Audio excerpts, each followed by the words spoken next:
Well, well, well. What's going on, friends? Hope everyone's having a good time tonight.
Test? Oh, no, that's the problem.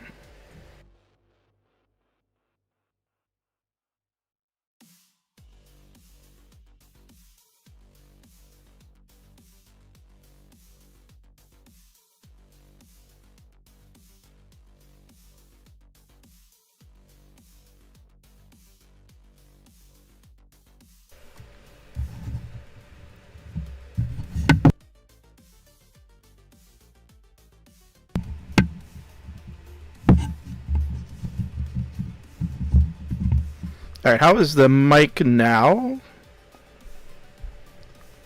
Because it seemed fine before. Now seems to be a problem. Hearing a fan? Oh, okay, hold on.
Alright, how about now?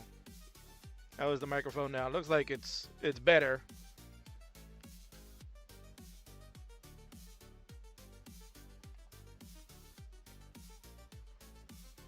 Ian says sounds great. Yeah, I don't know. I ain't gonna have to play around with that. I had to go back to the other microphone. Ian, that's terrible news. I had to go back to the headset mic, man. I wanted to use the new one, but it seems now we got problems. It's terrible. But that's okay. That's okay. You're still gonna get the great King voice that you love and see all the time. The fat jolly old man is here. We're gonna kick things off momentarily. Things are gonna start in just moments. I get to experiment more. Indeed, Ian. That's so true. In fact, we're going to do some experimenting in moments because this is really one of the hypest nights ever in Friendlies history of all time. I am well beyond excited. to present to you. This is a huge night. This is a night for America. Or more than that, really. We are about to get involved into something huge, something special. Ladies and gentlemen, this is Tetris Friendlies Rival 6, baby. You know it. We can't hold the excitement in much longer, man. Your favorites, the two greatest of all time, perhaps, legends, are going to go at it. Maybe for the final time, man. Who friggin' knows? Who friggin' knows? What I do know is that this show is chock full of action. We're going to go and cover the rundown. It is a shorter super show than we normally do, but with one match usually going pretty long in the way that it pans out, it does fit like if it was a larger super show anyway. So without further delay, folks, let's get right into things here.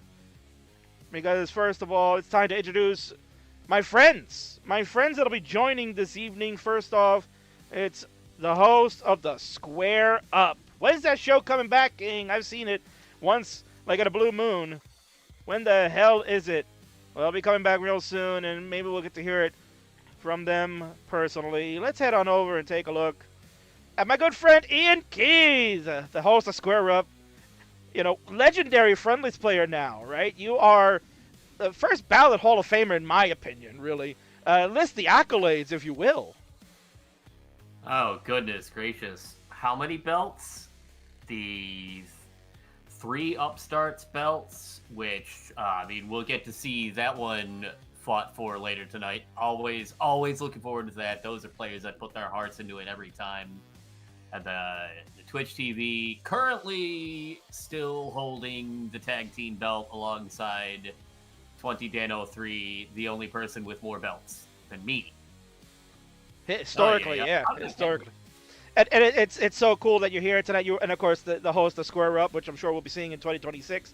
But, you know, this is a night where we get to see some rivalries either coming to a close, or in some cases, really rivalries that are budding right now, right? Like our first match that we're going to talk about, as you mentioned, you are a 3-time Upstarts champion, and certainly we're going to see perhaps maybe one player get 3 as well, which is pretty crazy to think about that. It's going to be our first match. It's going to be the Rocket Remy, 2-time champion, trying to get it back.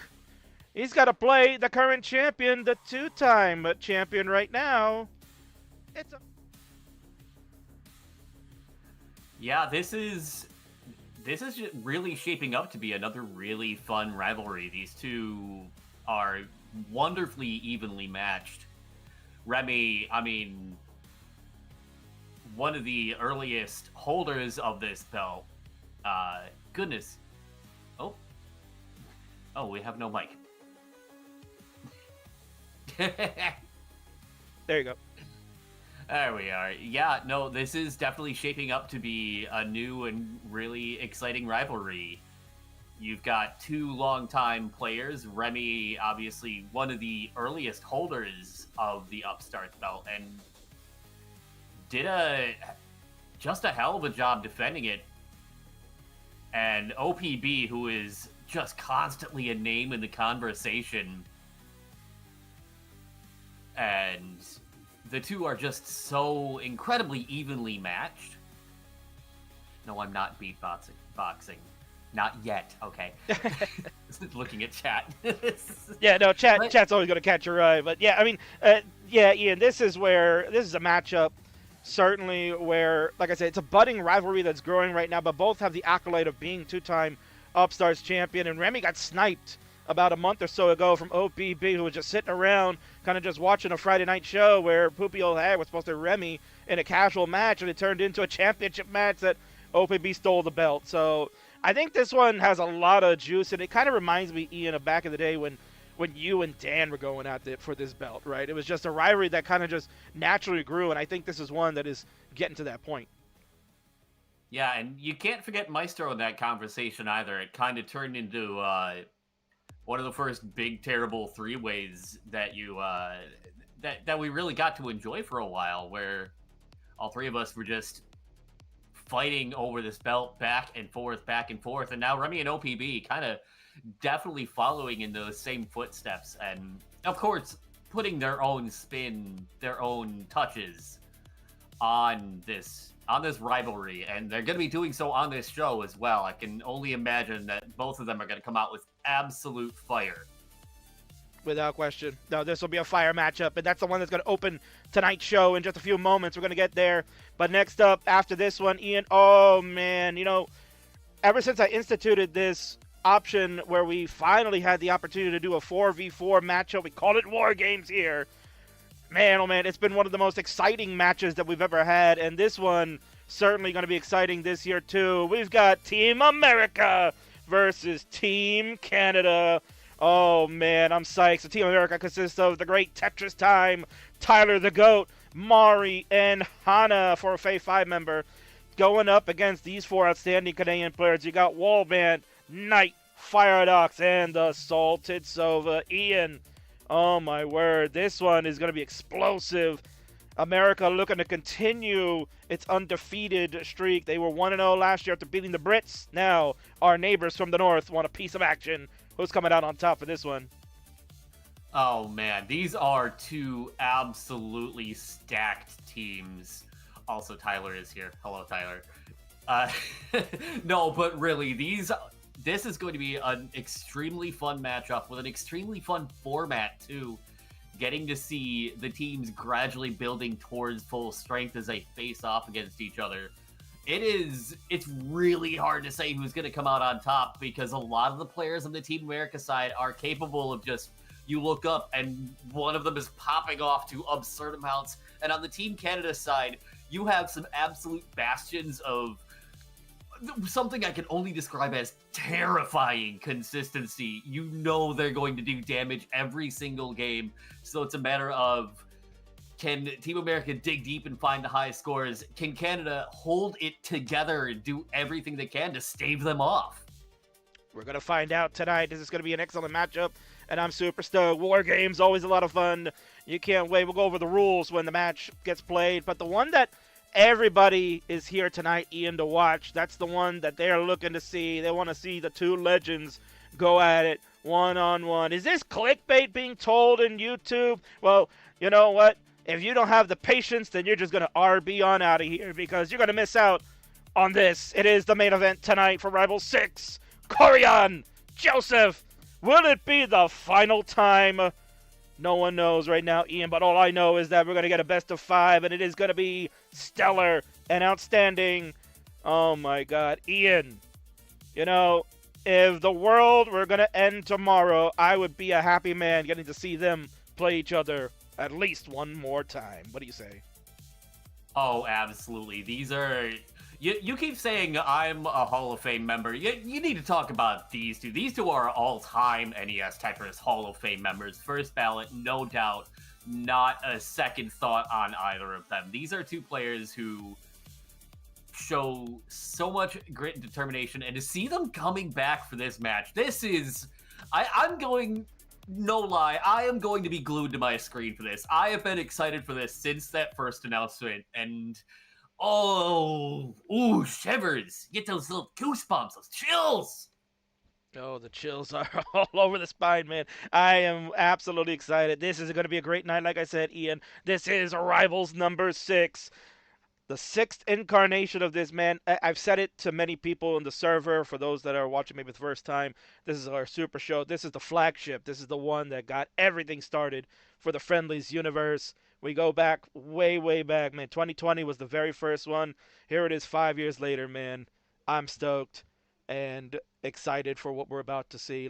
No more delay. Let's get right into the show. We're going to have our opening video. We'll go over the fighting that's about to take place. We got promos, we got stats, and then the matches take place. So, folks, sit right back.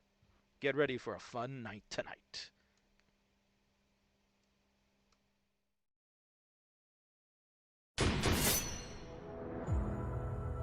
Rivals. A term that is used so often in competition.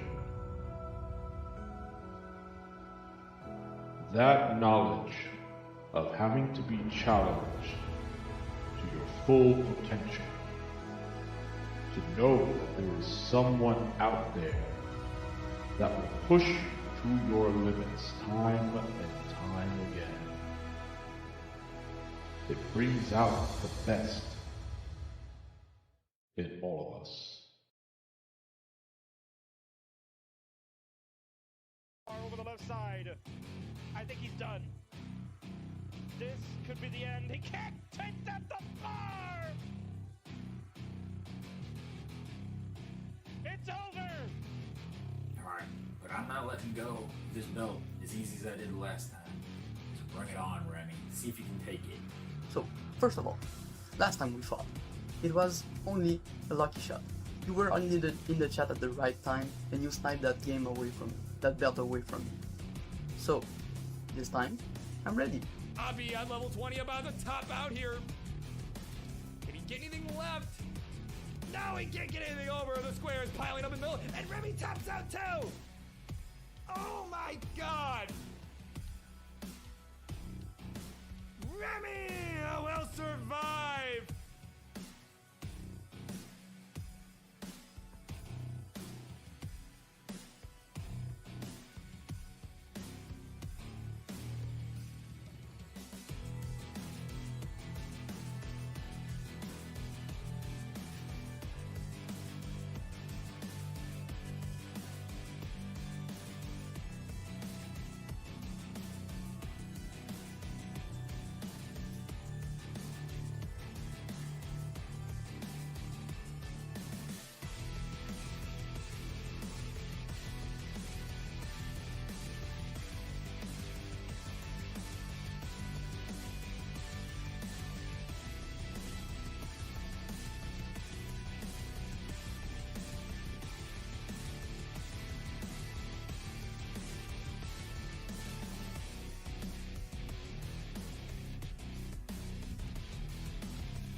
Koryan, Koryan, Koryan.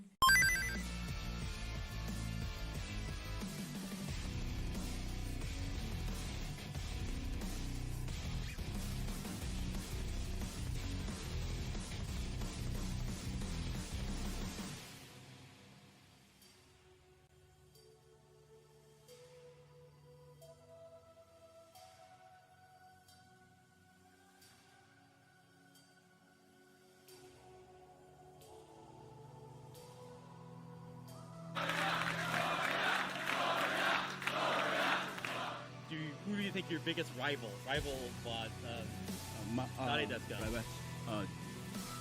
Joseph. 13-piece drought. 17-piece drought. There's the double. There it is. Tetris for Joseph. And yours. And we have a new Tetris World Champion. I've got my hyper tapping.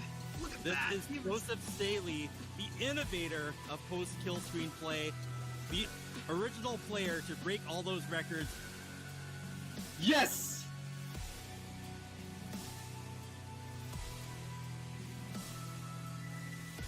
Yes.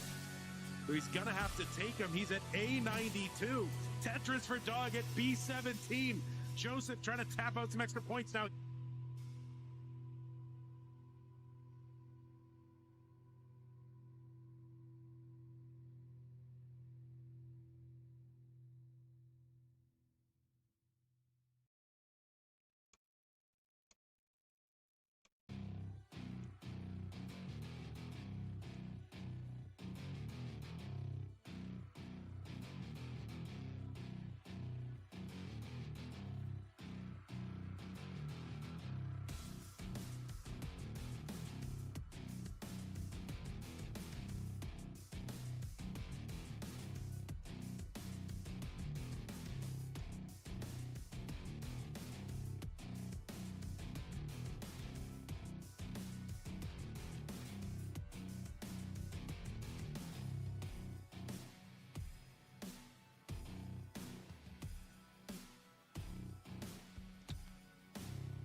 like to rocket Remy over the corner there.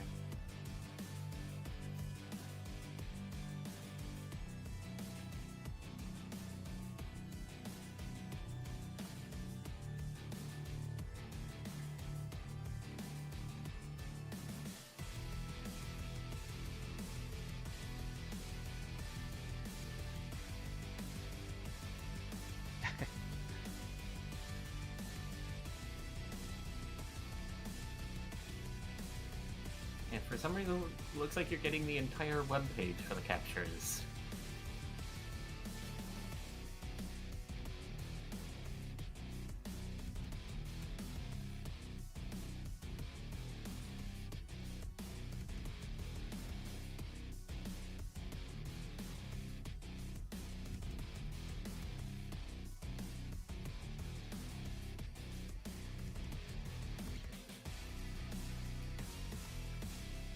All right. Here we go, baby. It is now time for the matchups you've been waiting for. Stencils be fixed shortly. Don't you worry about that. But what you got to worry about is now it's time for the king of the restreams to take on over. Because it is time for Tetris Friendlies Rivals number 6 to commence. This one is going to be one of the epic ones that you can't wait to see to believe, because we got two outstanding players that as I move their cameras into the scene, you'll be able to see them do their work. On the left-hand side is a former two-time Upstart champion. He's looking to make it 3 and reclaim what belongs to him. This is the Rocket Remy! And on the right, ready to fight, he said, is the reigning, defending, undisputed Upstarts champion. He sniped the champ before, and it says, I'm not going to get away that easy like I did last time. This is the 1 pound Bobby! And with me to call the match tonight is a First Battle Hall of Famer, 3-time Upstart champion, former Twitch TV champion, and current Tag Team champion. It is Ian Keith. Ian! What a fire matchup we got to open tonight's show.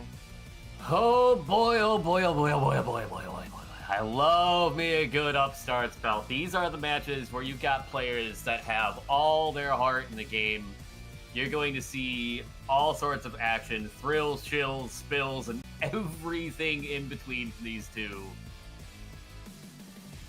These are by far some of my absolute favorite to watch because you do not know what to expect. You don't know when someone is about to pop off and do something that they've never come close to before in their careers.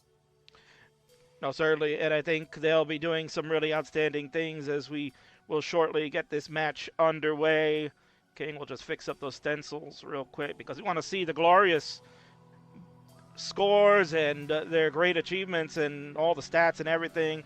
But Ian, as you know, this is a super show, so what does that mean, man? That means that it's time for us to kind of highlight these two players. Had a few words to say before this one gets underway. Why don't we go take a look before we get their matchup underway?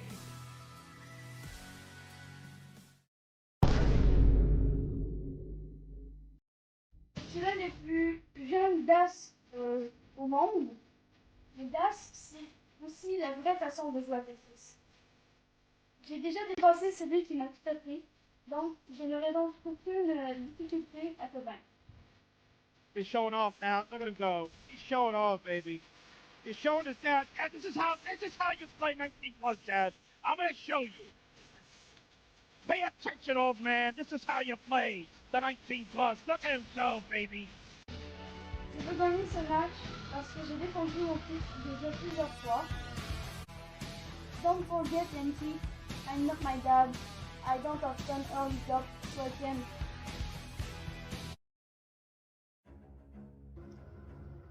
So, here I am again, doing another promo for King. I've been doing a lot of these lately, but you know what?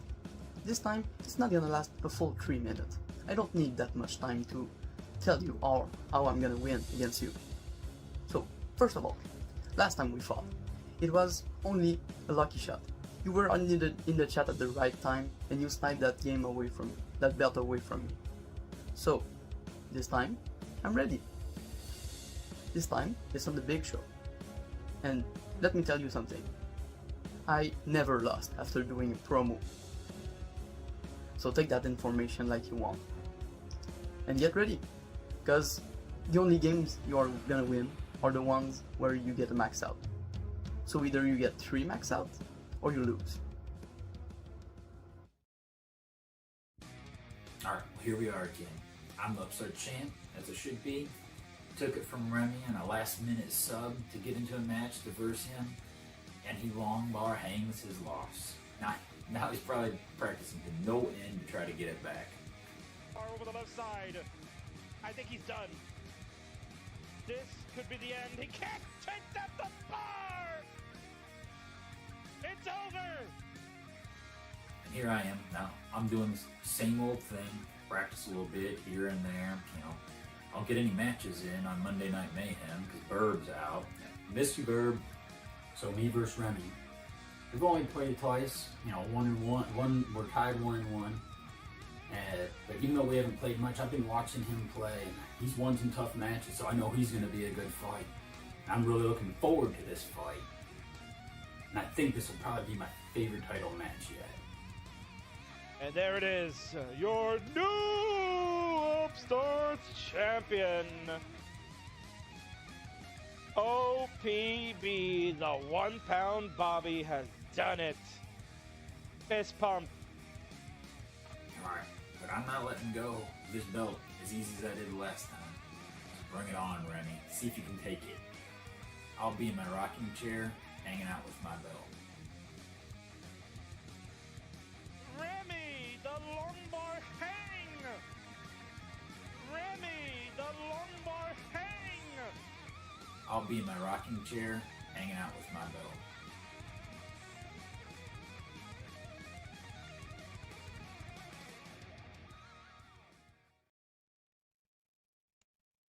All right, there you go, Ian. You've heard it from our 2 players. This one is looking to be a banger. So let's go over the stats while we have a moment or two before we get into the match. On the left is the 2-time former champion, the Rocket, Remy. 1,106,000 points is his personal best score. He's got a match record of 168 and 129 overall.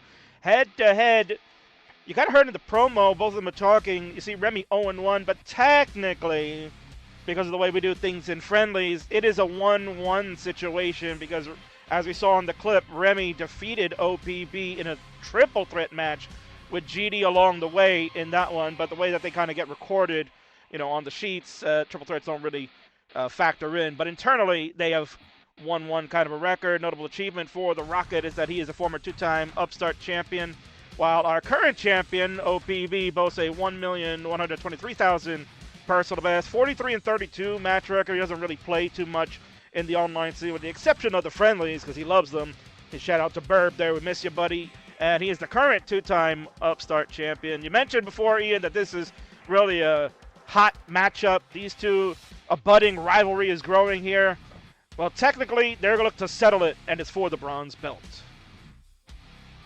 Yeah, these two, I think this rivalry could go a long, long way. And frankly, I'm honestly surprised that they've only played 2 matches against each other. This is one that you look back and you think, oh yeah, no, surely they've gone at it like half a dozen times, a dozen times at least. And you look up and, yeah, counting that 3-way, it's 1-1. So this is kind of a rubber match between the two. This one goes for not just that bronze belt, but I think more than a little bit of bragging rights to go with it.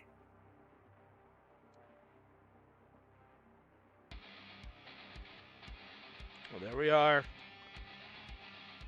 The Rocket and OPB. Finally, it's game time. Let's get them a seed here, Ian, because they have the capability to play with the same piece sequences. So we're going to friggin' do it. Players, here is your seed.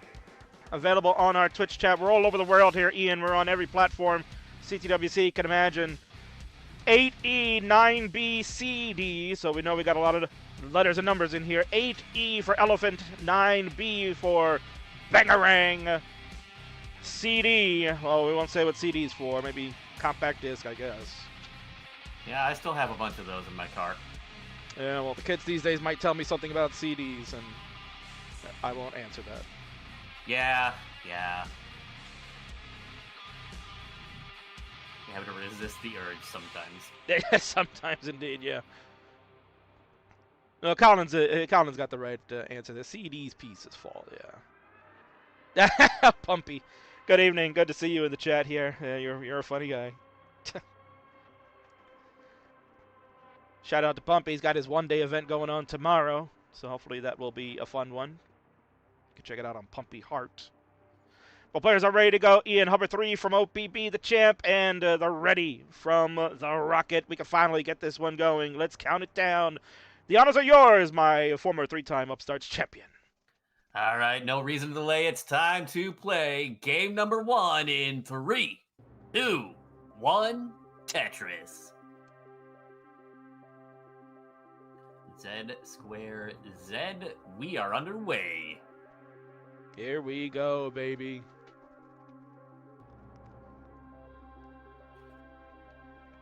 This is shaping up. I mean, we've got two incredibly evenly matched players, perfect rivalry building up.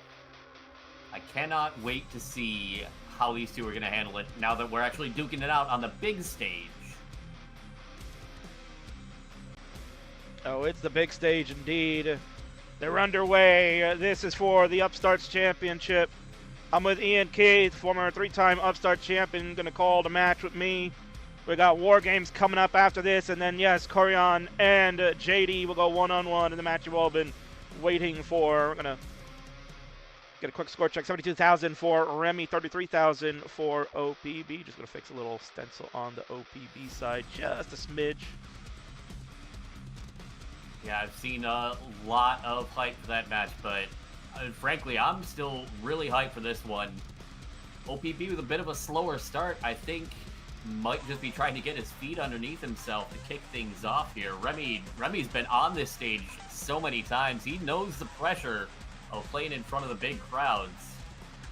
And it's showing with this early lead here, already about a 2.5 score advantage, 30 lines in. There comes the Tetris for OPB, 91,000 to the Rockets, 145. So, Ian, kind of recapping here for those that are watching for the first time and not understanding what's going on between these two. What kind of rivalry is occurring between both of them? As we saw in the video, both had a lot of things to say. As the Rocket, I mean, a little slight issue on the board. Let's see if we can get out of this first before we talk about the situation at hand. That is a very timely bar, but we still got some work to do. Interesting placing that L flat on the left. Remy's gonna be stuck up here for a minute. This is survival. Ooh, that quick tap was spicy. But, those are the wrong pieces. Remy's in a lot of trouble playing with Das here. And that's a top out at 154 in the first game. So OPB might have had the slower start, but needs to just get 155 to get off to a quick start in the match. And that Tetris is going to do it. There you go. So easy peasy for the champ. Going to go up 1-0 that quickly. Man, you know, Ian, both players are DAS, so you can see the volatility of what it builds when you can see Remy's board like halfway up was nice and clean, and then a hole because there's no bar to come. That ends up being the issue. So he's down 1-0 that quickly. Oof. Yeah, this is a position that Remy's been in before. I mean, already quick to get the ready light back on. He wants to get right back in it. Try and put some of that pressure back on OPB after a very easy game one. And Poopy Old Hag in the Twitch chat saying, Martz, why are you playing for Remy? That's a valid accusation there, Ian. Well, Remy did have a really nice, clean start. I suppose sometimes we see that out of Martz, too. Kidding. Love you, Martz. Bobby saying none of those pieces made sense. Yeah, we'll be going to 9F. That is correct. Yes, just to commit the first two characters of the seed. 8E goes to 9F. You are correct. Hover 3 from Bobby, ready from Remy, as you mentioned. He's ready to get back in. Ian, count him down for game number 2 quickly. Let's get it going in 3, 2, 1, Tetris. Let's see how quickly Remy can shake off that rather swift mishap from the first game. not something you really see that often out of Remy, honestly. Yeah, no. So as we were about to talk about between the two of them, so the story goes like this for those that are not in the know or you're not been following the series. Basically, Remy was the two-time Upstart champion not too long ago. He had held that belt for over 200 days, and he was getting set to play on a Friday night episode, just like he normally does. He was going to play Poopy Old Hag, but then Poopy misunderstood what time to play, and it all ended up being a kerfuffle, and Remy had no one to challenge, so good old OPB, being a stalwart of the show and watching along that night, said, hey, I'm actually free tonight. Remy, you want to play? And you know how the king is, Ian, we got a little spicy. Why don't we pay for some stakes? Because they're in the same division, the same weight class, technically. And why don't I make it a title match? Because Remy hadn't defended a title in a while. And he said, sure, let's go. And next thing you know, he got sniped. And OPB took advantage of it, became the two-time Upstart champion of his own. And ever since then, Remy has been on the hunt, looking to try to get an opportunity back. And Remy, fresh off of CTWC's Jonas Cup, him and the Martz clan attended this year's variation. He made it into the gold bracket and got through the first round and got to play Fractal. If you had a chance to watch that one, Ian, that was a great match. Yeah, I mean, talk about some of those pipe dream matches. But yeah, that is. It also brings to mind one of the big lessons about these belts is technically, if you find yourself up against, the number one contender for a belt, it's not safe. You can go. They can request a match, and anybody else in the top 5 can technically also. But the champ can say, "Not this time. I'm good, thank you." But yeah. It's just another lesson. You got to be on your toes and got to be ready to defend at any time, because a challenge can pop up when you least expect it. Like some of these pieces that have popped up so far. Yeah. The players keep it nice and even, though, through about 50 lines, 140 to 141. Remy with a little indecision on the J piece, but the board in more than safe enough of a position where you can focus on just trying to bring it down.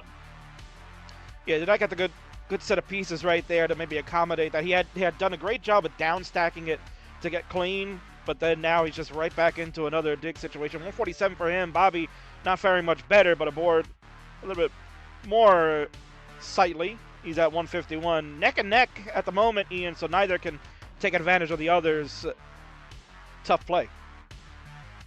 Yeah, that's one of the facets of being able to use these same piece sets like they do in the CTWC and in events like the Jonas Cup, where the players are getting the same pieces, so they're going to run into the same droughts, the same awkward sequences, the same thing where Tetris forgets what random is and decides that 5 straight Z pieces is a perfectly fine thing to give you, because it loves to do that.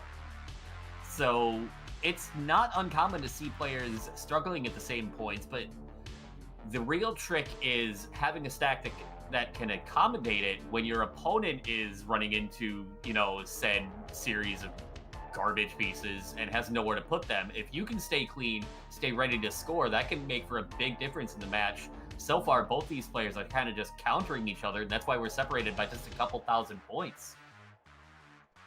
209 for OPB, 212 for the Rocket. Now, Ian, you've been in a situation where you played in a Rivals match before. You've battled one of your greatest rivals ever, 2003, back at Rivals number 3, and then Rivals 4.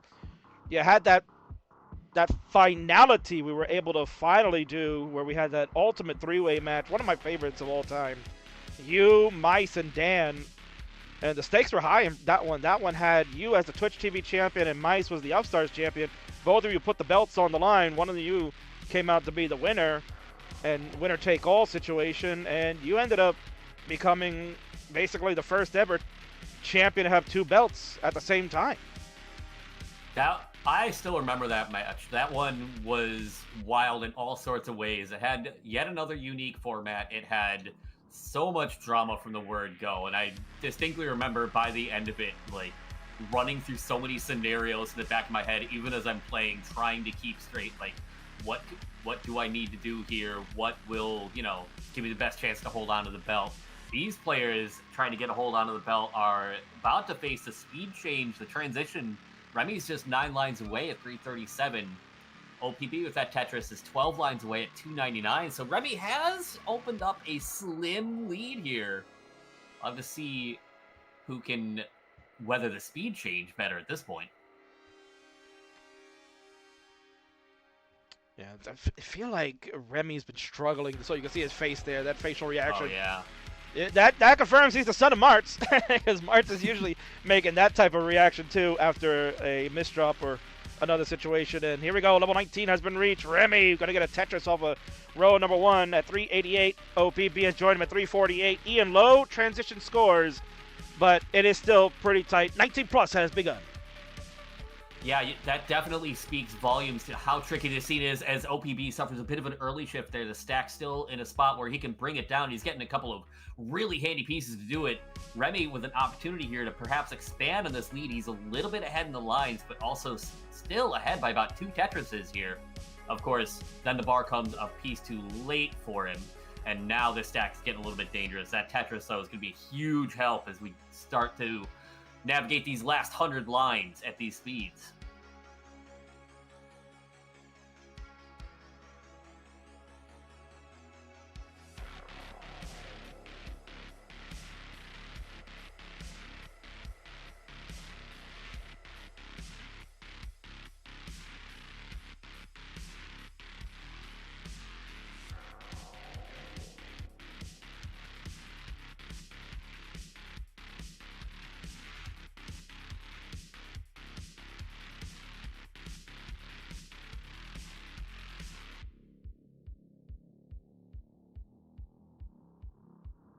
Yeah, that one actually looked pretty intentional there, and it worked out for the time being. The next couple of pieces obviously didn't, and you can see him still kind of struggling to figure out how he wants to attack this stack. The problem is, the higher it rises, the harder it's going to be for them to get their pieces to the sides. Both players playing with Das, so you only have so much mobility here. This is still diggable for Bobby, but he's going to need basically just the right pieces. A J piece would be beautiful. Pole vault there is helping out a little bit, but again, we need the right pieces, and we need them right now. Call JG Wentworth or something.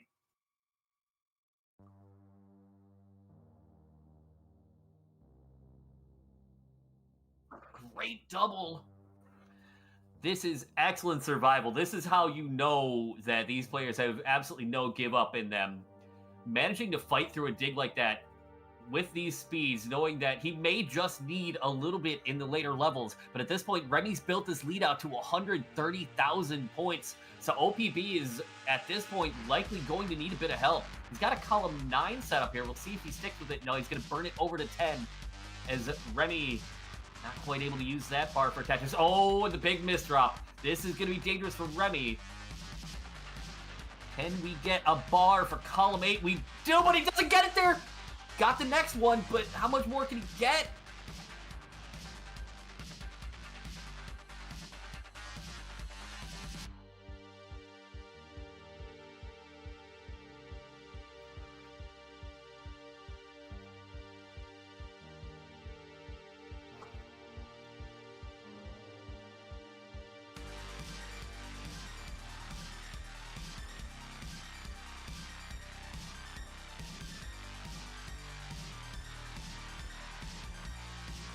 And he'll tie it up. Let's go. Nicely done for the Rocket.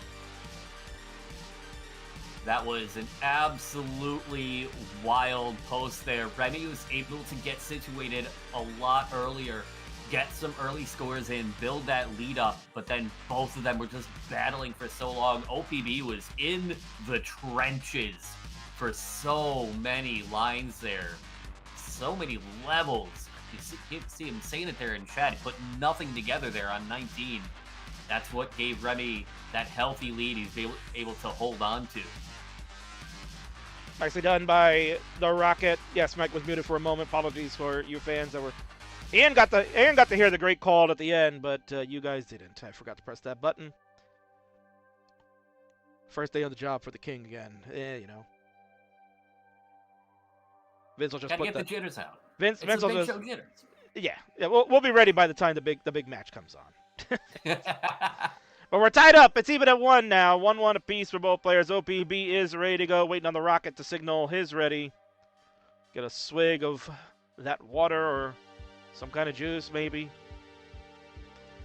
Marty can tell us what's he drinking tonight, but right now we're about to go to a very crucial game number 3. Ian, let's count them down for it. In 3, 2, 1, Tetris. All knotted up at 1. Who is going to pull free and get ahead? Be 1 game away from that bronze belt.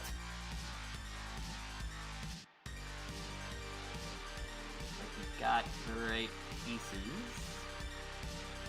Already differing on how they choose to attack this stack. OPB with that exaggerated double well. One of my favorite strategies to go with. All right, there we go. So players are underway. It's game number 3. They're tied up at 1. They're playing for the bronze belt in the Friendlies universe called the Upstarts Championship. Ian, our guest commentator here, former 3-time champion, knows what it means to carry the honor and the prestige of being a champion in this division. And Ian, you've seen your fair share of tough opponents overall. This crop of upstarts these days, it's been one that's changing constantly just because of the growth of play in the classic Tetris community. Why don't you talk about how the upstarts have evolved ever since you've kind of moved up into the next division, and seeing stalwarts like these two continue to put bangers together. Yeah, that is one of my favorite things about this upstarts division is that it evolves more, I think, than just about any other belt in this in the Friendlies universe. They all have their excellent competition and everything, but this is absolutely the way where you are going to really test your mettle. You're going to really have to push yourself. Once you start getting comfortable with competition, once you start getting comfortable with, you're facing off against somebody, now it's a matter of, can you hold your own against, you're starting to step it up, you're starting to bring it up, and the longer that this division goes, the more you're seeing these players mean business here. They meant business back even when I held the belts, and that definitely hasn't changed, but the quality just continues to increase. Without question. And there's still more to come. Each time I see it, I feel like, the more and more new players that come and join Friendlies, the quicker that division is just going to grow and more opportunity being had by new players. So, hey, listen, if you're new and you're like, I want to play with these great players like Remy and OPB, I want to challenge for fictional belts because I'm a wrestling junkie like the King, well, head on over to the Friendlies Discord. I have it over in the Twitch, and if you use !Friendlies over on YouTube, then you can certainly come and join us and participate. We do this basically right now only Fridays, but we should be getting back to Mondays at some point in the near future. And with our host Ian here, very soon Wednesdays are coming right on back. Yeah, provided, things actually line up and cooperate for once. That would be really, really, really handy. But absolutely, and also definitely shout-outs to Burb. Can't wait to have him back. Talk about another stalwart to the community, and always someone very entertaining to have on the comms as well. So do hope he can make it back and join us again sooner rather than later.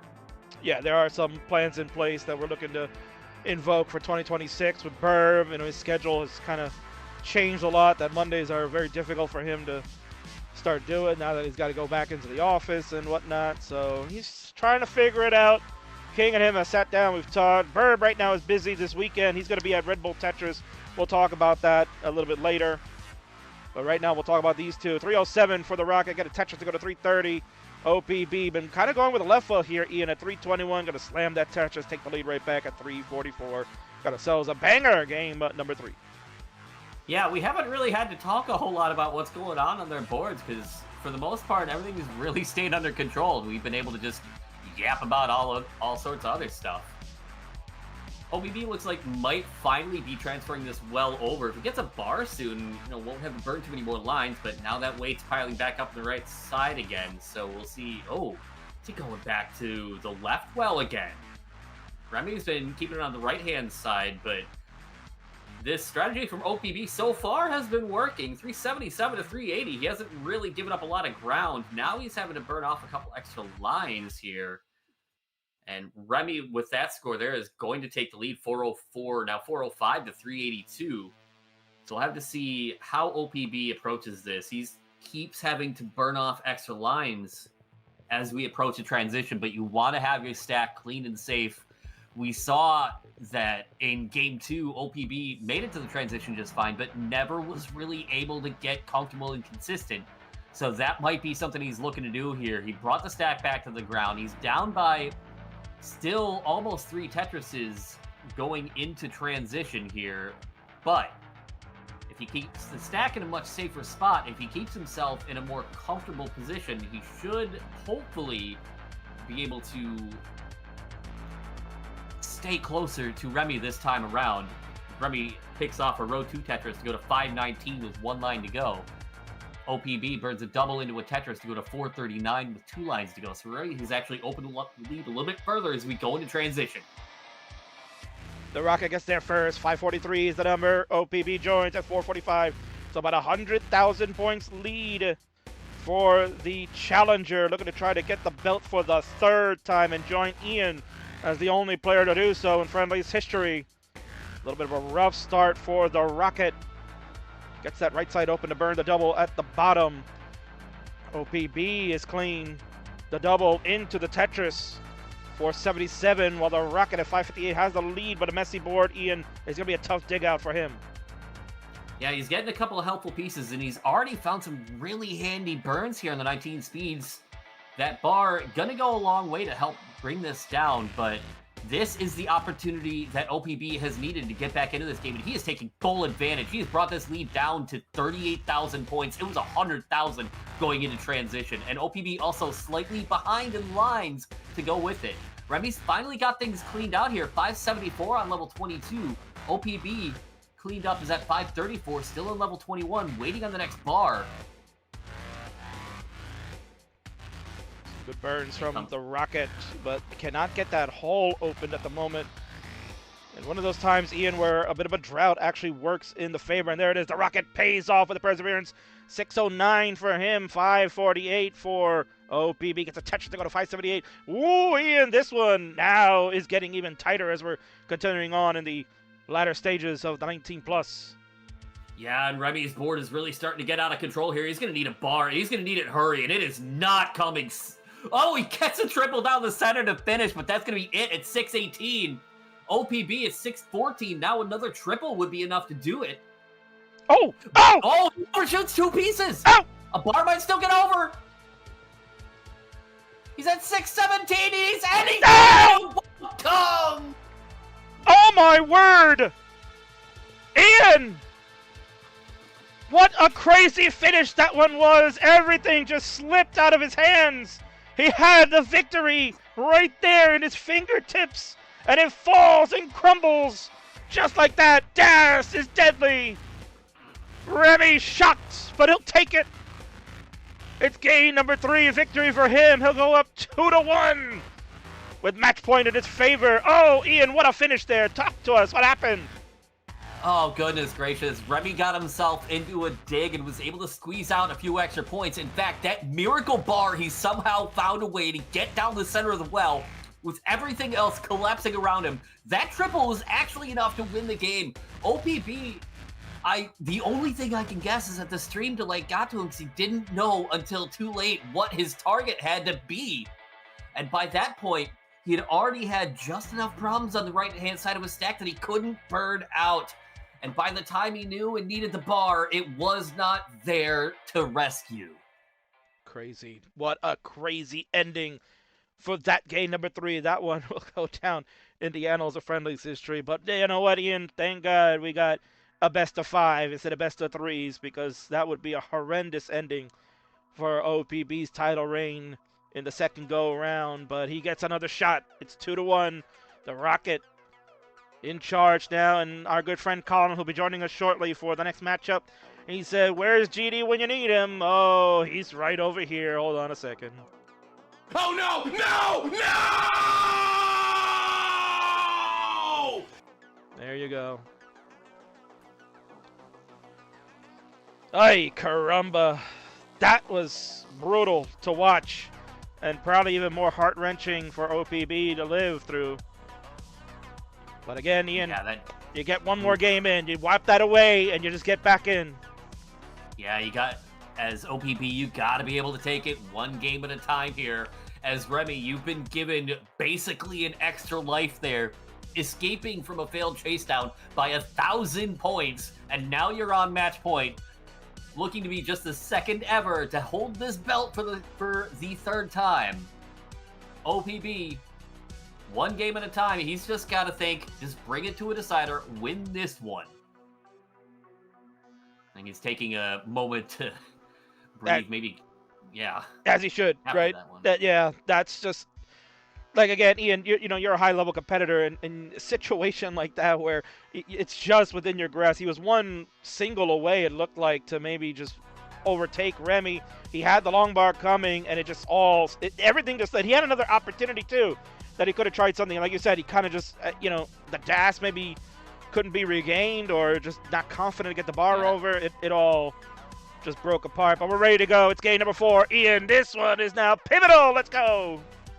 In 3, 2, 1, Tetris.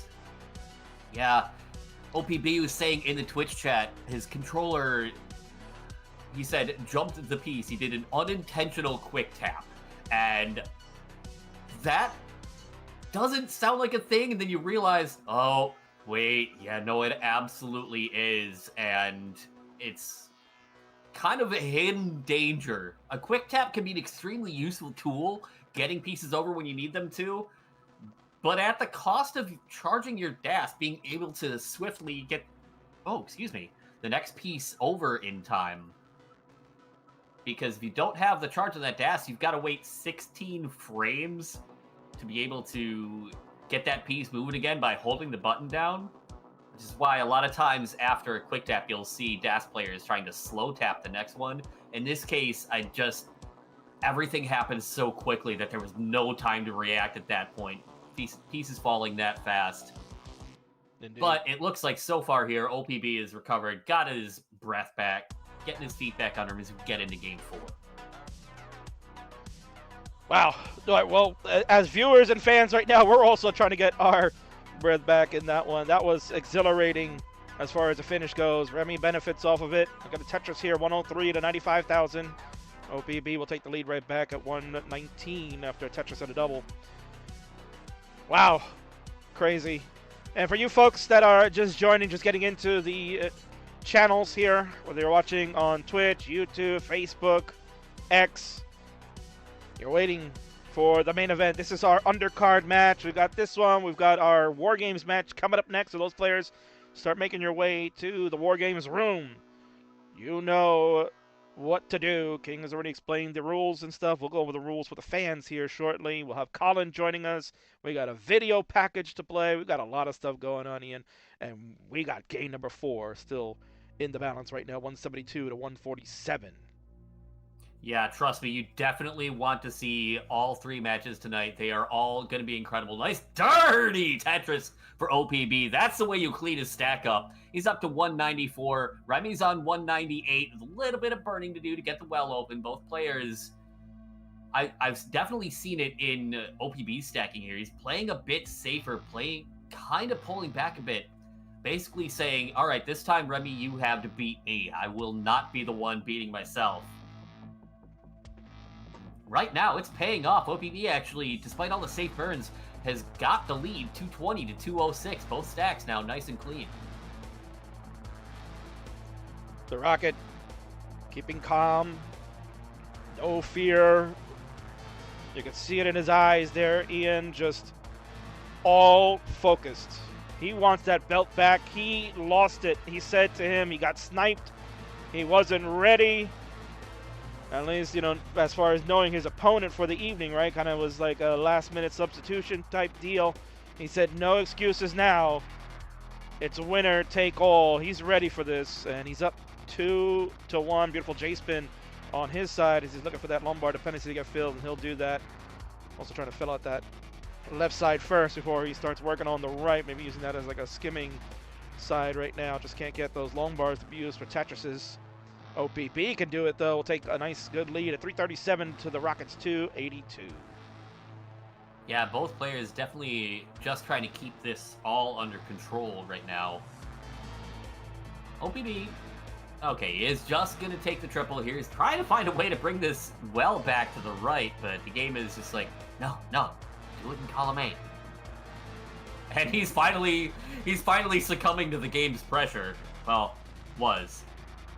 Yeah, sometimes you just got to let the game dictate where you're going to put those pieces, but then you just realize we're in a little bit of a job. We got another dirty Tetris to benefit from that, and there's the one he was looking for, Ian. Bobby at 393, the Rocket at 355, about a 2 Tetris lead in favor of the champion. He needs this one to keep the match going, otherwise the Rocket can take it, it's over, and we'll have a new champ for the 3rd time. Yeah, OPB doing well to bounce back so swiftly from last game. He's definitely got everything back under control again. Just keeping things simple as much as he can. Remy is built up ready to try and score as much as possible, but you'll never guess what piece decided not to show up till it's way too late, and we're going to have to burn off a few more lines here. And OPB dropping one down the center, going to 445, opening that lead to almost 3 Tetrises here as we approach transition here in Game 4. A budding rivalry that is growing, Ian. This one certainly looking like it could be another outstanding 19 gameplay upon us. The Rocket, delayed burn setup. He's going to open up that right side with the J, but create a hole. The Tetris is worth it. That S piece will help. And he's back to safety, and the bar will come. Tetris, he's got 2 more lines left at 459. OPB at 474, still the lead, but a couple of holes to delay. We'll see how he reacts to this. Yeah, OPB has definitely been more taking the strategy, just keeping this board low going into transition. It has cost him most of that lead, but it may work out here as Remy's board is in terrible condition as we go into transition. Yeah, he had a bad misdrop, and he can't quick tap the Z to the left. And he's done at 462. Ian, those safe strats from OPB will pay off because Game 4 is no more at 489. The 1 pound Bobby has tied it up, and guess what? Let's go to the decider for the opener. GG's. Man, I would have it no other way than these two taking it to a decider. OPB, the plan worked perfectly there. He kept it safe all game long, kept the stack as clean as he could whenever he could, and was able to execute, keep things safe going into transition. It pays off. Like I said, just had to win it one at a time, and now here we are in a decider. Here we are in the decider, indeed. I'll be taking a little bit of a victory lap here, but again, we do have the other matches coming up. War Games is on the horizon. He'll get the Tetris to end it. 579 there for Bobby, making a statement there, Ian. He said it in the promo. I'm not gonna give this belt up as easy as I did the last time. Well, sure enough, he's gonna have to go one more game to prove it. He lost in a decider back at Reckoning 2 years ago when he first had the belt. Now he's looking to avoid getting that loss again here at Rivals. Yeah, this is where I don't think we really expected this to go any other way than these two fighting tooth and nail, clawing at each other all the way through to come down to a decider. And now, let's see them both take it all the way to the house. Let's see just who's got what left in the tank at this point. Here we go. It is time for the game number 5 decider. Let's do it, Ian. Pivotal one. Fantastic finale. Let's go. In 3, 2, 1, Tetris. And as they get started, let me go give some shout outs over here on Twitch. Buzzin' Bangs, resubscribe for 12 months. That's a whole year. Happy anniversary. Subscribe for 72 months, actually. Excuse me. Wow. That's like a year in advance. My goodness. Let's go. Sup, King, and what's up, Burp? Question mark. Team, same voice. Oh, my God. Wow. It's a reference you don't get to hear anymore. Yeah, well, that's how you know Buzzin' Bangs is old school. So good to see you, my friend, as always. Thanks for resubscribing here. We got 20Dan03, your tag team partner with a raid. Party of One wants to watch here at the bar. Come on up. You're legal. You can watch it there. Colin's been watching for a 5-stream streak. You've been watching Ian for 5 streams as well. Summer B resubscribed right at the beginning when we kicked things off. Thank you so much for that subscription. You are an absolute legend. 14 months with us. We also got a follow from Headcrack20. Hopefully you're enjoying the show tonight. I know I definitely am, and watching both these players deal with some really gutsy situations here early on, but handling it with just absolute expertise, just ice in their veins, stuck with some of these really precarious digs that could go wrong at a moment's notice, and both players handling it really well. OPB at 84,000 through 28 lines, Remy 102 through 30, though a bit of traffic to deal with on the left-hand side. Nothing dangerous at this point, though. Tension is going to mount for this one, Ian. This is spicy AF. This is the fantastic finale. As I mentioned before, one OPB played Firedox. Actually, I think it was in 2024. I said 2023, but I think it was 2024. They played at Reckoning, where they played for the bronze belt. It's when Firedox ended up defeating OPB and relinquishing the title there. OPB since then has been kind of on that drought streak of not getting the title, and as we mentioned before earlier on, was able to secure it against the Rocket, sniping him on an evening where Remy did not expect that match was going to happen. It kind of just evolved, and sure enough, that has brought us to where we are right now. It is Decider game number 5. Tight as hell, 183 to 185, Ian. The upstarts always bring it. Oh yeah, absolutely going blow for blow here in this Decider. And it does raise some interesting questions, because these two are absolutely just top tier upstarts level players. They are definitely the names that belong at the top of the list. The question then becomes, who's going to chase them down? Who is going to challenge these two and be the next one to say, no, it's my turn to take this belt? That's a great question, and that's one that maybe could be answered by one of you, the fans here that are watching right now. If you think you got the chops to take on such great players like Remy and OPB, and you want a chance at that bronze title, you can join the Discord Friendlies. Use !! Friendlies in any of our chats right now, and that'll take you to the Discord where you can get active, get in there, and start honing your craft, and maybe you could be on a super show like these two right here. 279 for the Rocket, 263 out of Tetris to go to 286. Neck-and-neck game for the finale. Yeah, we're separated by about 7,000 points, and just the line counts, actually now only about 2,000 points with similar line counts. So these two, again, just staying so close to one another. I said it before the match started, these two are so evenly matched, and they're proving it right here. OPB getting a J to the left-hand side, now with the LJ dependency in the center. 57 T-pieces come instead before finally getting something to fill that in. And all those bars raining down, he can't use any of them. Remy does, and is going to open up a little bit of a lead here now. Looking at about a 1 Tetris lead as we approach the 100 line mark. The Joey Parker turn, I believe that is. Oh, it is, indeed. Thank you. If Vandy's still here, he's angry at you because he doesn't like that term, but he's going to have to get used to it when he gets in later, because I'll be saying it when we have the main event coming up soon. Koryan and Joseph Saley. First time they played in years. They're going to go at it. That's our main event for tonight. But coming up next, it will be War Games featuring Team America versus Team Canada. America consists of Tetris Time, Tyler, Mari, and Hana, going up against Canada's own WhiteBat, Knight, Firedox, who we mentioned before, and the Salted Sofa. What a lineup we're going to have for that one. Should be a banger. Oh yeah, definitely a match that you do not want to miss by any stretch of the imagination. But right now, I think we're all glued to the screens here watching how this one's going to unfold. We are approaching the transition. 410 for Remy, 412 for OPB, taking that safety triple to go to 418, but it has that 7,000-ish point lead. We are so close to transition for one more game. Who can hold their nerve the longest here at this point? Who can hold it together and bring it home, and with that, bring home the hardware?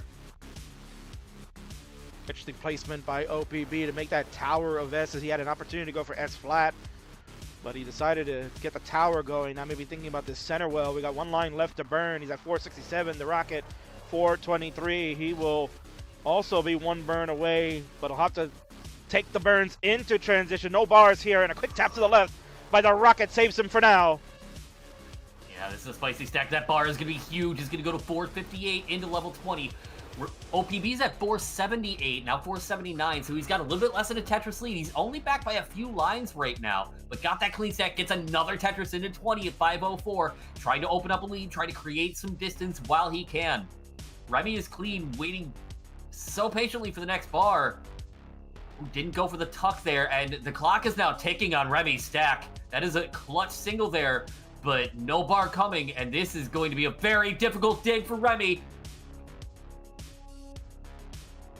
This is anything to go left. He needs a bar right now, and he won't get it. Come. He's done at 469. The Hey Nows will flood the chat. And at 542, the champion survives game number 5 to take the game and the match. Ian, oh my word, a little bit of retribution for OPB. He lost a decider a year ago to Firedox at a Super Show. He retains the belt here in a decider against the former two-time champion, and a vindication of that unfortunate ending in game number 3 where he was one line away from winning it. Vindicated right now. Congratulations. Yeah, that is just a measure of, like I said, grit and determination. Nothing against Remy's play. He was fighting literally all 5 games, putting up numbers when he needed to. Had the survival in game 1, and just enough score in game number 3. But OPB just took that never say die attitude to the limit here, and finally gets that win on the big stage. Congratulations to the champ. Let's ring the bell, Charlie, to signal the end of this one. Oh, they're already chirping in the chat. Yeah, great. Oh, man. Now let's go on over and congratulate our winner. I can make sure I have the right scene for it. There it is. There's your winner, Ian. Still your Upstarts champion. The 1 pound Bobby OPB retains once again. Vindicated. And certainly now the target on the back, because you know the Upstarts division gonna look to gun for him, and they want to get that bronze belt in their possession. But certainly a formidable foe, and he won't go down without a fight, like he said. Congratulations, OPB. GG's.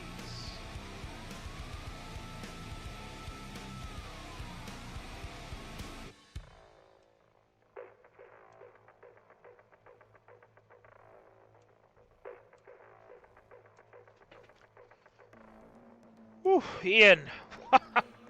what an opener, man. What a banger of an opener we just saw. Absolutely thrilling. I mean, talk about just neck and neck basically the entire way. They were throwing haymakers at each other the entire time. You saw a lot of really gutsy survival there. You saw just fighting and clawing for every single point. OPB had to have some serious measure of resolve after that game 3. That is utter heartbreak to look up and see that you've drop the chase down by 1.5 singles that deep into a game. Like, get any piece to the side, and the game just says nope. Says nope, not much else can do, but he gets the retribution at the end, survives, and will hold on to the belt for another day. Congratulations, and great job by Remy. He was outstanding, and I'm sure this isn't the last we're going to hear of him. He will continue to try to climb up the mountain, and who knows, Ian, maybe he's starting to set his sights up on the next belt. He might be seeing you up there real soon. I mean, he certainly could be. I will be here waiting for him if he does. But I don't think that this story is finished. The moment that match is over, even as, everybody is shouting and cheering in the chat, they're already chirping. OPB says, I know this isn't over. Remy says, I'll get my revenge. I don't think we've seen even close to the last of these two. I agree. And what we certainly know that we're not going to see the last of is you, my friend, because you're sticking around for one more match. And we're going to bring in another friend of ours. Colin is waiting in the wings. He's licking his chops. Like, come on, King. I want to get in there. I'm ready to go. I'm your Friday host, too. Don't forget about me, guys. Yeah, we're going to get you in. Don't worry, buddy, because we need you for this next one. This one is absolute chaos, Ian. And it's a match that people love when it's played. It is the War Games about to commence. We've got Team America led by the captain, Tetris Time, along with Tyler, Mari, and Hannah. What a great group they've got over there. They're going to look to compete against the team for the Great White North, our neighbors, Canada, led by WhiteBat, along with Knight, Firedox, and Assaulted Sofa. This one is going to be quite a banger, Ian, and you've seen many of War Games. You know this one is a war of attrition when it comes down to it. Oh yeah, this is going to be absolutely a matter of Team America going, all right, just how many points can we hang on them, versus Team Canada going, you have to live that long.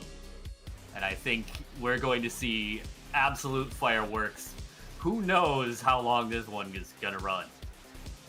Oh, hopefully not too long, because we do have a main event to get to. But, folks, get ready to buckle your seatbelts. We're going to go over the rule set of how this works. In fact, maybe I could just go over the rules now if I can find it. See, that's always a thing. I gotta remember, where the hell are the rules here? War Games scene. We've got this, blah, blah, blah. Tyler's got a lot of stuff in here. Love Tyler. First of all, give him a shout out because he's amazing for making the whole scenes for us tonight. And great job by Deck, my graphic designer, for getting all the images and whatnot. You're seeing all great stuff from two awesome people. And here it is. Let's go over the War Games real quick for those of you who may be not familiar with how this works. It'll be 2 teams of 4, which you just saw on the graphic, led by a captain. The match begins as a 1v1, but after each round, after each game gets played, a new player from each team will join in, making it a 2v2, and then a 3v3, and ultimately a 4v4 matchup. Each round is decided by the highest cumulative score that is gained. So as we continue to bring new people in, the scores are going to get higher and higher and higher.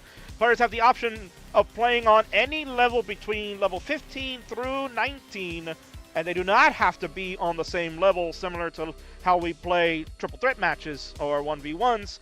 The first team to reach 5 wins will win the War Games, and Ian, the kicker here, of course, is the level 39 double kill screen line cap is in effect. Usually Friendlies is uncapped, but with the War Games, it's a interesting makeup of things. So a 39 cap is in effect to allow for a little bit more even levity when the teams maybe feel a little bit imbalanced, so to say. Yeah, and considering the fact that we can see up to 9 games here, and some of us do eventually need to sleep, plus we also have the Joseph versus Koryan match that everyone is itching and raring to see, we do kind of maybe need to have the level 39 cap this time, because we don't need to see anybody hit, level 128 lining out. Well, what we need to see is, folks, we're going to take a little bit of a break. King's got to go set up the scene and get the players in. Now, for those that are wondering, well, who's going to be playing first, second, third? Well, that's a mystery. Both teams do not know the order of where they're going to play. You're going to find out live in a few moments. Let's take a quick break over on Twitch, YouTube. You get your normal breaks whenever they happen. and we will get into the match. We also got a great video put together from Team America. You don't want to miss it.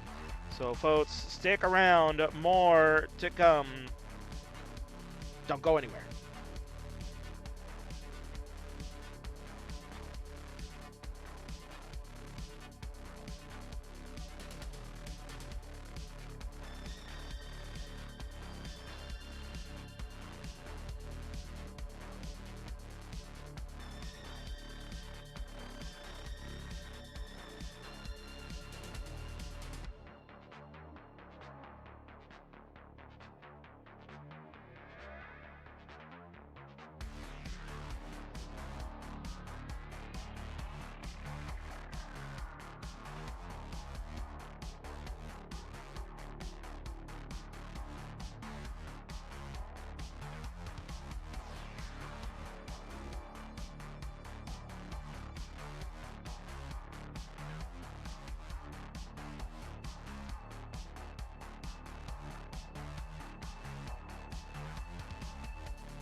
Want me to drag Colin in?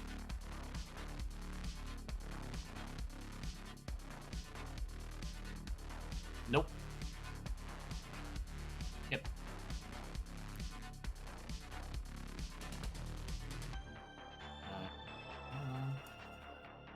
Yep.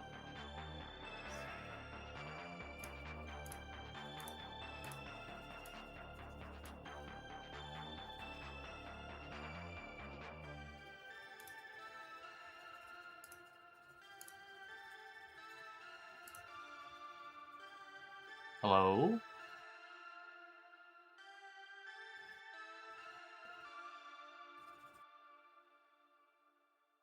Oh, does he need perms to...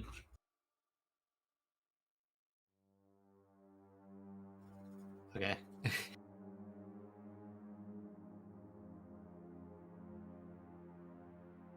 Oh! How?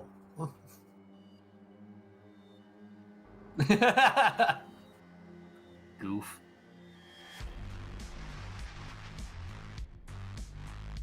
He says still not good in the chat.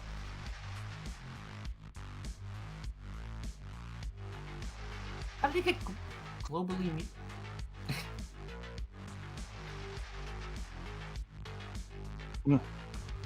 Hello, hello.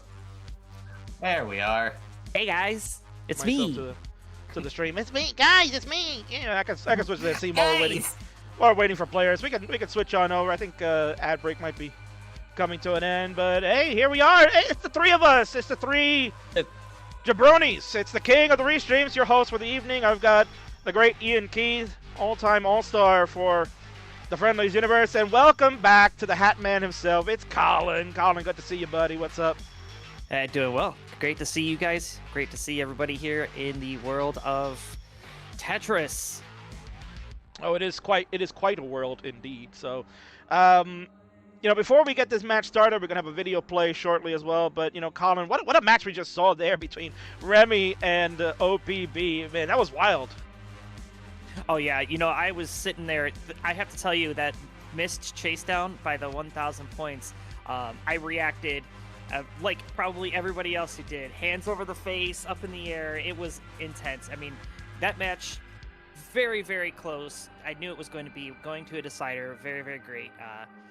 Wow, and that was just the first. That was just the first match of the night. Yeah, indeed. No. Oh my goodness. So yeah, we got ourselves a banger that's coming up right now. I'm getting those players in. Our first two are getting set. I just got to put them in their right seats because I keep messing this up. But let's talk about war games for a second. Colin, we'll go to you first because you've experienced war games live, right? When Iha and I were kind of doing that collaboration of a hybrid thing where we did online matches versus those that were attending the Rumble in the Prairie event. I think it was a year or two ago. War games is a pretty wild concept, isn't it? Where we got 4v4, but in a different way, where we got players coming in at different intervals. Talk about it and your experience there, Colin, and what war games looks like. So, this is definitely not your traditional one-on-one match. It's not your best of 5 that you're used to seeing. It is such a different dynamic, and being no stranger to 8-player games, I've obviously done all the work with Classic Tetris Wars. This is just another flavor of what you can do with 8 players, 4 taking on 4. Especially the dynamic of having one person come in and then another person gets added and then another person gets added. Players could choose whatever levels they want. It's just, it's a load of fun. And experiencing that live when you're pulling in people from online and from a live event, it's a super cool dynamic. I love live events. I love online events. They're both their own dynamic. And when they were combined, in Illinois, that was pretty cool. Plus I got to join in the booth and start helping with some of the tech.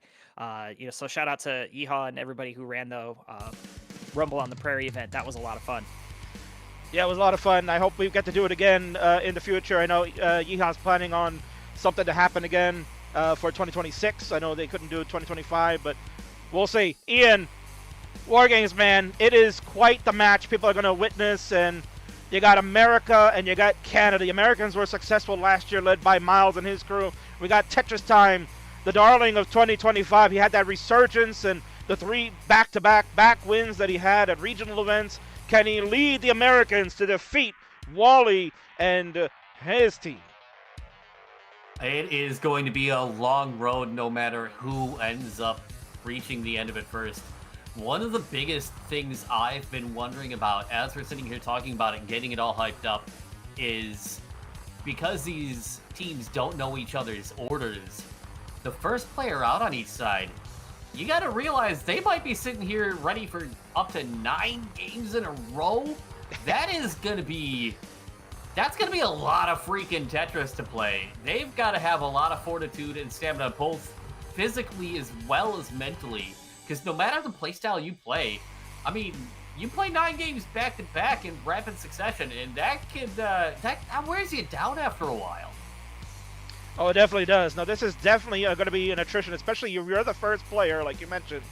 It's going to be wild. Now, we've seen different variations of maybe captains having, not themselves starting first and kind of like incrementing up to the way. But in the most recent one, we saw that the captains chose the strongest player to go first and have to go through that endurance. And, it paid off for the Americans, but it wasn't easy. They had to go to a 9-game decider.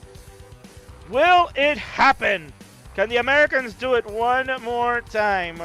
Or will Team Canada be victorious and spoil our host fun? Well, we're going to find out in a little bit.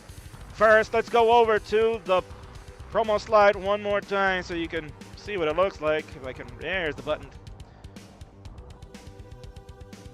So there it is, War Games coming up. Team America led by Tetris Time. It's Tyler, Mari, and Hannah going against Wally, leading Canada along with Knight, Firedox, and Salted Sofa. But first, we do have a word from the great Americans. We're very boisterous here, guys, right? We always got to give our opinion. We got to, talk about stuff, maybe a boot stuff for our Canadians there. They're so nice. They never say a bad word, but Americans, well, we got to be boisterous. And one American certainly had something to say. This promo, folks, is sponsored. So check it out. You'll see who it is when we get over there. And we'll be back on the other side. Happy customer. This week only. Get a Popeyes signature sauce free with any order. Love that chicken from Popeyes.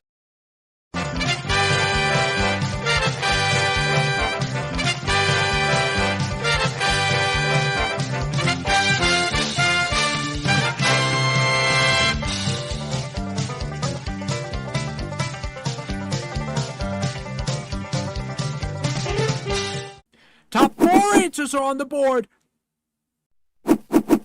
We surveyed 100 people. Tyler Tetris. Name something in Canada that is not very good. Dick, I'm going to have to say Louis Scooey. Louis Scooey!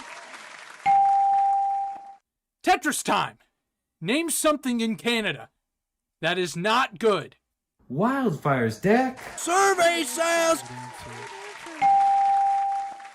Hana, name something in Canada that is not very good. Dak, I'm gonna go with housing prices. Yeah, let's go with that. Housing prices? Mari. Same question. Something in Canada that is not very good. Maple syrup! Survey says... Oh, God. Mari. Well, it makes sense that a dog way down south in Texas wouldn't know anything about what's going on up north. Tyler Tetris. Name something in Canada that is not very good. I might need a minute.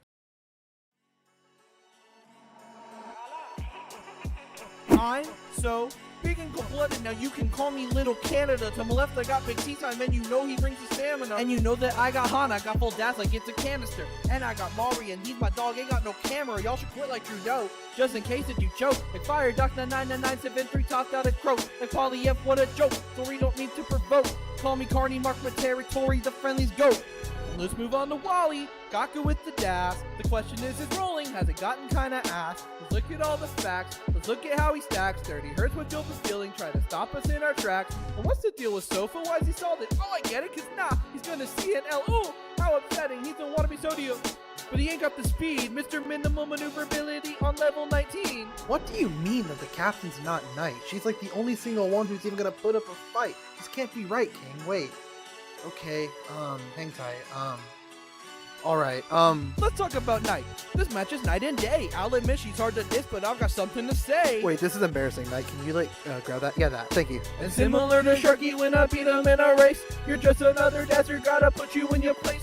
Sir Mazer on the beat, the way that I am being frank. After this, I'm puppy pulse, you will go so down in the ranks, yeah.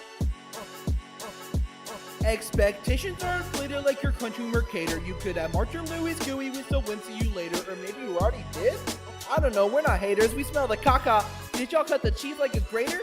And nice best placement at a regional is top 3. That's how many my guy won, he ain't a pizza, there's no topping. He's crushing beds and records, Canadians are next. Oh, come on, I'm being Nintendo Direct. And Fire Docs, every single time I see a stream, you never stack in the block. You're only playing GD, and I ain't talking grand designs. But hell yeah, I'll scream when we defeat and then erase the whole Canadian scene. The writing's on the Wally, Canadians are cooked. The second most humiliating loss that you took. Who's number 1, take a look. Story time just like a book. When that one guy lost to Lapis, left the whole nation shook.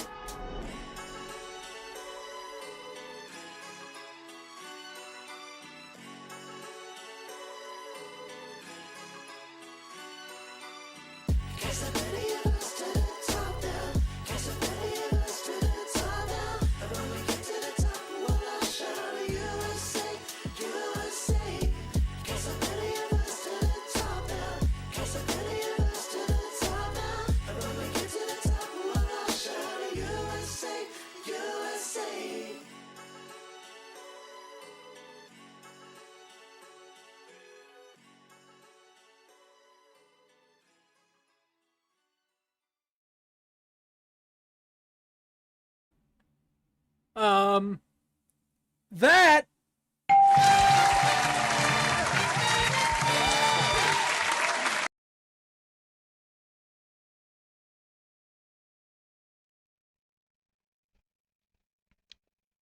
Wow.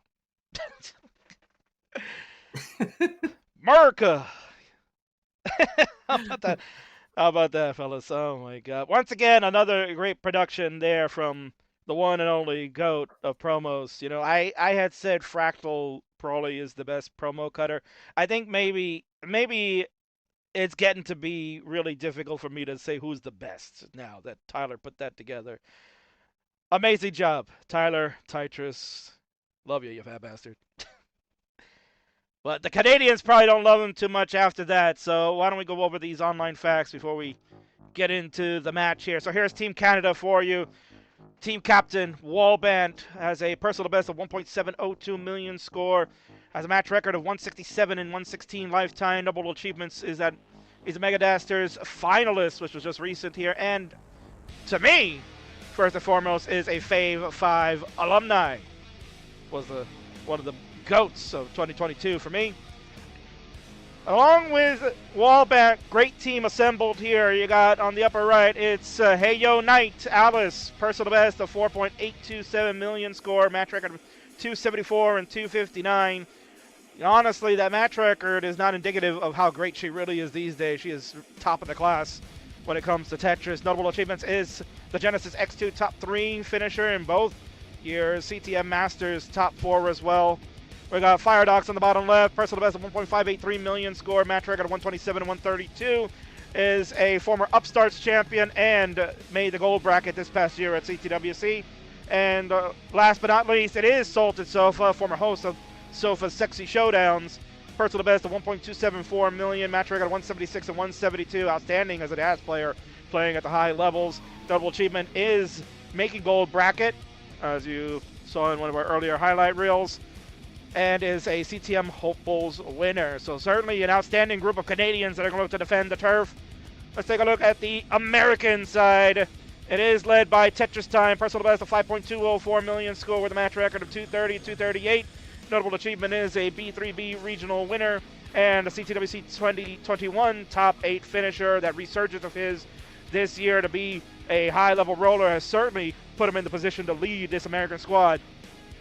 Personal best for our friend Tyler with a diss track, 1.560 million score, match record of 138 and 133. Notable achievement is a CTWC 2025 silver champion and was a runner-up in 2024 in the same bracket. Former Twitch TV champion as well, and maybe now all-time GOAT of promos. Hana, personal best of 1.388 million score, match record of 133 and 128. Notable achievements of Genesis GX2 DAS finalist and a Fave 5 alum as well in 2023. And last but certainly not least, it's Mari, 1.184 million PB score, match record 165 and 144. Notable achievement, a CTM community winner, a Jonas Cup Gold 24 appearance, and left all to this, but we can't forget, was defeated by Chris Bidwell at Jonas Cup 2025 in the silver bracket. So that's one you'll have to live with, exclamation point Mari ... And as mentioned before we go into this match, one last time, we should go over the rule set. For those that missed it, here it is real quick. 2 teams of 4 are each led by a captain. The match begins as a 1v1, but after each round, a new player from each team joins. Each round is decided by the highest cumulative score, so you'll see that throughout. Players have the option of levels 15 through 19, and they do not have to pick the same level. The first team to reach 5 wins wins the War Games. At a level 39, DKS line cap is in effect. We got it all out of the way, thank God. So let's go on over and get to the scene. These players have been waiting patiently. We got a Tetris Time and we got an Alice. Those are the 2 first competitors in. So Ian, we were talking about strategies before. Here it is. Team captain for America on the right is going to kick it off. And probably the strongest player on the left for Team Canada, the highest PB, Alice, will go for them to counter. So what do you think about that move by Captain WhiteBat? It's an interesting one, but I think he's really got to trust his decision here in going with Alice to lead things off. I mean, I'm sure that this ended up being something that they discussed beforehand, who's the most comfortable playing for the longest, as well as still being able to put up competitive scores every single game. And, you know, WhiteBat knows his players, knows his game, so this has got to be what he feels is the right decision. And as far as Tetris time is concerned, I mean, he just knows he's putting his team on his back here, so hopefully he'll be able to carry that load. Colin, the captain, will lead things off here. He's the strongest player on that side. Is he going to look to try to get them off into the right foot with a first game victory? You know, it's going to come down to how consistent you can play it for each game. You know, it is so very important because this is not like one of those games where you can, you know, afford to drop one, especially that you're the first one out. You have to be able to put up the big score and the big win to get your team out to that early lead. And I think Tetris time, you know, like Ian Keith said, putting the team on his back, I think that is a great call. And time will tell to see how that comes out, but I'm sure this is going to be a good one. It certainly is. And before we get started, I was told beforehand that someone had something to say. Member of Team Canada would like to come in, so you should have the perms and now should be able to join. I've increased the room limit. Alice would like to join for a moment. I'd like to say something to her opponent. Tetris time. So Alice, come and make your way on in. And there we are. We are joined by Alice. Welcome in. I just have one thing to say. All right. Tyler said that Tetris Time has won 3 regionals, and I haven't won any. But, you know, I looked at these regionals. I don't know. I don't see any good players here, you know? Like, I see Biggie Mac. He also gave him the Biggie Mac in a regional. I'm just saying, I don't think they're the same level as the regionals I've been to. Wow, that's a hot take right there. Oh my word! So the I don't strength think you have to blame me. the strength of competitors at these regionals. Knight is calling that into question. Yeah, caramba. Well, now's the time to show it. I guess. Let's see. I will. All right, we're gonna bring it. It's a 1v1. That's about that. Thank you, Alice, for joining. Oh my word! This is getting a little spicy now, guys. Oh my word! Steel chair. Something like that. Yeah, definitely bringing some extra fire here.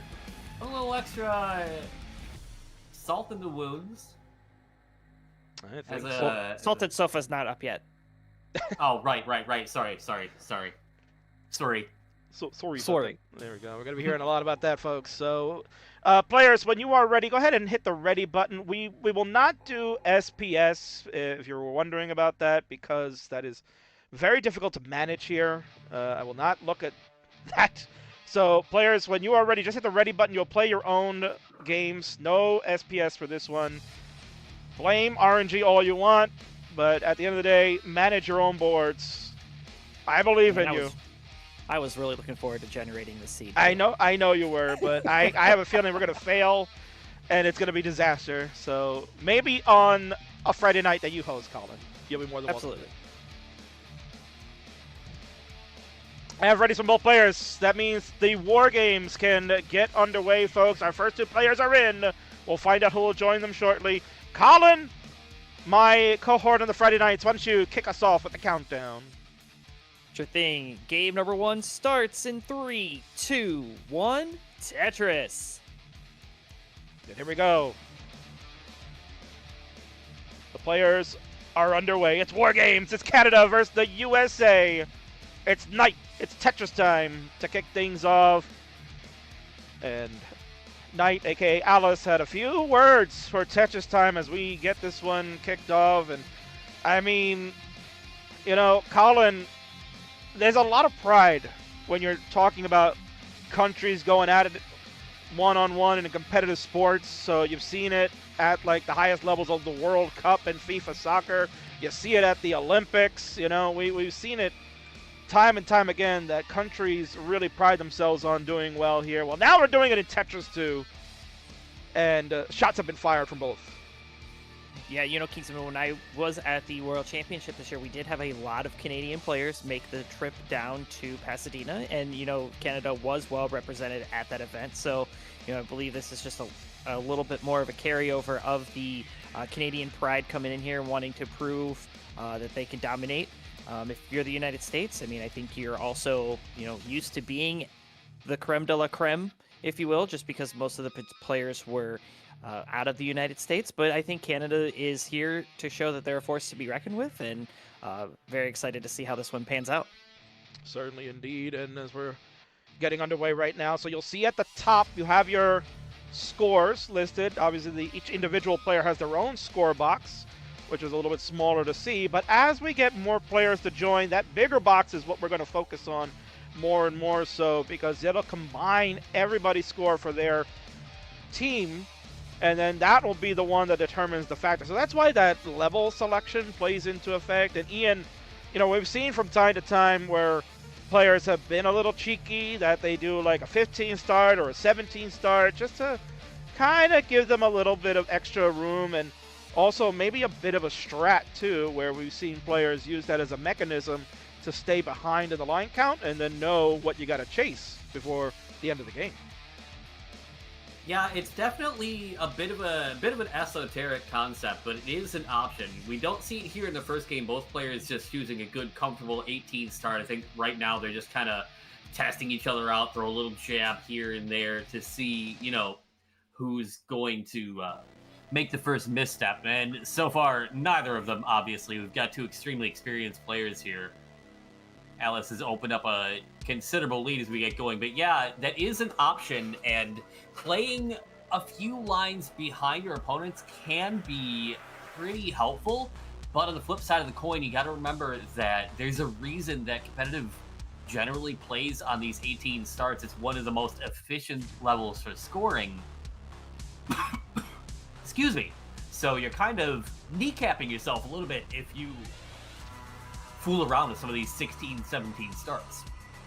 Ian, Keith, that's a really good point. And, you know, when you're looking at players playing at, you know, a slower speed to get themselves like extra lines to work with, the players that are playing right now, Tetris Time, not exactly known for being one of the least aggressive players. You know, Tetris Time often does play higher up on the board, takes more risk, and inevitably will likely be ahead in the line count. So it's going to be interesting to see his play style as he burns lines up high. As you can see right now, this board getting up a bit high. He doesn't have a lot of weight. He's got 3 long bar dependency there. So he's already starting to pull ahead in the line count, and he's behind in score. Yeah, right now it's, again, I think we're just trying to get ourselves comfortable, like settled in for the match, get into that competitive, you know, mindset. And you are absolutely right that Tetris Time does have a bit of a reputation of playing, you know, with some aggression, you might say. But he's often also able to really put that to good use, able to, you know, turn that into scores that his opponents have to deal with. Look at a nice dirty Tetris there. He's up to 387, but Alice has now built up a pretty hefty lead, over 100,000 here as we get ready for our first transition of the match. So here we go. We got transition on the horizons. 112 lines for TT, making 114 after the double. We got Alice at a 520 score. He's crushing TT by almost 150,000 points. So we had Alice in the chat, had a few words to say about TT. Right now, backing it up, guys.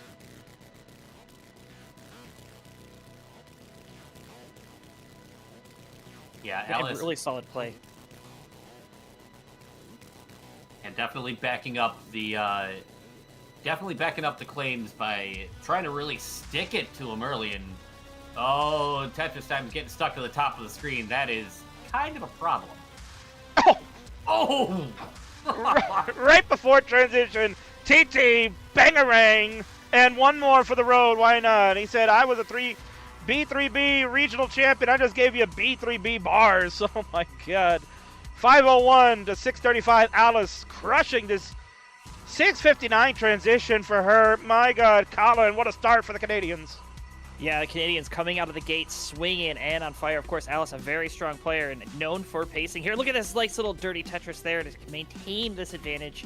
And look at how many lines back. I mentioned just a little bit ago that TT would pull ahead in the line count, and right now, almost a full level ahead of Alice. Full level ahead, and Alice is still sitting on a 125,000 point lead here as we go through the 19 speeds. We're going to have a total of 100 lines of these speeds, although Tetris Time has already used up 30 of them. before we likely, from players of this caliber, see the 29 speeds with another 100 lines with the game at its absolute maximum. And at that point, you can make up a lot of points, but survival alone can be the target. Yeah, these players certainly no stranger to those level 29 speeds. I mean, having seen Tetris Time play in the Phoenix, Washington, and Vegas Regional, 29 did actually play a little bit of a factor, but to Alice's sharp words earlier, the level of competition for Alice, she had to play out a lot of level 29 too. So, 29 could make or break this match, and right now, halfway there. Oh. That gets fixed with the T. Oh, but it doesn't quite get the spin talk. And Tetris Time back to digging at 764. Alice is at 882 and back by nearly 2 levels at this point. So all the time in the world to see what TT tries to put up here as he works on getting this well reopened once again. Yeah, but look at this from Alice. 942 on, what is that, 184 lines? Yeah, we are still in level 24. 972, wow. We can see a max out into 25 here from Alice to start game 1. Talk about sending a message. There it is. Hold on, I got this. But the Discord did not. Ah, dang it. Damn Discord. But you know what, Ian? While you were mentioning that, I did find mine. So there's the cowbell. TT not far. Another Tetris. Yeah, TT not far behind for Tetrises as well, but 158,000 point lead. You can see that on the big board there. America gonna have to really start putting it together. This is where now the caliber of player is gonna indicate what we're gonna do on the 29 plus. But if TT can get there first, that's gonna be the big question. Excellent cleanup. Tetris in at 985, and he's still going. There's the Tetris with the max out, but Alice is at 1.169. Hey now, 1.2 into 28 is just kind of disgusting. I don't think they're sending a message. They're sending the whole log. Yeah, I see what you did there. 1.24.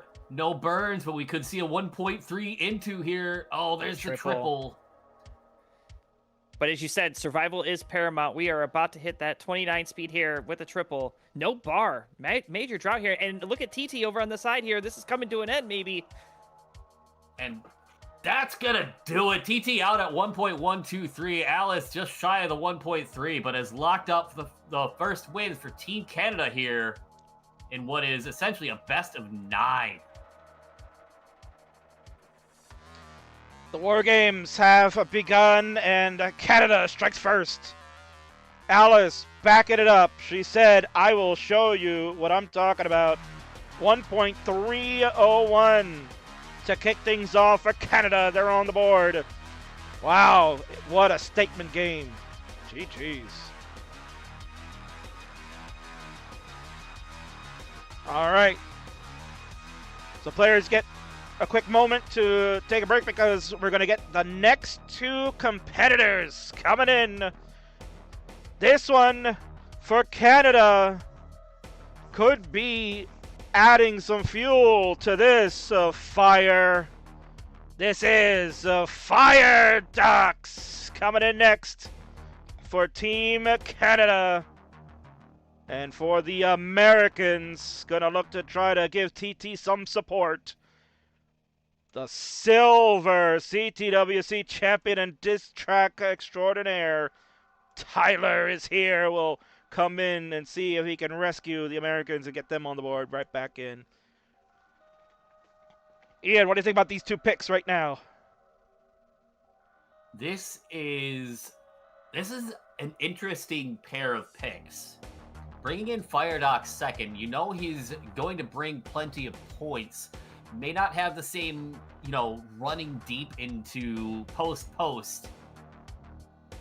On the other side of the board, you've got Tyler, who does have some of that 29 playability, even if he is, well, 1, bringing Kermit to the camera, and 2, desperately saying in chat, yo, lucky night, I don't want the smoke, we chill. But but he does have some of that extra playability, can tack on a few extra points here, which might be what TT needs if Alice is going to stay this efficient all night long. All right, well, all 4 players, are ready to go, both on each side. Let's go ahead and count them down. Ian, it's your turn. Let's see if the Americans can get on the board now. In 5, 4, 3, 2, 1, Tetris. And no gameplay from Tyler. Let's go. Oh, there it is. Yep. He just took forever to start. Yeah, he just was jawing in the chat, maybe. Who knows? You know how he is. He's got to get his last licks in there, man. Colin, what a game from Alice to start the War Games for Team Canada. Really came in, spit the fire on TT, and maybe, who knows, maybe got under his skin a little bit, got taken aback, not thinking that maybe Alice would come out and have that to say. So now it's up to the Americans. Tyler comes in. You know what Tyler can bring? He's won CTWC Silver. He's been a Twitch TV champion, but he's also playing Firedox, who this year has grown as a player, making gold bracket at CTWC. What do you got for both of these coming in to set up the teams? So, first I'll have to touch on Alice. She had a great performance, that she has to follow that up. You got that first game, but that's out of the way. It's a whole game now. You can't rest. You have to have that performance or a similar one this time going through. But when you add Firedox and Tyler into this mix, firstly, Firedox definitely grown as a player, making the gold bracket, did make it into the round 0. And then lost to Laser Monkey at the World Championship. But, got that max out after being at 999,983. And, was just always shy. So it's definitely growth as a player. Tyler, on the other hand, Tyler is a roller, yes, but Tyler's also not known for his consistency. So, he's going to have to play probably a little bit better than he's used to. And again, this is going to go back to longevity now, because Alice and TT have both played one game. Tyler and Firedox are now on their first, but are going to have to continue playing through the rest. So that dynamic, players needing to play more and more, could start getting tired. And, I'm really surprised we don't see, and I'll say I'm surprised we haven't seen WhiteBat, because WhiteBat is a frequent player over on Classic Tetris Wars, which forces you to play those 8 games. So, that's, I think, what Alice also stepped ahead a little bit on Tetris Time, because Alice has played over there as well. So I think that comes. And Firedox is a strong player over on Wars. He plays there a lot too. So I think that's the right call for Team Canada.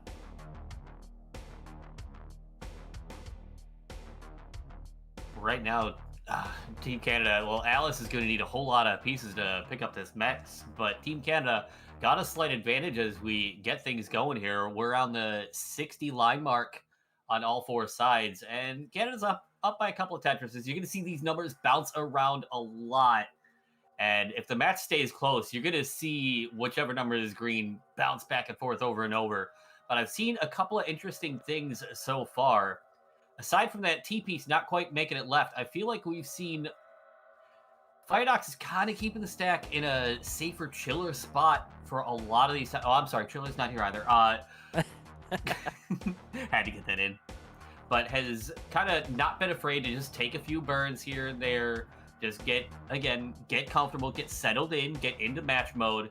Tyler is playing Tetris like Tyler plays Tetris, which means he is fully capable at any point of, you look over and his stack looks like somebody, took a cheese grater to it, and then 3 minutes later, he's got like 450 at 80 lines or something, and you go, I'm sorry, what?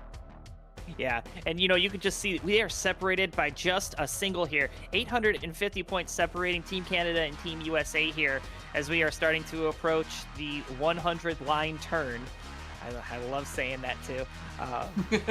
But look at Tetris Time and Alice. If you're just looking at those 2 matchups, it's a 100,000 point advantage for Tetris Time at this point, which is a much different story than we saw in that game number 1. So perhaps game number 1 jitters now aside, Tetris Time is ready to come out and make a correction, if you will, to get back on top and show why he was selected to go first. We're also seeing a lot of, at least I've been noticing, that Alice has just not been able to get this stack into a comfortable position for a while. 369 at 105 lines. I mean, that is just definitely not the kind of numbers that I think she's really expecting. So Yeah, we did mention that this isn't going to be same piece sets, so it is very possible that, a tough sequence has hit Alice and a more favorable piece sequence has been hitting Tetris Time. So there is that as a factor, but, at this level where those two players are playing, I mean, you can only blame RNG so much. It goes back to your fundamentals, how well you're stacking and how well you're playing. And, as a Tetris player, you know that if you get out of your rhythm, it is very hard to get back into it. Sometimes you just have that suffer game. Yeah, and Tyler's going to have to find a rhythm pretty swiftly here. He's also at about next box height, finally bringing it back down, and just in time, too. He's got 10 lines left until the transition. Yeah, from the cheese grater back to clean here, 451, and gets the well open, long bar in, bang Tetris. Team America with a 1 Tetris lead. Transition for Alice, our first player there. Yeah, Alice now the first one into transition. She spent all that time digging up high, and it ate up a ton of lines. She's got that Tetris to go to 487 into level 20. Firedox looking now to be bringing a 600 transition. Tetris Time in at 581 takes a score to go over 600. Tyler's in at 500, and we are off and running on these 19 speeds all 4 games. Yeah, and this is where the game is going to turn from good to great. The pieces are falling so much faster, and the points will start increasing for Tetris as the level count keeps going up. You see another Tetris there for Firedox, 651, Alice at 544, giving a combined total of 1.2 million here going into level 20 for Firedox. Team America only a Tetris back. In fact, going to take the lead right there, 1.2 million to 1.2 million, 50,000 points separating. Yeah, I was mentioning it earlier. These green numbers are going to be flicking back and forth because this is a very close game. We're literally separated by less than a Tetris at any given point here. Tyler with 1 goes to 593. Team USA grabbing the lead, but it's only by 16,000 points right now. Firedox is in a bit of a dig. Finally, a little bit of a slowdown for him, but Alice now the one picking him up, getting a score back there. Tyler was sky high for a moment and sets up the Vits. Love to see it. That is Tyler in a nutshell. He's a goofy goober. Playing for the pride of his country, and he still has to set up the memes. And that's fire. Oh, that was very spicy. But that Tyler's used to it. He knows what he's capable of on these 19 speeds, and so far making it look, kind of good. He is the lowest of all of the players that are scoring currently now, just crossing that 700,000 point mark. But Firedox in trouble. Yeah, Firedox definitely going to need to bring this down in a hurry. I also saw for a moment there what looked like a really spicy situation on Alice's stack as well, but that one is being brought down beautifully. A Tetris on row 2 to clean things up, but now it's Firedox who has to get this taken care of in a hurry. He's played above next box height. Yeah, and if he goes out now, that is just a huge advantage for Tyler and Tetris Time to pour on points, because once that player goes down, the other players keep playing, that score keeps going up. So, looks like Firedox knows exactly what he needs to do. A couple of burns away from getting the well open. Gets the well open. Where's the long bar for the reward? Does it come? Not yet. Not yet. Where's the bar? Give him the bar. Good old Tetris taking us there. Down. It is 808 for Firedox.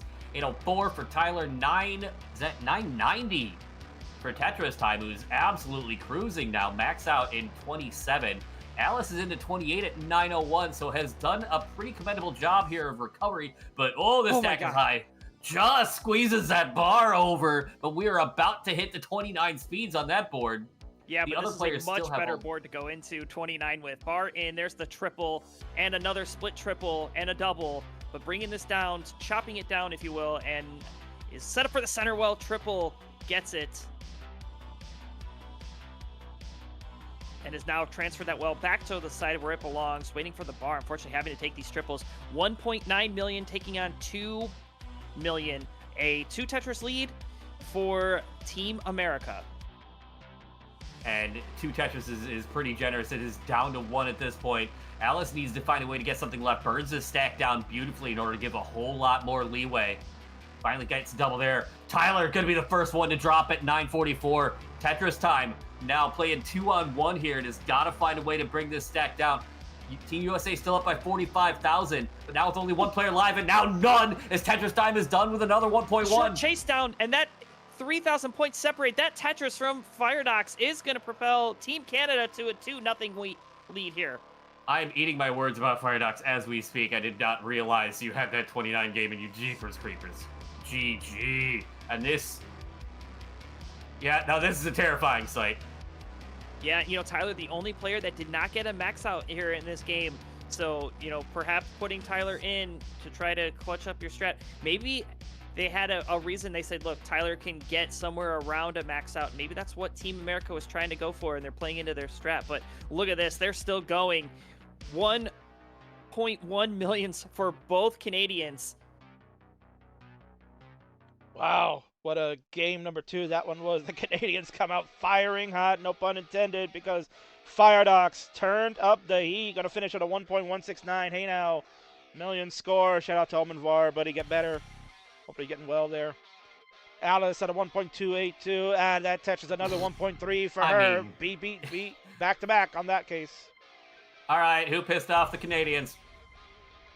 Apparently that diss track went harder than we thought.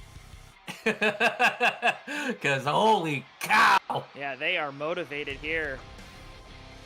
1.38. Wow. Oh boy, what did you do, Tyler?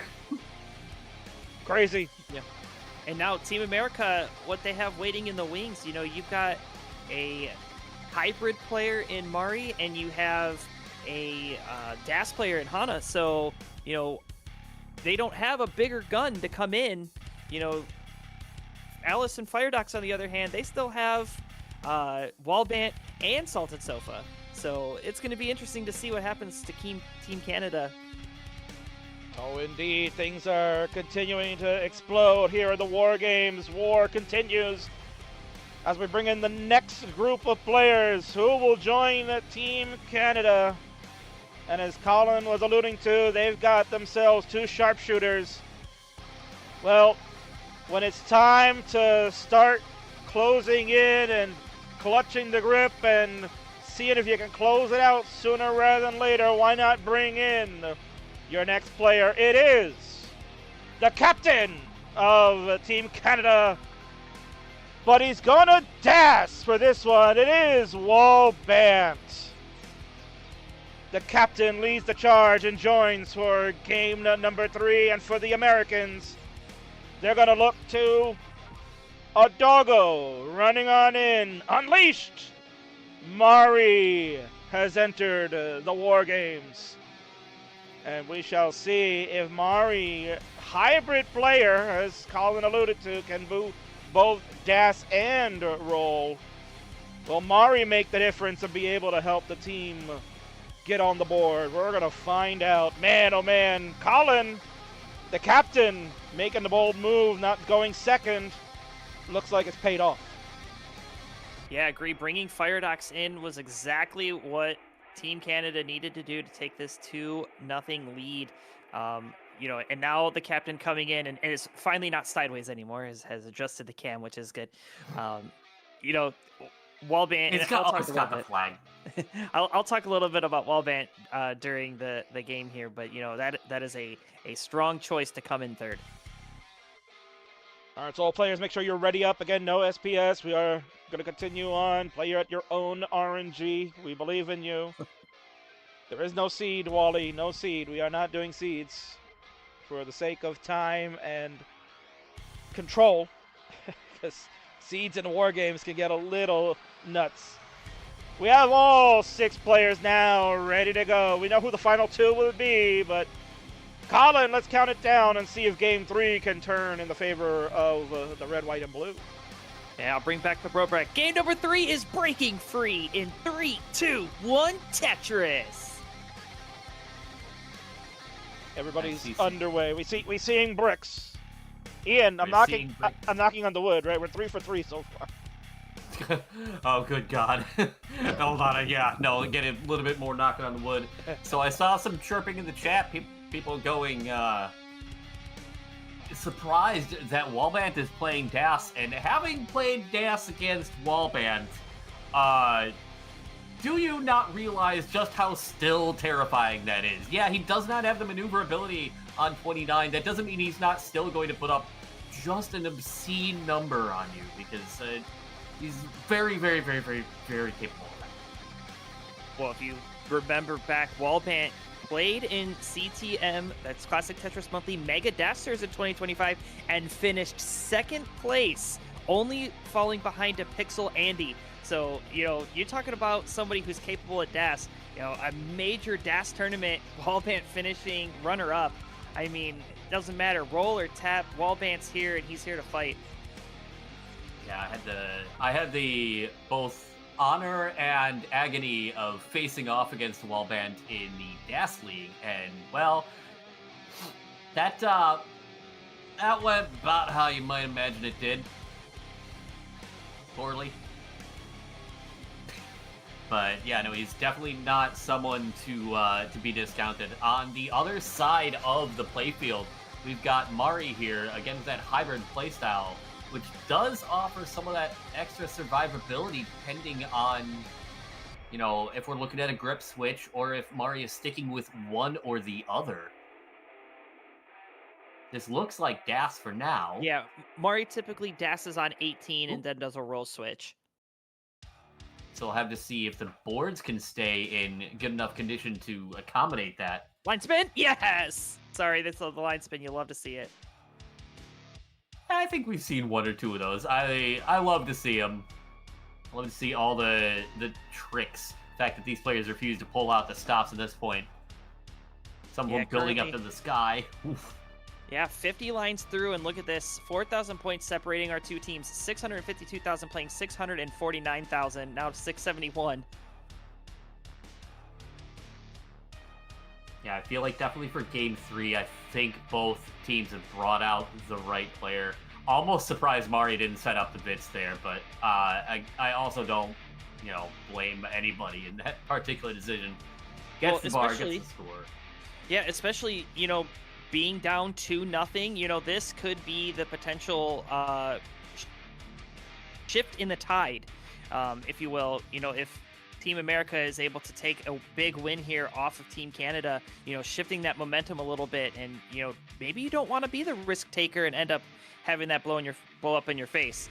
I can speak from experience. I went to CT UK and set up a VITS and then died because of it. So perhaps Mari taking the stronger approach says, I'm going for survivability, playability, because again, as this game goes on, if you top out and the other team is still playing, those are just points that you cannot get back. Yeah, survival becoming an even larger part of this game when you've got more people playing. One player can only make up so much. Ooh, Tetris time was set up for a dirty there. Finally gets it here. Nice little dirty Tetris up on row 3, but kind of shocked he didn't take the prior one. Wonder what happened there. Maybe he didn't see it, or maybe he just had a better placement in his head. Ooh, Alice with a bit of a structure this is a scary here. Looking board. Oh, it doesn't get the double tuck. Oh!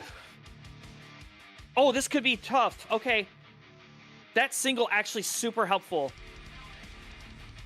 And a beautiful T-piece to the left. Alice is bringing this back down. That was very, very terrifying. That could have been the exact swing that Team USA needs. But now all of a sudden, Alice's stack is like, yeah, I don't know what you're talking about. It's perfectly fine. So you can see how quickly these tides can change. Team USA, brought it to within 5,000 points here for a moment. They have just been, they have been score for score pretty much. No major lead. You would expect when you see a player like Alice all the way up the top of the board, scrambling up the top, that the pace would start to change in favor of one team or the other. But no, a Tetris separating, that's nothing in a 3v3 matchup. Yeah, the differences here, a one or two Tetris lead does not carry as much weight when you've got 3 players in as, until you start seeing the lead get into the 6 figures and then some, then you might start going, okay, when do I need to press? But right now, these players need to be preparing for transition. We've got a couple of interesting stacks here. WhiteBat's got all the weight in the world on the right-hand side of his stack. Tetris Time was about to bring things back down and got a kind of an ugly sequence here. Goes in at 525, but opens well right up. Yeah, we got a transition for Firedox at 537, WhiteBat at 565, Alice 539, 545 for Mari, and Tyler looking to hit transition with this single here at 542. So everybody above 500 transition. Yeah, I mean, we've got 6 really solid games going here. The lead climbing a little bit, but that's because Team Canada, basically everyone is out in front lines-wise at this point. Yeah, and of Tyler's course, still on. Tyler just got to level 20. Yeah, the player leading the pack in terms of the line count. Again, Tetris Time. Tetris Time does play a bit higher and a little bit more aggressive in his playstyle. So he's taking a triple right there. But he's handling the stack really well, keeping it safe now. Oh, Alice is out! Alice is out at 626! Team Canada down to 2 players. That lead had ballooned over 100,000 points for a moment, but now this is Team USA's chance to get back into this match. And you can see right now that is starting to get eaten away as these players score. However, there is no long bar for Mari, and now Mari's board going to get in a bit precarious situation. The right pieces don't fall. Tyler also in a bit of a spot of bother here. But nice spin. Hilson spin. Needs a bar, needs a hurry. Mari is going to be done as well at 601. Yeah, so Alice maybe getting a little bit of a gift there from Mari with a pop out beneath her score. And look at WhiteBat, WhiteBat, WhiteBat! WhiteBat's going to be done at 746. And now a 6,000 point swing. Now add a Tetris to that. 2.1 million playing 2.148. So it is up to Tyler and Tetris Time. Tetris Time survivability at this height may make the difference here. Long bar in, bangs that Tetris down. 2.1 million plays 2.2. But Tyler getting up a bit high, gets that well open, needs burn. a bar. Needs help for that left side, and it's not coming. Okay, wait. The J gets over, and he's got the well open just in time for the bar, and that is going to give Team USA the lead now. As we go into level 25, 26 on all 3 remaining boards. And now it's a 2-on-1. Yeah, and Tetris Time, way out in front here. 906,000 clean board set up for 2 Tetrises. Just needs the bar to come. There's one, banks it down, 943, Tyler 824. That is not going to take a 120,000 point lead here for Team America. Yeah, now you're definitely going to see this lead start to skyrocket. It is all down to FireDox on Team Canada's side. He's got to find every single point he can. Reopens the well there. Who doesn't take the Tetris? He wanted to get that left side filled out. Yeah, I think he knows that survivability is key, and you need to have a built-out left if you want to have any hopes of surviving a drought. Absolutely, but now he's going to have to step on the gas. Tetris Time is into 29 speeds at 1.08 and counting. FireDox has got 1.02 going in. Tyler has got 3 lines left, is at 887, but staying alive is more than enough at this point. Every line he scores is going to be just that much more that FireDox has to do. We're at level 30 at FireDox side at 1.05, down by 250,000 at this point. This is what a 2-on-1 can do. Yeah, and we saw that playability of FireDox in that previous game. He's going to have to do another one here and really hope that something catastrophic here happens to Tyler or Tetris Time. And, Tetris Time was looking a bit scary for a moment, but now back down to the bottom. So, FireDox has to remain efficient. He's unfortunately digging, which is just losing lines here because of the 39 cap. Yeah, tick-tock goes that clock, and I mean, you want to survive and score as many points as possible here, but at this point, how much longer can you just keep digging before it's too much, and you've got to find when to dig deeper, and at this point, I don't know how much more FireDox can pull out. It's got to 1.1 again, finding a few more points. That's going to be... that L. And a 344,000 point swing. We talked about, could this match be the shift in tide, and right now Team America with the win, not out of it yet.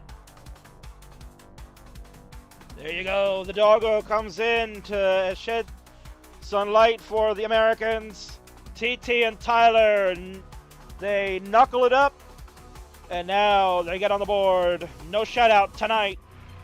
USA says let's go all the way as TT gets close to the double kill screen. We'll let him finish it out. It's 2-1 now. And reminder, as we are about to get our 4th and final players coming in, reminder to all players that once you've topped out, do not start any new games until the match is over, because NTC will then restart the score, and that'll mess up the total. So reminder, although all 8 players that are playing are aware of that, that's why I picked them. They're Awesome. 1.4 for TT. Try to send that message back. I think he got fired up now for that. All right, there you go. So it's 2-1 right now. Also, I'd like to give a quick shout out over on YouTube to one of our great supporters in Classic Tetris, my man, N-Dog KTD. That's Nate Dog, baby. $100 super chat from Nate. Thank you so much over there. Neat format. Go USA. There you go. So once again, thank you so much, Nate, for your super chat. Appreciate it. All right. So Ian and Colin, we know who the final members are getting set to come in. We're going to bring some Dallas superstars in.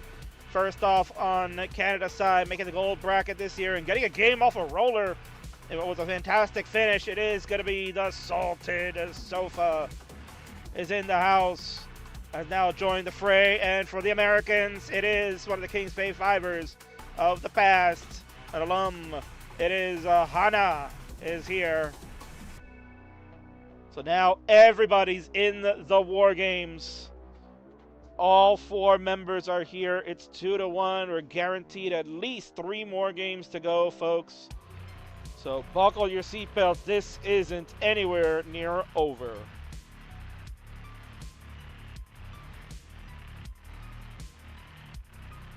So players, you thought Yep, the players, if you're ready to go, make sure you get those ready buttons in. I have 3 readies from Team Canada. We are waiting on 1 more there. We have 2 readies from the USA. Reminder, no SPS. We are on your own RNG. So trust yourselves. We have all 8 readies. Ian, the War Games is now all full. Which team is going to now move in to take advantage of game number 4? Count them down. In 3, 2, 1, Tetris. And Oh for my those, goodness, we have all blocks there. Ian, knocking on wood again, right? Yes, my poor desk is dented at this point. And a reminder to all you friends out there, all you fans that are currently watching on all our live streams. Thank you so much. We got a lot of viewers watching all over the world on YouTube, Twitch, X, Facebook. Thank you so much for hanging out tonight with me. I've got my cohort on the Friday night fights. It is Colin and Mr. Square Up. It is Ian Keys. We are on comms here. Both Ian and Colin are handling it while we have trouble on Alice's side. We'll see if she can get out of that momentarily. But for those of you waiting for the big matchup, Joseph Saley and Koryan, they are coming up after this match is done. So stick around. This one is just getting hot. Go ahead, boys. Take it away. Yeah, so, we are 4 games in. We talked about fatigue perhaps being a thing. Alice, now 4 games in and, kind of suffering again here up at the top. It's really starting to... Set up, though. Dirty Tetris and set up for another. Take 2, they're small. Yeah, saying I'm not out of this yet. Keeps on bringing this board back down.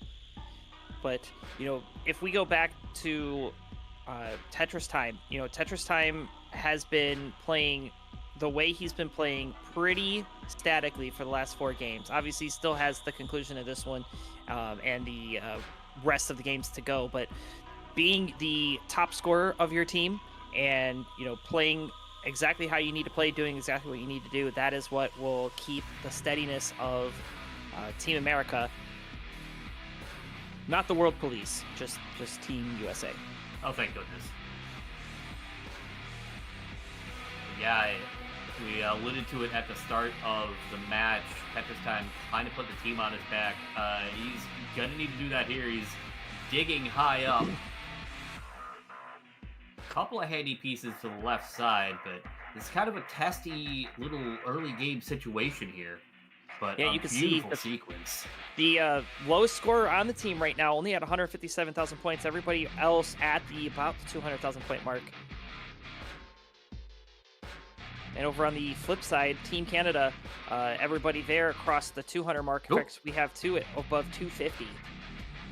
Ellis had a center of the stack Vitz there that was kind of fun to watch.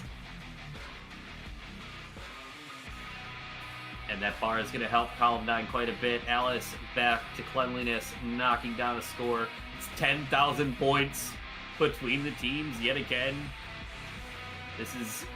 If you thought the numbers were blipping back and forth really fast in Game 3 with a 3-on-3 situation, there is often no way to tell what the heck is going on with the lead for most of the game in a 4-on-4. Oh, but Mari, in need of a bar and in need of it in a hurry. There it is. Brings us back down just in time. Yeah, that square to the left is actually what saved him. I mean, he did get that bar, which helped bring the board down, but not having it built out left of that square, that next line wouldn't have burned. So great foresight there for Mari, and it's going to be A-okay chopping this back down. The one thing I'm surprised to see is I did not see a roll switch. That was a pretty scary situation. I would have expected to see, somebody that has rolling in their bag of tricks to kind of pull that out to help get a little bit of ease getting more pieces to the left side.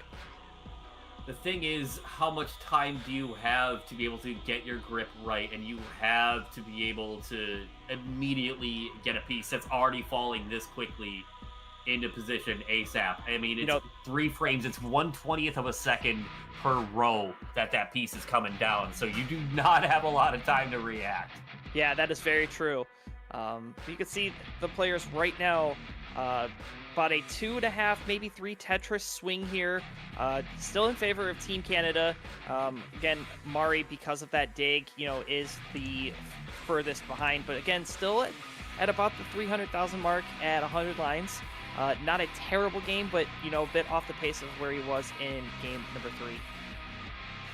Yeah, we had a short dig there from a couple players on Team Canada, and the lead went from pushing 100,000 or a little over down to 60K. And that's it's hovering between 30 and 60,000 right now as we approach transition here in game number, 4. This is Math. 4. Yeah. Counting. Uh-oh. Ooh. We have a diving board there for Alice. This is the 3rd diving board situation that she has been in this game. So you gotta wonder if it is fatigue or nerves or maybe came out hot and is now starting to cool down.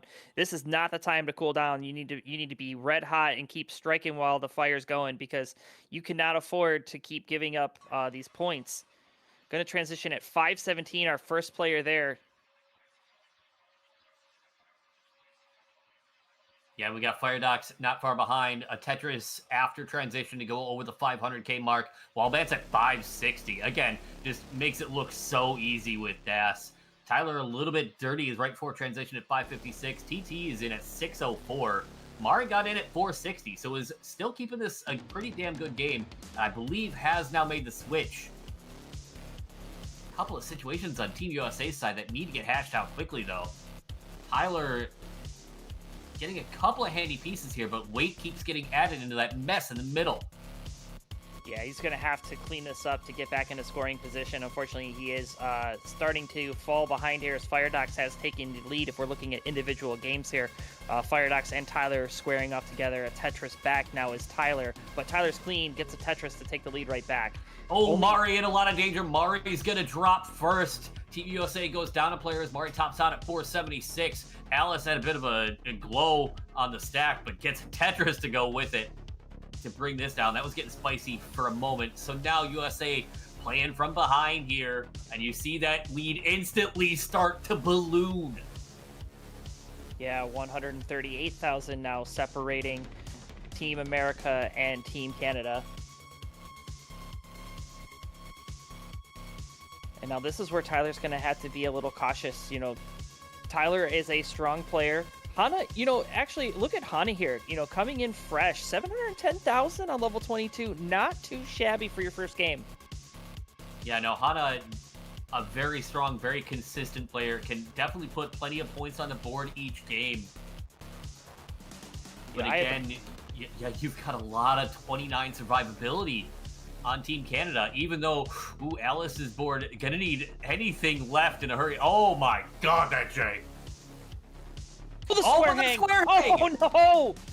And just like that, Team Canada losing Alice. that puts a couple of interesting wrinkles in this because, again, that is a little bit less than that 29 survivability.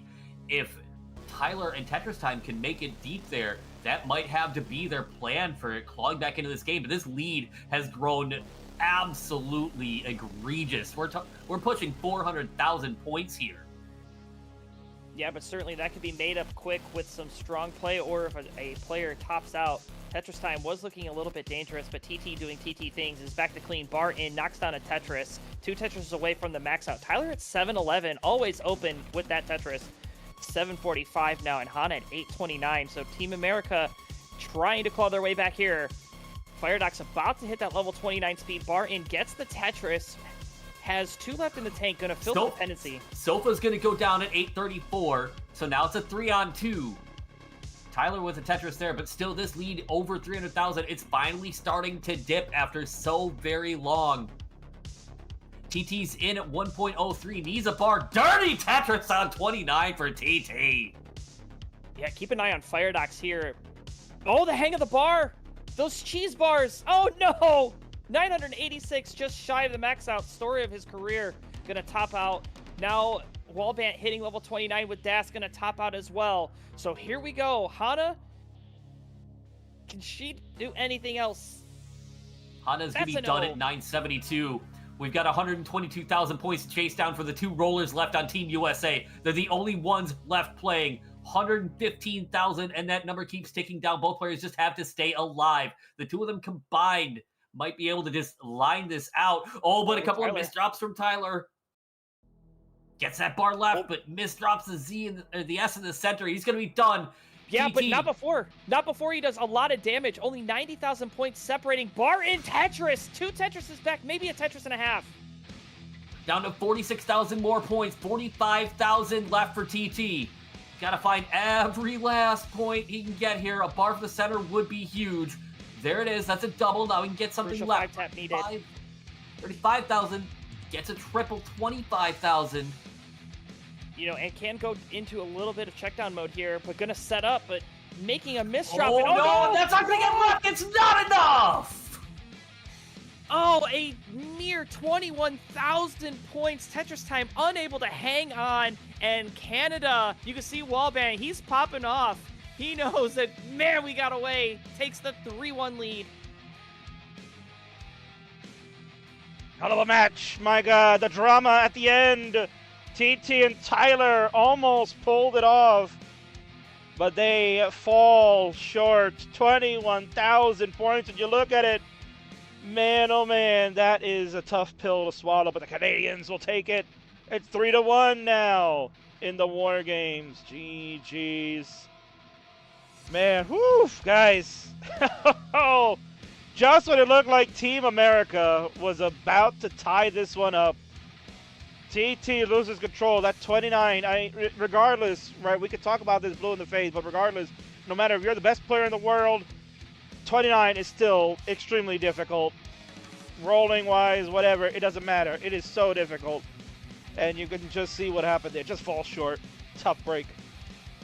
Yeah, and you can see just how crucial it was with Mari going down with a mere 476,000 points. You know, if Mari would have had one more Tetris, this could have been a completely different conversation.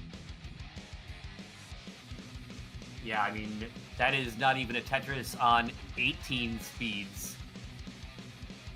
And that is after a nearly 400,000 point deficit brought down to 21K. That's what that extra little bit of survival deep into the post can do. But it still wasn't enough. Team Canada's got the 3-1 lead, 2 games away from a big statement victory. These players are starting to ready up, just waiting on a ready from Alice, WhiteBat, and Tetris Time. Tetris Time, no doubt, probably taking a breather off of that last match.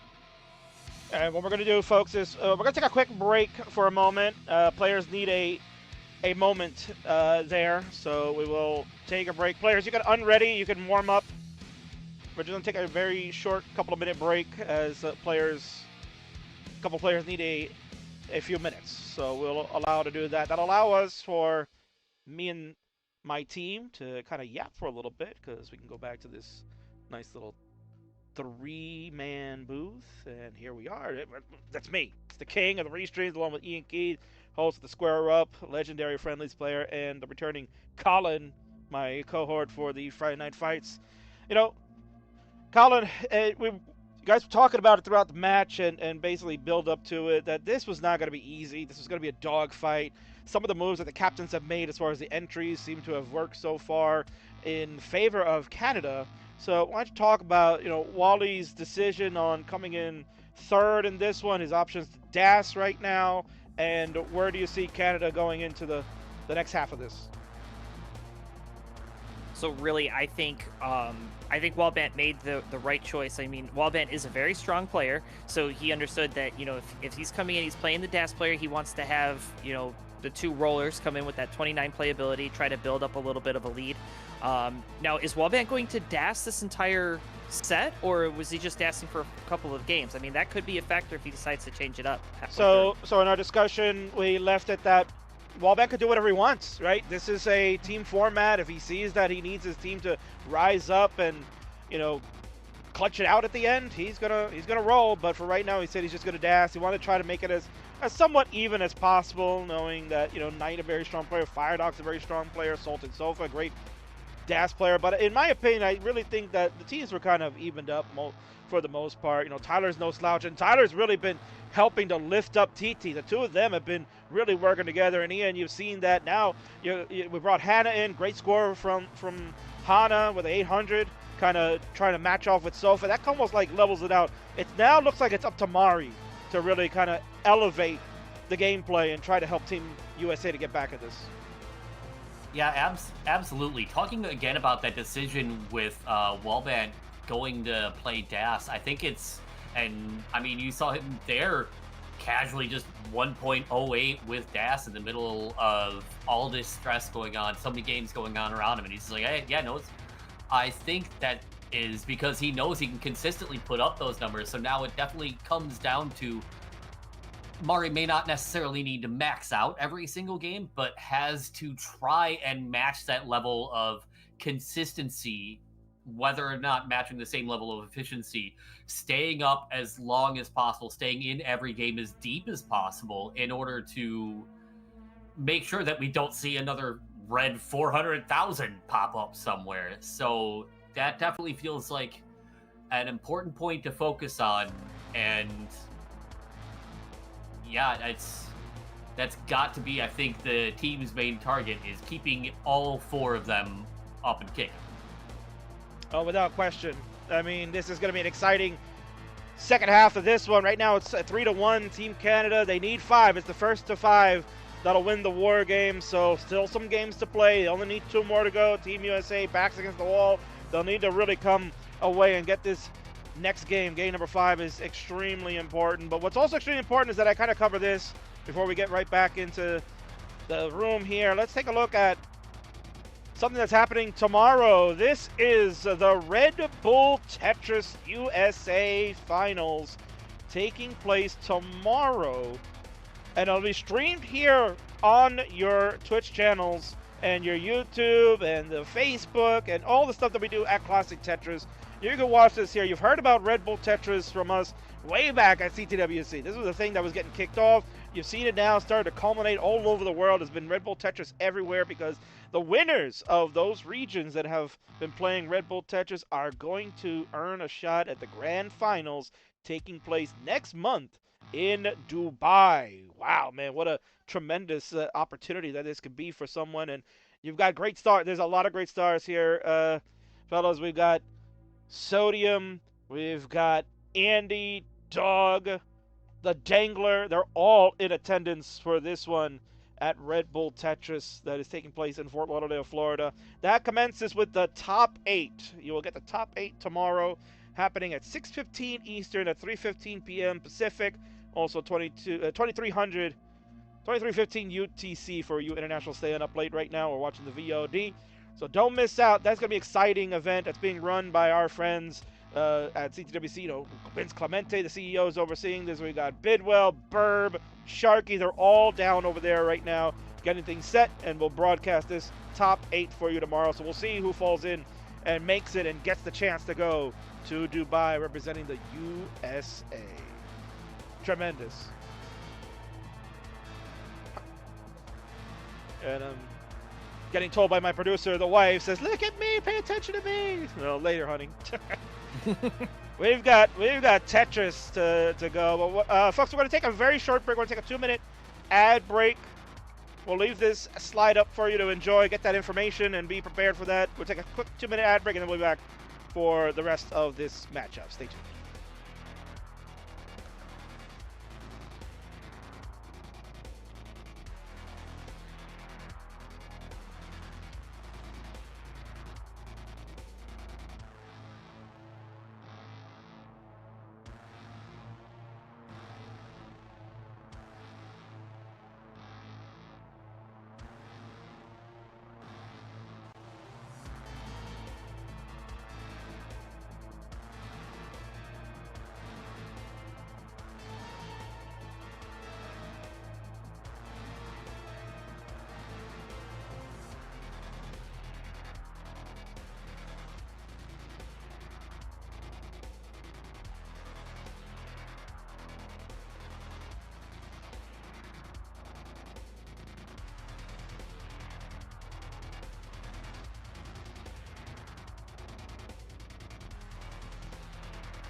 All right, so for those of you watching on Twitch or YouTube or any of the other platforms that are not getting the commercial break at the moment, well, that's good, because that means you might be subbed to this channel.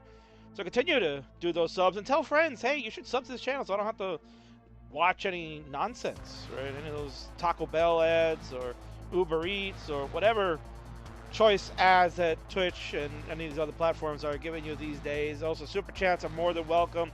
Bits and subs, if you give them to the king, guess what? He gets a portion of that for all the hard work, and maybe I can throw some bones to my friends Ian and Colin once in a while, right? Maybe buy him a cup of coffee. That'd be nice.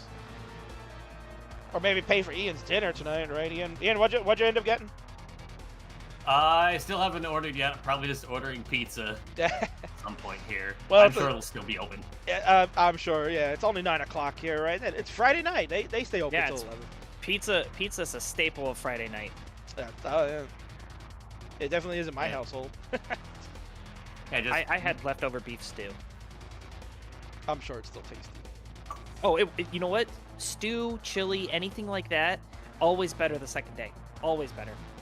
Very true. As time for that to all like marinate together, yeah. No, just big marinate. Well, it's a perfect segue into our match. We're back, folks. Ad break is over, and players are getting their final warm-ups in. So, players, we're back. We're ready to go for the second half now. It is 3-1 for Team Canada. They are 2 wins away from winning. This is essentially a best of 9. So it's 1st to 5 is the winner. Reason we do that is so that we can allow the last players to kind of get in some games, or at least play 2 games in. But the longer we go, the better. And an endurance test for those that started the match, right? Because if you play a decider, that means you're playing all 9 games. So it could be a little rough. All right, so we need readies from Wallband, Salted Sofa, and the Tetris Time. If you 3 can get your readies to go, we will continue on with the War Games. And for those of you coming to tune in, we are, yes, getting close. It's getting close to the main event.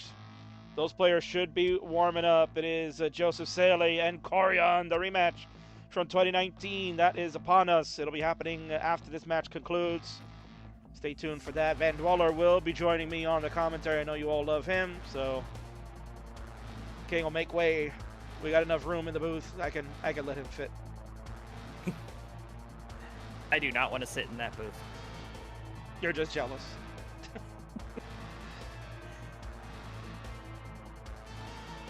I did see both Koryan and Joseph in the chat a little bit earlier, so we know they're here. They're watching, probably doing a little bit of warm-up by now.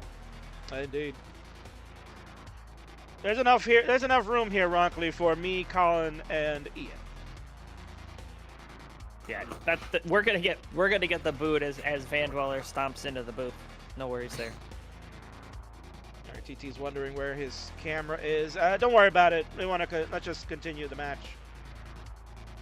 Camera B would it be? Don't worry about it too much. I'm not too concerned. Unless Fixed he's cam, got please. something absurd to show. Right, I might have to refresh him, but then that'll wipe out the ready. I'll wait till all readies come up, and then I'll do a refresh, and then we'll get this started.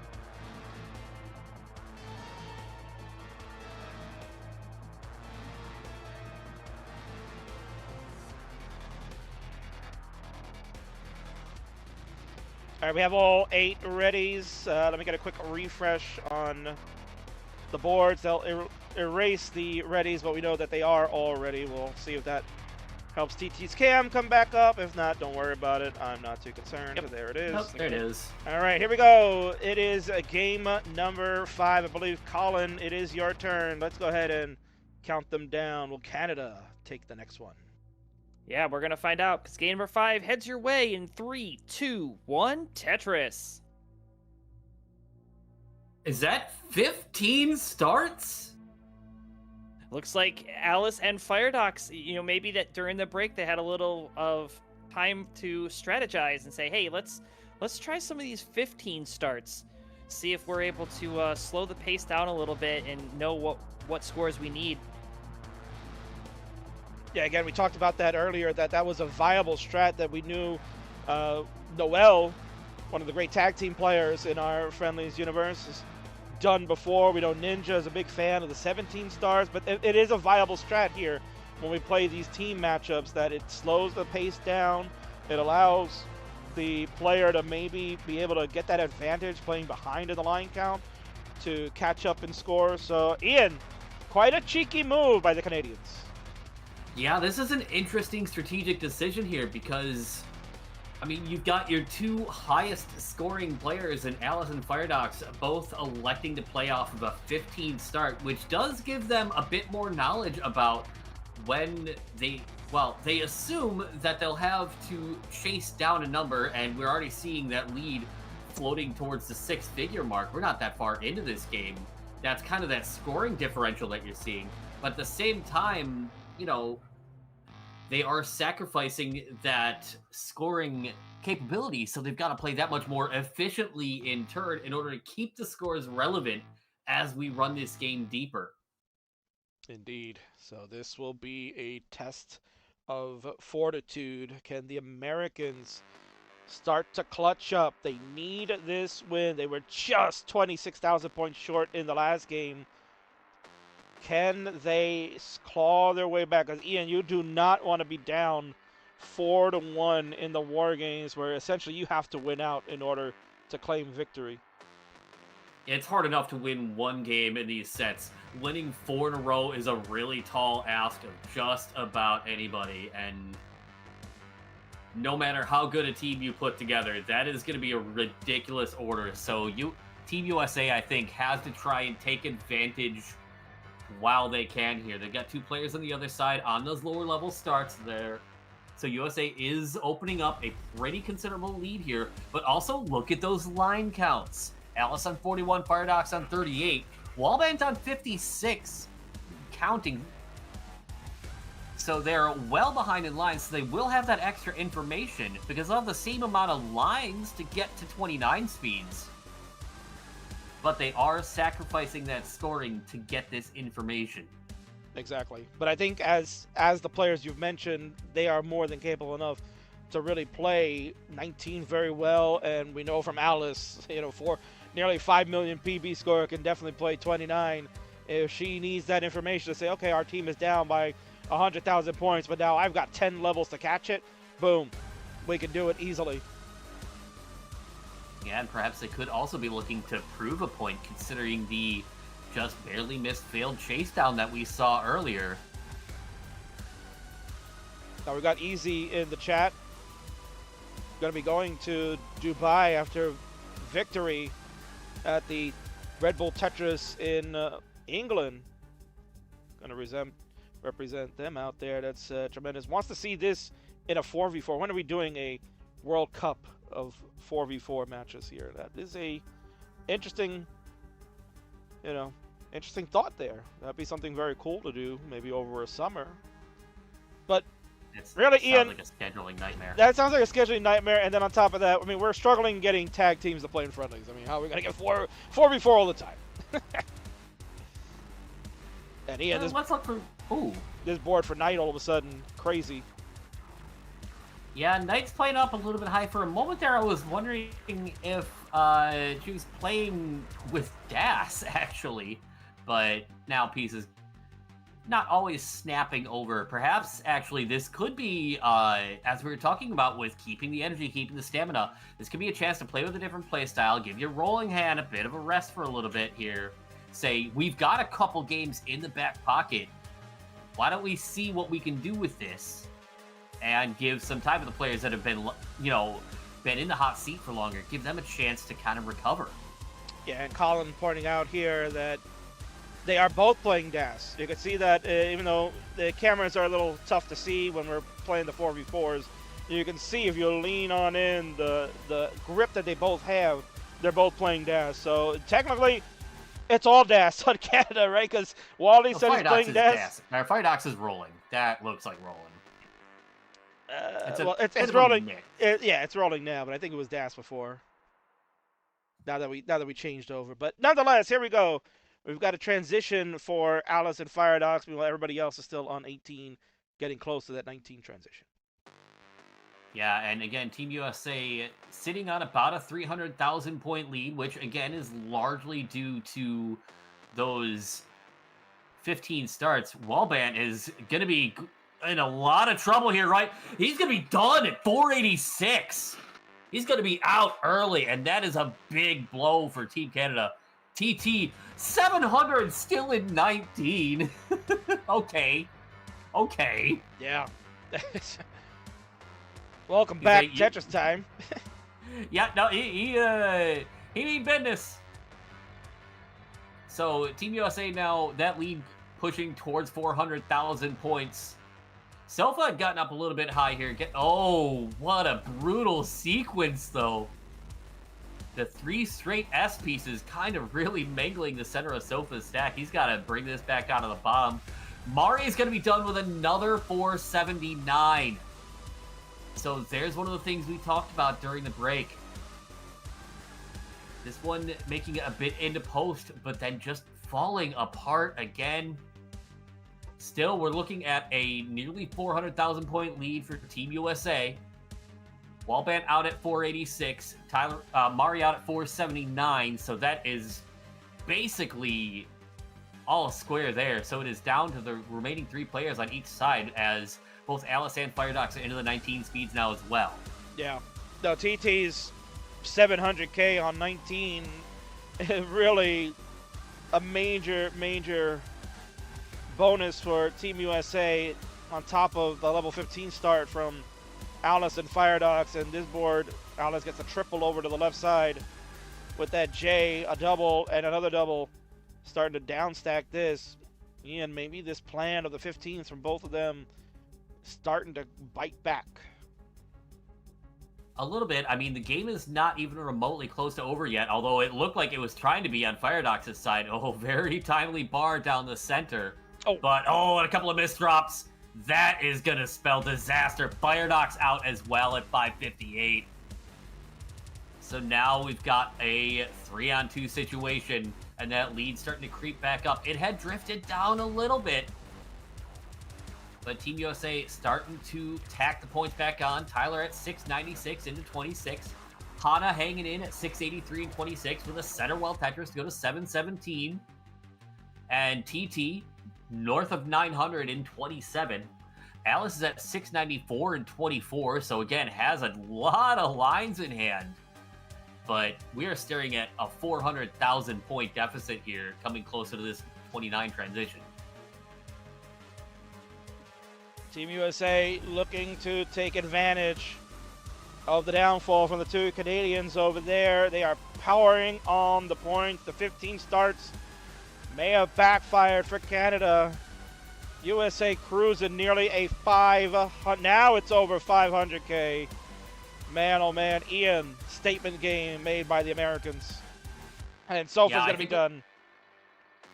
Yeah, the lead now climbing over 600,000 points. That's a pretty tall ask, especially 3-on-1. TT into the 29 play. Tyler in as well. Alice still in 27. We got Hana in as well. Scoring a good number of lines here. Okay, Hana. That's that roll there from Hana. Making it to level 30. Tyler out at 920. TT just pouring on the paint here. I think I saw the vision for what Team Canada wanted to go for with this interesting strategic decision. Right now it's not panning out, but they could be playing the long game here. Again, looking at the stamina, keeping the energy up. Another great game by Hana at 894. Tyler did his job at 920. And TT leading the charge. He's still going. 729,000 points the difference. 3.5 million to 2.85. And remember, 39 line cap in effect here. Ian, I think it's safe to say the Americans are going to be getting back on the board. Yeah, if Alice somehow wins this, lifetime sub to the channel. And TT's still going, reminder to... Yeah, TT is still playing this entire time. So, yeah, that... Ooh, Alice is going to squeeze in another triple there. Yeah, but that right side is inaccessible, so 1.055. The strategy not quite coming through this game, but we'll see if perhaps it pays dividends in the future. TT's trying to put up at least a 1.4, if not more here. Say, why would you do that? Why would you give me this opportunity to put these kind of numbers on you? 1.47. Great game by Tetris Time to lead the charge, keep the Americans involved. It's 3-2 now after 5 games. 4 potential games left on the docket. First to 5 will be the winner. Canada needs 2 more. USA needs 3. So coming up, Ian, is a very crucial game number 6 that can dictate where we're going to go.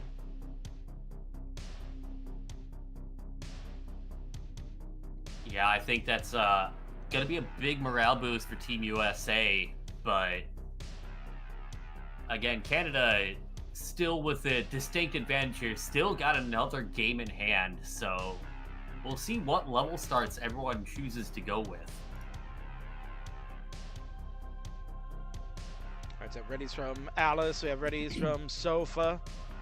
Team America all have readies except for TT, who just finished that game out, so we'll give him a breather. Again, and the stamina for TT, it just seems he's getting stronger and stronger as these games are going. He started first, and he is still the last man standing. Yeah, he is only growing stronger here, but now we're moving past your usual best of 5 sets. This is game number 6. And yeah, that Wars experience here could really come into handy. Yeah, you did mention Tetris Wars. Tetris Time was one of the finalists in the Battle Royal Tournament 6, so, perhaps, he was the right call to go out first. Looks like that's the case. Everybody's ready to go. Ian, it's game 6. Takes us into the mix. Sorry, I stepped on somebody's line. Let's go. I was going to say in 3, 2, 1, Tetris. And yes, folks, we will be having the main event coming up next. Once this match concludes and the resolution is there, you're watching War Games right now. It's Rivals 6. It's the King, Ian Keys and Colin on the comms for you. Music provided by our friend Karl Casey over at WhiteBat Audio. Make sure to tune in at whitebataudio.com for your copyright safe and royalty-free music if needed. Joseph Saley, Koryan, they're warming up. They're getting ready. They're enjoying the show. They're watching this, seeing this tremendous. Who knows? Maybe next year they'd want to bring their own teams. Could be Team USA versus Team Japan. How crazy would that be? Man, I would love that. I mean, we could see all of our favorites from Japan returning. Love to see Green Tea perhaps along with Koryan. Indeed. Or that would be jaw-dropping. Or to say the very least. Or usually the winner of this war game would be the one to move on, I guess, for next year. So if Team Canada can pull it out, maybe you get Canada versus the USA. Versus Japan. Excuse me. That would be tremendous. Green Tea versus Salted Sofa. How crazy would that be? Oh wow! Yeah, that would be so fun. I mean, even if you're Sultan Sofa, I mean, I think that'd be an honor to even just get to play a match against Green Tea.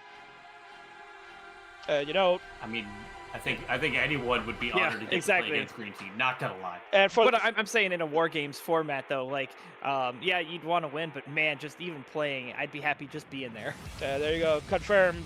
Two-time world champion Joseph Staley said he'd be down for it.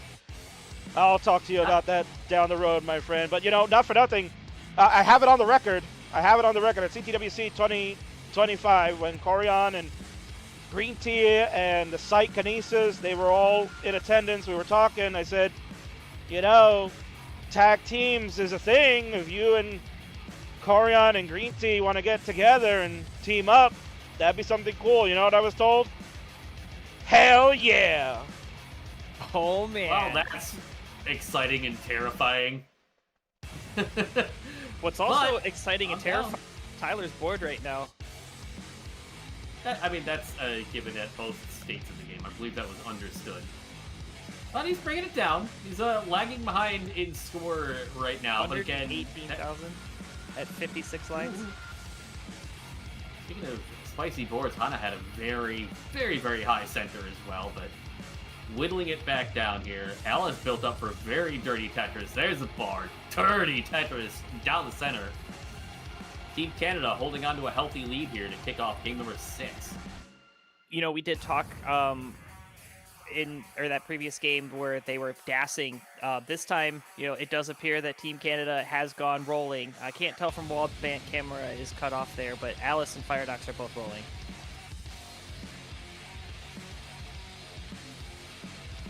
Yeah, it is something that I was definitely wondering about there, was how much of that was just a chance to rest the rolling hand. Yeah, I think when you're up 3-1, I think you take that opportunity to say, okay, they have to play hard. You know, let's see if we can't squeak one out. If we can take one, it's like when you're in baseball and you take that first strike. Oh, what a Vitz! Love the Vitz. And I'm watching the wrong screen. Yeah, that Vitz happened like 10 minutes ago, Colin. But no, like you take that that game, take that lump, but you know you rest your hands, you rest your rolling arm, because you know rolling, it may look fluid motion, but it is a lot of work on your wrist and on your elbow, and your arm gets tired. I'm not a roller. I don't ever experience that, but I've seen these players at live events, and I've seen how they're holding their arms after, you know, long play. And War Games is definitely a challenge for stamina. You know, you've got to play up to 9 games, and man, that is a lot of stress on your wrist and on your arm. Yeah, if you've ever actually heard rolling in person and you just realize how loud it is, that is kind of a low-key little indicator of just how much work goes into this playstyle. Players make it look so easy with how they can just flick the pieces around, and then you hear the controller and clack, clack, clack, clack, clack, clack, clack, over and over and over, and doing that for several games in a row, that'll wear you down. Yeah, and you know, certainly seeing it and hearing it in person is so different than watching it online. Especially like you said, the sound is something else. It's not like anything you've ever heard, really. It's just crack, crack, crack, depending on how fast and how aggressive your rolls are. And oh, Firedox missing that spin. Gonna get a nice long part to get the split double, bring the board into senses. But here we go. We are a moment away from the level 19 transition here, Yankee. Yeah, and Canada has grabbed onto nearly a 250,000 lead, which at this point, that's definitely reaching significant. 594 transition for TT, 531 for Firedox, 564 for Alice. Hana's been having a bit of a struggle bus here at 386. Gets a center roll Tetris to 409. Almost everyone. Oh, I love that flat L burn. That was a really beautiful burn for Hana, flipping that L upwards to burn that hole all the way out with two lines. That was very efficient dig. So, you know, here we are, all 8 players, level 19. Here we go. You've got WhiteBat in a bit of a situation here, but that is a beautiful elf to the right-hand side. Didn't take the Tetris there. Fascinating, but it might be fatal. Oh, he's going to get another bar. Gotta find something I'm wondering right if to hurry. I'm Oh wondering my if he goodness. didn't have Das to get that over. Maybe he needed that quick tap. And a couple of situations on Team Canada's side right now. Alice is up to the sky. Alice is Alice! too high! Oh! Oh, flying too close to the sun, and the wings melt. WhiteBat is going to follow suit. And that 250,000 point lead is dropped into the 5 figures and is plummeting as we speak.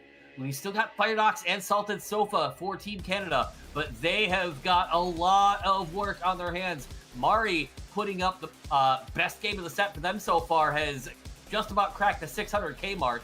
Tyler's at 600. TT just 857 and 24 because why not? Sure. Yeah, and look at Salted Sofa, 743,000. Board is getting up a bit high for Das. Needs some beautiful pieces. That what L an is L. perfect. Oh, wow. Is really not getting any help for that right-hand side, and it's just going to be committing more and more burns here. But filling out the left, that's what you got to do. And these squares coming in, that's just the piece you need to get over to the left. Gets that square all the way over half height on 19 speed. Not easy to do with Das. But right back into the thick of it here, too. Got a couple of pieces that weren't very helpful. He's back into digging, and now Team USA has taken this 6-figure lead here. Players into 24, 25, 26 on TT's part, 27 on Firedox's.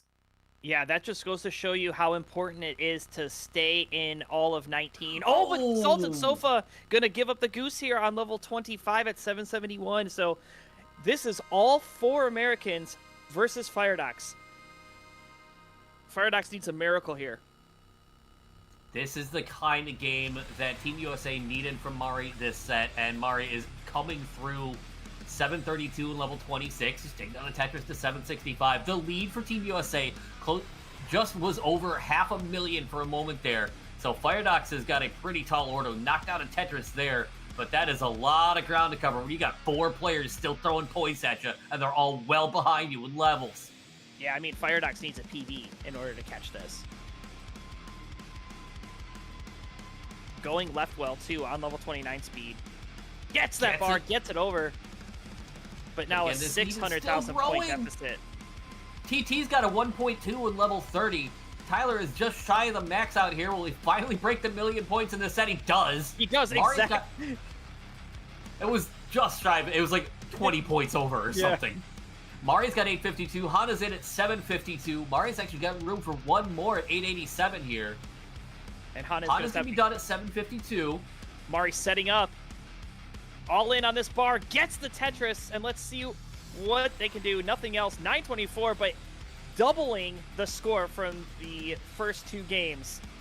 Mari now doing exactly what they needed to do here. And looks like Firedox is going to be done here at 1.2 million. Never something to sneeze at, but Team USA finally coming together as a team.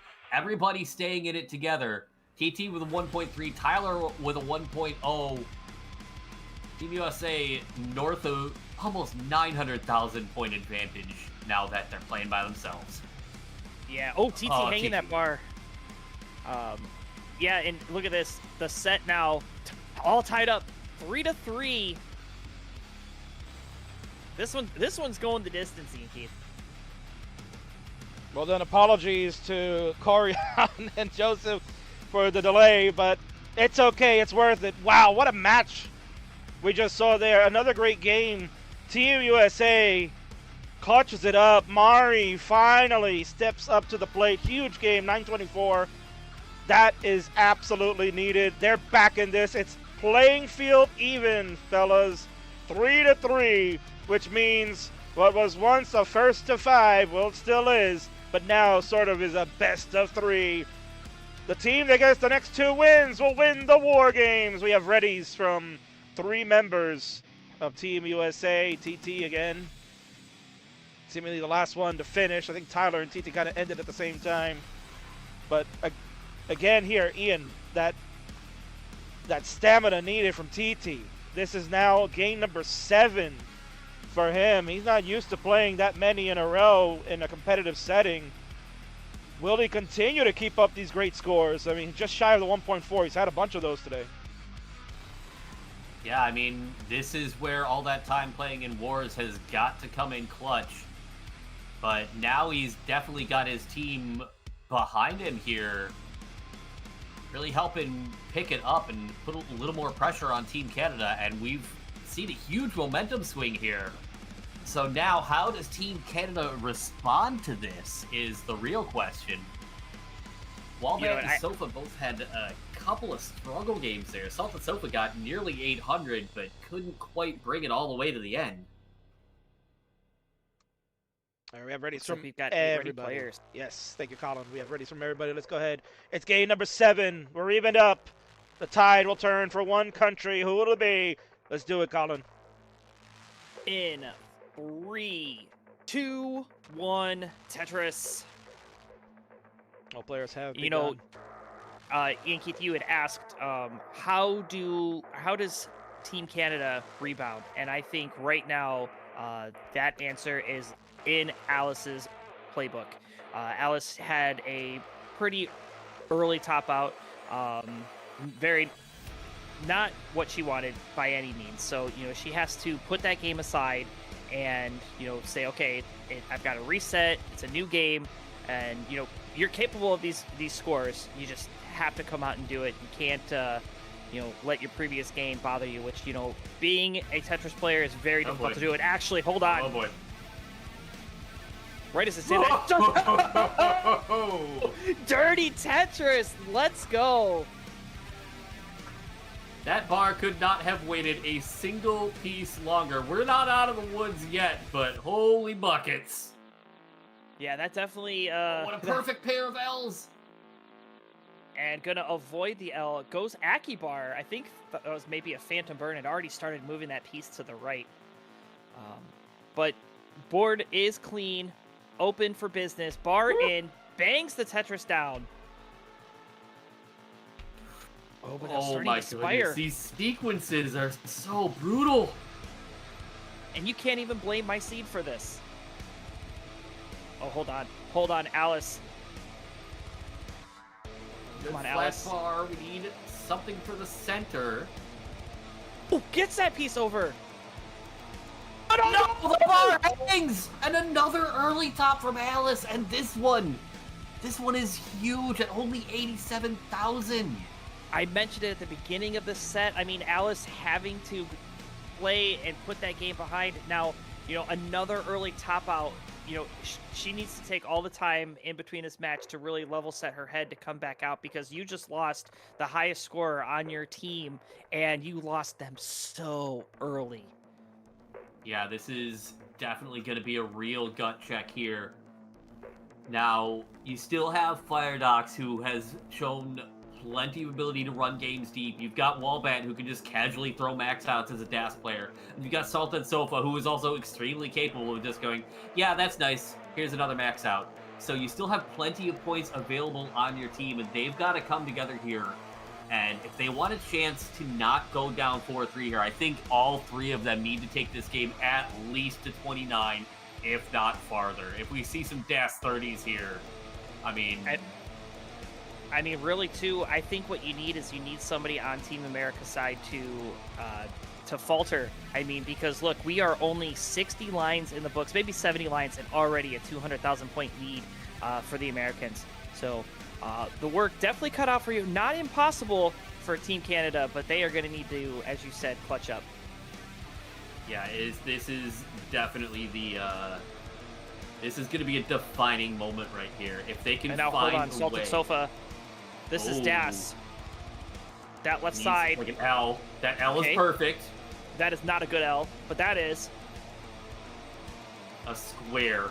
We desperately need a square. That L. Hold on. Oh, it's an L. He gets it. But what else is going to go right? What else is going to go right? Nothing is going to go right, and Salted Sofa goes down too. Getting blasted with L's and going to take the L there. 224, the final score, going to top out. So we lost Alice's 80K. So, got to keep that in mind. Okay. So there was 80,000 points that needed to get added to this. Yeah, it's about 82,000 points. So we'll keep that in mind as this match progresses. 87 says Sentient Longbar. Yeah. We'll get that confirmed. In the meantime, now we've got a 4-on-2, and this is a dangerous, dangerous spot for Team Canada. Can't give up the ghost here, but you gotta kind of wonder. Yeah, and if you're Team USA right now, I think what you do is you just focus on getting to level 19. Say, hey, you know what? We don't need to go in with a big score. We just need to go in and keep scoring points. Get the points that you can get, and then obviously on 19, that's when you turn it on, because already near a 500,000 advantage here at 100 lines. Yeah, you can't exactly just sit back and say, all right, we're good. You still got to keep scoring. Yeah, but you certainly don't need to apply any sort of pressure. Just play your game, you know. And you know, some players, you know, they cannot go into check down mode. They need to keep playing the way that they play, and they play aggressive. You know, Tetris Time being one of them, and you can see why he's at 515. Tyler at 552. Looks like Hana may be on the way to top out City. No, we've still got just enough lines before transition if things don't go too horribly awry. The stack is actually recovering really nicely. Now, yeah. WhiteBat transitioning at 571. Firedox, look at this. 625. Yeah, so it's not like Team Canada is just laying down and taking this. And Mari, that left side for Mari, already problematic. Does squeeze a couple of great pieces in here, but this is going to be a very difficult bit of recovery. And yeah, those S pieces just brutal. 410,000, but you know, that couldn't have come at a better time. You know, having a near 600,000 point advantage. Team America down to 3. Team Canada still with their 2 remaining. So the lead at about 500,000 points here. Remember, we are missing 87,000 points from Alice, whose score has gone MIA. These things happen. Looks like Firedock's going to set up for a little Dusty Tetris in column 8.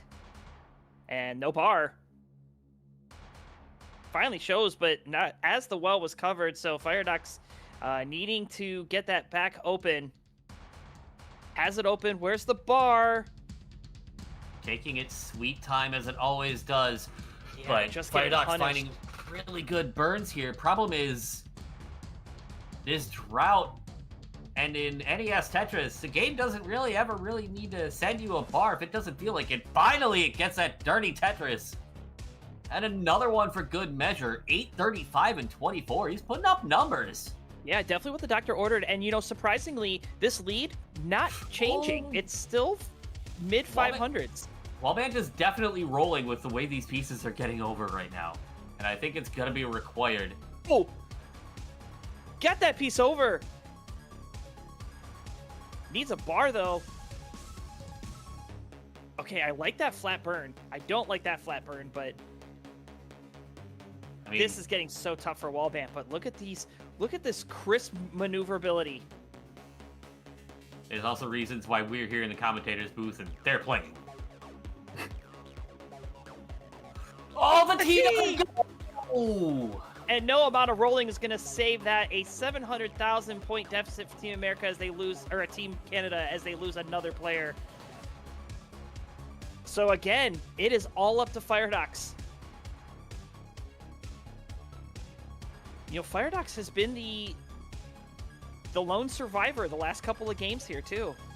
Yeah, definitely bringing consistency that Team Canada has needed. Needs his team to back him up just a bit more here as they've let a 3-1 lead basically slip away here. I don't think 800,000 is going to be very catchable as we go into 29 speeds. Another max out for Firedox, though. It needs a rollover and more. Yeah, it's a bit to ask here. Tetris Time in the running a risk of losing his back-to-back streak here at 6. Oh, yeah, that hang of that fucking make bar it. He's to gonna be make it done. right. Tyler get the max out. Hana 879. Not the biggest scores, but more than enough. And well, Firedox, you've got a 850,000 point chase down basically. And although the Tyler... bar. That's gonna be a crucial 5-tap. All right, I see you. I see you. Still having a lot of work to go, but you know, I think Firedox is.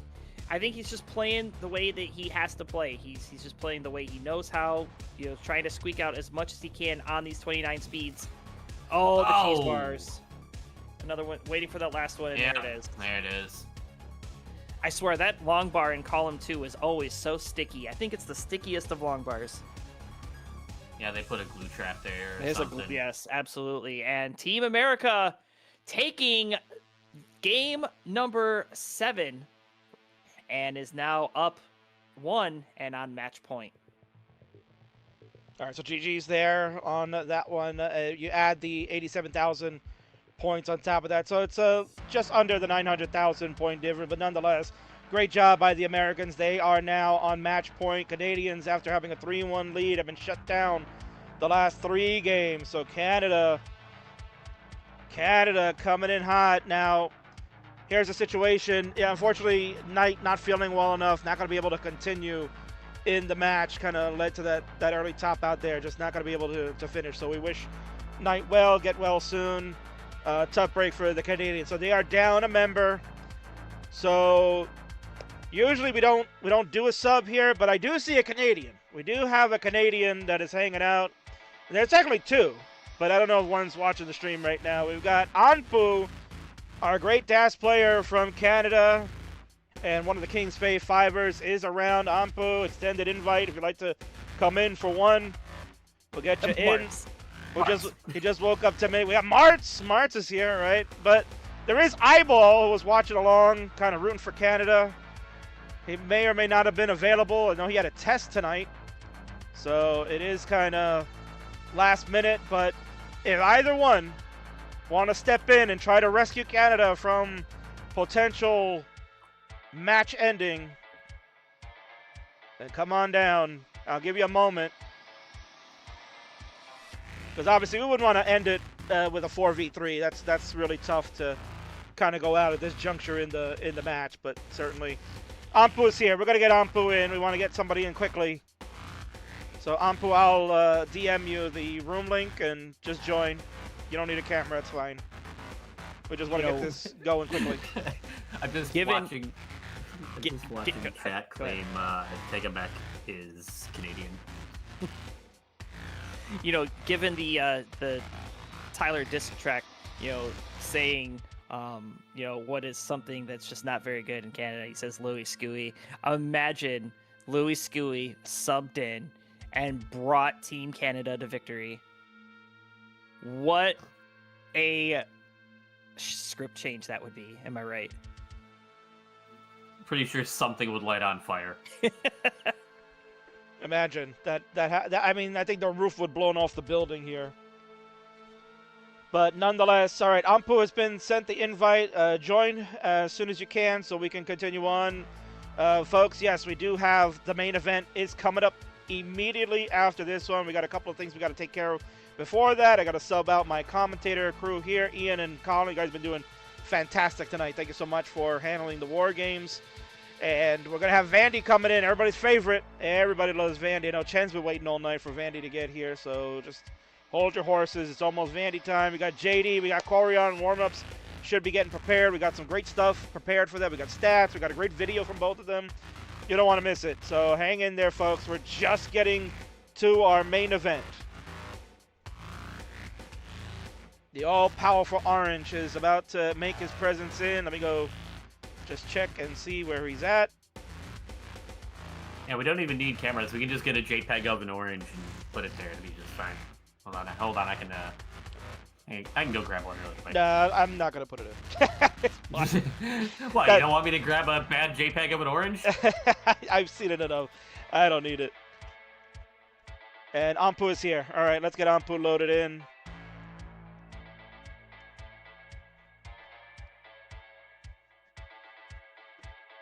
And there is Anpu. Perfect. So, Oh, and it's calibrated.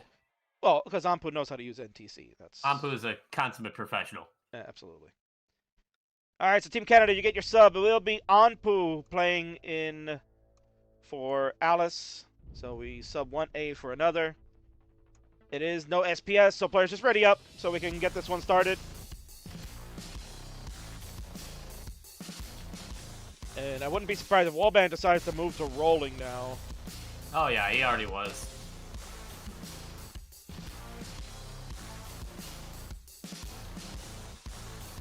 Yeah, the two-time Classic Tetris champion loving this match. We got to get you in here next year, JD.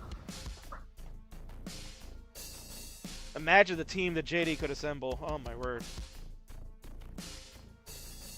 You'd have everybody coming out of the woodwork for that. No, indeed. And shout out to our friend Sydney Serves, former great Friendlies player. Haven't seen you in a while. $5 super chat. USA, USA, USA. Thank you so much for the $5 on YouTube. Much appreciated. Again, if you're watching on any of the platforms, mainly Twitch and YouTube, you can help contribute. King gets a little portion of the pie, mainly on Twitch, but if you can do some subs, do some bits, King gets a portion of that for this evening's content. So thank you so much to all of you doing that. Again, we had Nate over on YouTube giving us the $100. That was tremendous. We have ready from everybody. This is game number 8. Will it seal the fate, Ian? I'm stealing all those lines tonight, huh? Let's do the countdown for this one. In 3, 2, 1, Tetris. You know, every time you steal the copyrighted material, you owe Grand Designs a quarter. Well, that's okay. It's basically a wash because 2-point lead. 2-point lead. 3-point now, right? Yeah. Oh. It's basically a wash, Colin, because then the money that he gets from CTL, right? We just call it even.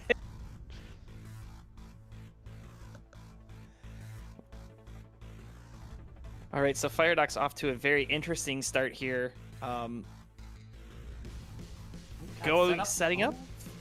Not maybe setting Nope, up. not No, set up couldn't yet. set up? I mean, speaking of interesting starts, TT's got a little bit of cheese going on. Tyler's on row 4, you know. Yeah, and you know, subbing in a fresh player like Anpu, you've got to wonder, is WhiteBat going to continue with the DAS, or will he be rolling? You know, losing a high scorer like Alice, you know, we absolutely hope that everything's okay with Alice and she's feeling okay. But now you've got another player coming in, and, you know, Anpu playing the DAS playstyle, WhiteBat, who has committed to DAS for the majority of this set, and then you've got Firedox and Sofa, of course. Sofa is a DAS player, so you gotta wonder if WhiteBat's now gonna start committing to roll to try to give Team Canada a little bit of an edge. Yeah, and right now they've got these limit. Well, it's gonna keep bouncing back and forth. They've got a bit of an edge here, as both TT and Tyler were kind of just stuck in Dig City for. Let me check my watch here. Ever. They brought the stacks back down, but those are some lengthy digs. Unfortunately, not a lot of opportunity to make up for it on Team Canada's side. Firedock's really on that struggle bus. First Tetris in a while, up to 73,000. But Hana is out. Yeah, and that is not what Team America needs to try to finish this out. Firedock still in serious Dig City and getting square bursted at a terrible time here, but nice L. A J. Opens the well. The bar perfect in. sequence into the bar. Well, near perfect. Had to create that hole, but look at that. Cleaned it up like a true champion and tucks the J instead of taking the burn. Knows that he's only at 100,000 points through 50 lines. Needs to step this up. But at the same time, with Hana down at 107k, I mean, that is a massive boost for Team Canada at exactly the right time. And they are swiftly starting to take advantage of it here. You know, the player that I'm keeping my eye on here for Team USA is Mari. Mari already 232,000. You know, kind of had a little bit of a struggle and then had a great game and then kind of a mediocre game. So, you know, Mari could be the wild card here. Yeah, and right now keeping things under control and also a lot like keeping step for step with TT as well, score-wise. So definitely trying to be a bit more stability for Team USA as they try and weather this storm here that is playing 4-on-3, as they are now the victims of an early top as Hana's stacked. I don't know what happened. Just looked like a bar didn't get left to try and burn out of a situation. Yeah, it looks like it hung again. That column 2, a very sticky Tetris well. And look, there's another Canadian in the chat. E flat, welcome on in, Ella. Great to see you.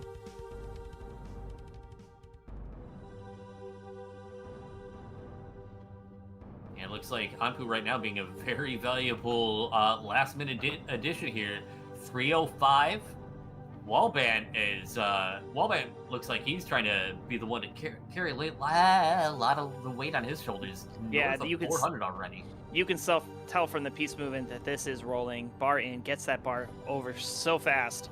431,000. That is a 324,000 point lead here for Team Canada as we approach 100 lines.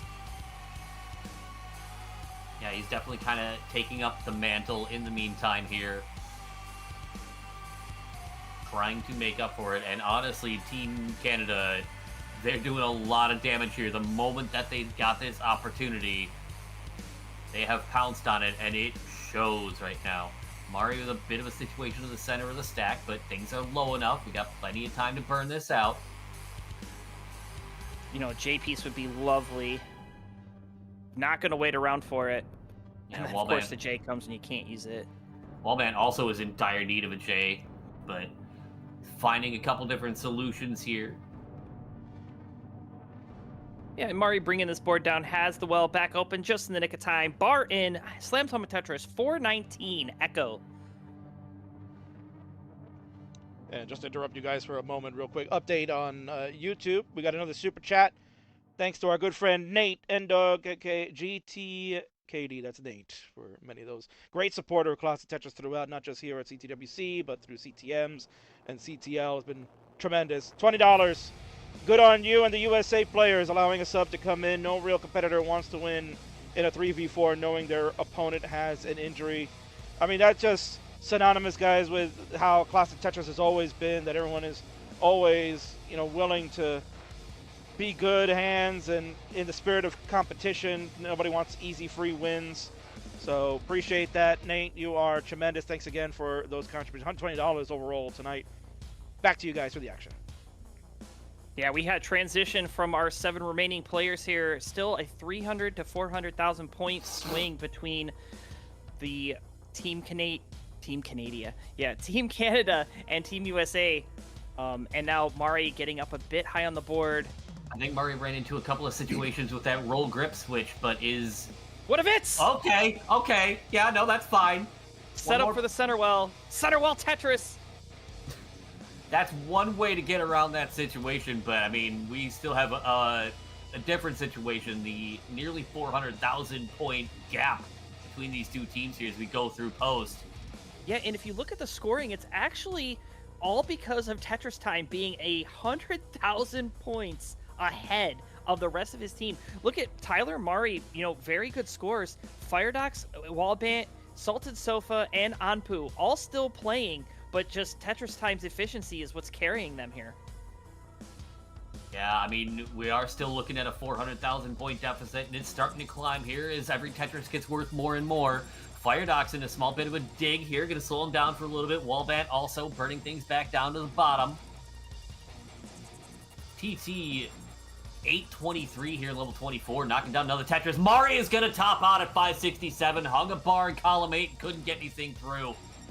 So now it is 4-on-2, although, Anpu had a bit of a situation there. Does get a dirty Tetris down the center, but his stack is in quite a bit of disarray here, and Anpu, a DAS player as well, only has so much maneuverability, but he's getting an absolutely beautiful sequence handled so well. Yeah, unfortunately, wasn't able to use these long bars to score. It's finally set up, and the bar in. There's the reward, 721. 764 for Firedox, 843 WhiteBat, 658 Salted Sofa. But that is a 700,000 point lead now. Exactly what Team USA did in Game 7. Team Canada is giving it right back to them in Game 8 here. This 4-on-2 situation is... It's not impossible to come back from, but boy. Yeah, especially with only 2 players. You know, you still have 4, but level 29 inbound here. Firedock's the first one there. Anpu, no level 29 playability. Salted Sofa, no 29 playability. So we'll be down to the 2 rollers. And that's depending on if WhiteBat can get there. WhiteBat with the Tetris there. He is going to get in and get the max out shortly afterwards.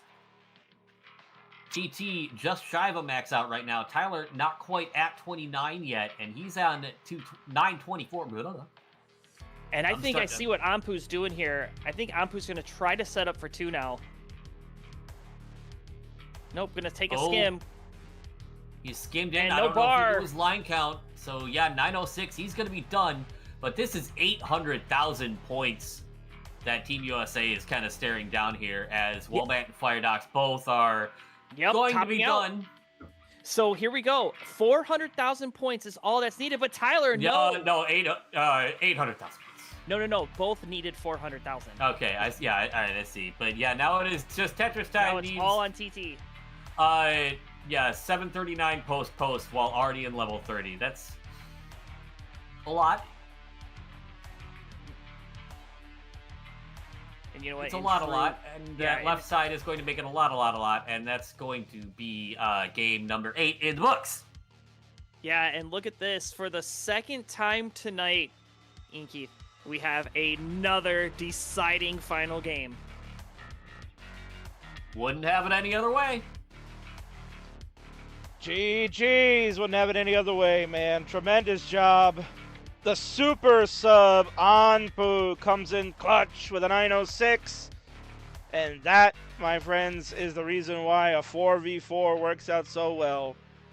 Imagine if Anpu doesn't come in and it's a 4v3, that's a 200,000 point victory for the Americans. But we'll move on. It's decider time, folks. Players, get yourselves ready to go. Real quick shout out to our good friend, my CTL super streamer and the YouTube video content creator. It is Peak Eric, $10 super chat over on our YouTube channel.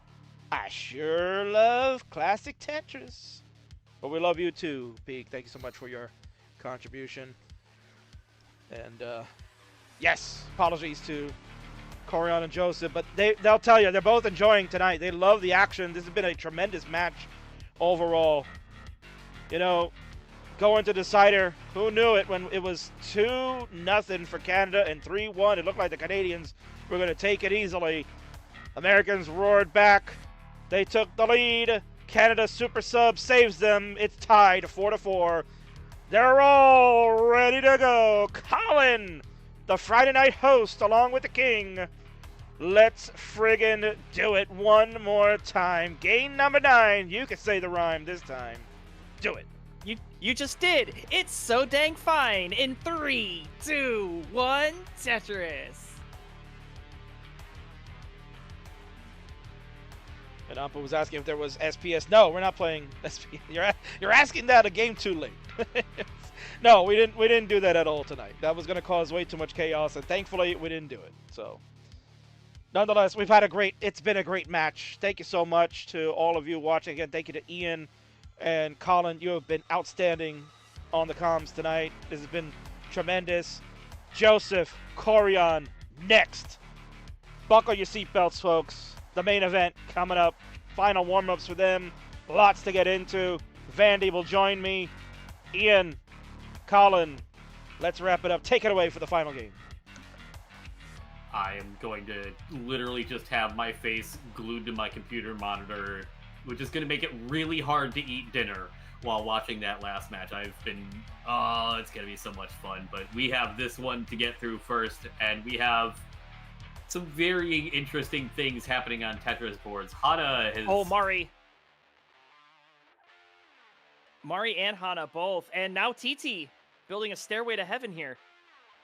Yeah, a bit of a rough start for Team USA out of the blocks on this one by the looks of it.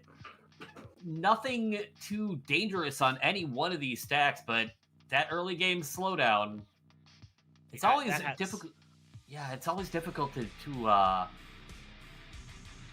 it can be very difficult to mentally reset yourself when you start out in a game where, you spend 20, 30 lines just trying to fix whatever happened early on. So that's something they've got to shake off real quick. Anpu with some interesting solves for the situation. That's getting really dicey really fast, though. And I don't think anything burns after this. Needs to be able to... Oh, Anpu. Okay, I think he's just low enough now. He's get that J over. Yeah, he can get the J over, but that was terrifying. Got to bring the heart rate back down under about, 170 after something like that. But you know what? I think that's exactly what Team USA needed to do here, because that slowdown was just enough to make up for that slowdown that Team USA had at the beginning. Look at this. We are less than a Tetris, a half a Tetris separating the two teams. Yeah, I mean, you've got everybody just throwing heat at each other at this point. Tyler actually leading the pack at 285 right now.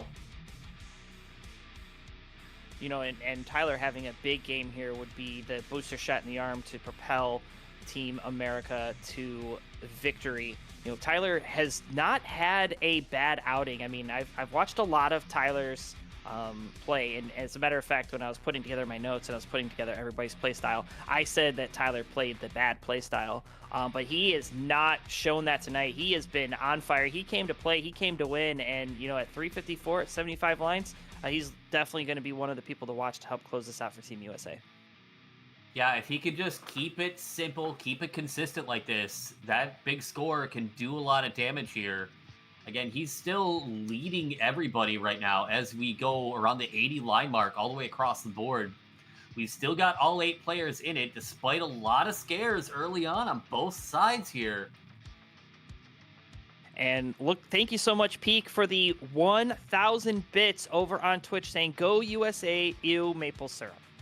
So, I'll take on that, but that's fine. It's a brave thing to say. We'll go with that. And all of a sudden, any lead that the U.S. had built up here, it's gone. Yeah, and look, this lead just getting passed back and forth now. A mere Tetris. It hangs in the balance here, 100 lines through. Yeah, these are two teams that both do not want to give an inch anymore. I'm looking at these numbers drop down to just like a couple thousand points, depending on who's ready when a bar actually shows up for their stack. And we've got... What's the first one ready?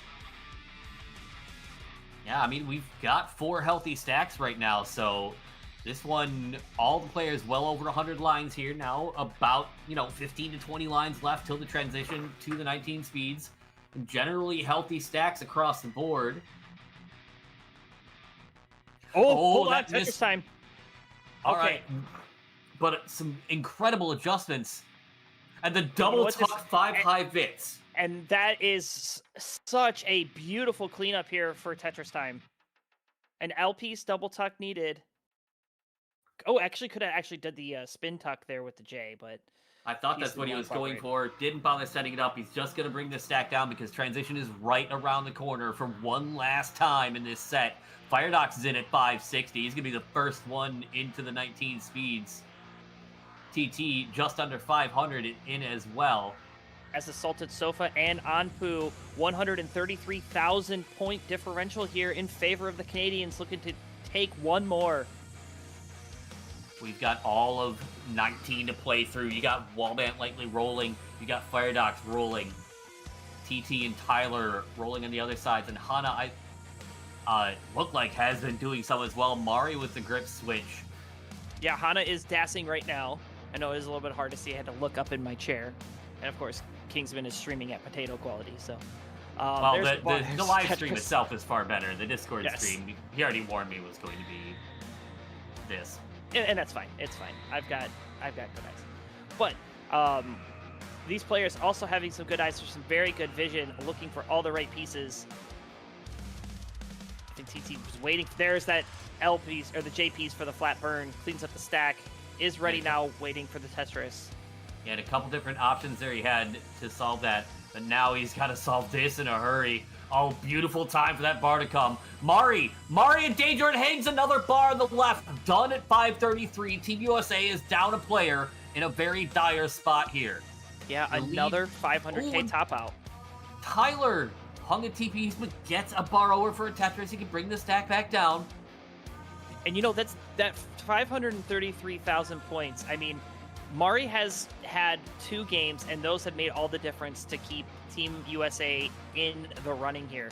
So unfortunately, that top out, 250,000 points, that's half of Mari's top out score. So if you think about it, that is only going to balloon.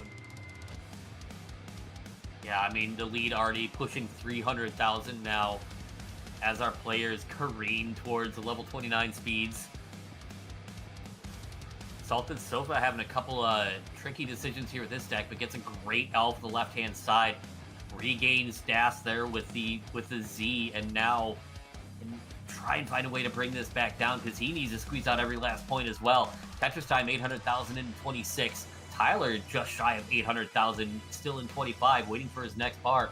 Hana at 690, so the other 3 Team USA players trying to fight to stay in this. His lead peppering back and forth between 250 and 300k.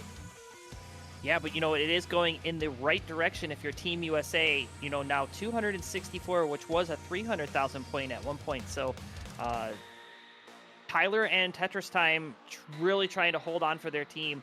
But look at Salted Sofa. Remember, we were talking about the board being a little out of sorts. It's ready for the Tetris, knocks it down, 733. This could be a potential another 800k for WhiteBat and Firedox have both already maxed out. Like, not even in post yet, or post rather. Firedox's stack getting a little interesting. Love that burn from Sofa. And there's the bar, the Tetris, 805. So, Salted Sofa has had a very consistent 800k tonight. Firedox not going to go very deep into 29. He's done at 1.05, but the damage may well already be done. Hana can't get that bar left done at 820. Tyler and Tetris time, all that's left. Salted Sofa is done. WhiteBat bringing the stack back down. He's already got a 1.2. Anpu is done Anpu as is well. done. It's 400,000 points that Team USA has got to chase, and WhiteBat is still scoring. He set up another Tetris. Yeah, that's about 200,000 points needed from both players. So definitely within reach, but Tetris Time can't afford to go down here. Oh, what a clutch 5-tap. This one's coming down the wire, Ian. 1.17 and 3. No, with that square for Tetris Time is going to be the dagger. Tyler finally gets his max out. He's got 1.1, but there's so much work left to do. 400,000 points, gets a bar over, but WhiteBat is still scoring. He's got 1.3 and counting. Yeah, and I don't know if there's and that L doesn't go! And there it is at the end of 9. The winner of the War Games is going to be Team Canada. Anpu, the sub, coming in, doing exactly what he needed to do. The pop-off from the sofa. Wow. What a finish. The super sub Anpu when it looked bleak for Canada. Down a player. He rises up. He woke up literally 10 minutes before the end of game number 7. Oh, wow. Comes in clutch to save the day. Wally rolling to victory. They pop off. It's over. Look at that. 1.558 million points for WhiteBat. What a game. What a set. What a match. Ian Keith, Kingsman, oh my word. What a blast. What a match indeed. So well said. Your winners of the War Games is Team Canada. Congratulations. as they defeat the red, white, and blue of the USA. Well done by the Canadians. My God, what a matchup. Tons of cinema. Right, I'm going to steal what the kids say these days. Tons of cinema in this one. This one went the distance. It had everything you could imagine. Crazy matches, crazy games. A lot of jaw talking early on. The diss tracks. But at the end of the day, the Canadians have defeated the Americans. My God, this was tremendous. War Games, a success yet again. And well done to Team Canada. GG's.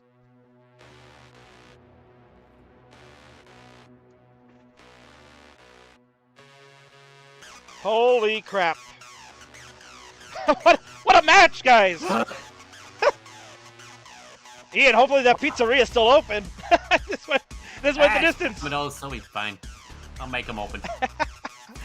Man, oh man, there's not much more I can say. That was just absolutely tremendous. A lot to soak in there. You know, quick reactions from you guys. I know we got the main event coming up, but Ian, wow, Canada clutched up. Would look like they were going to be down 4-3 going to the end there. Anpu, you know Anpu very well. You know how good of a player he is.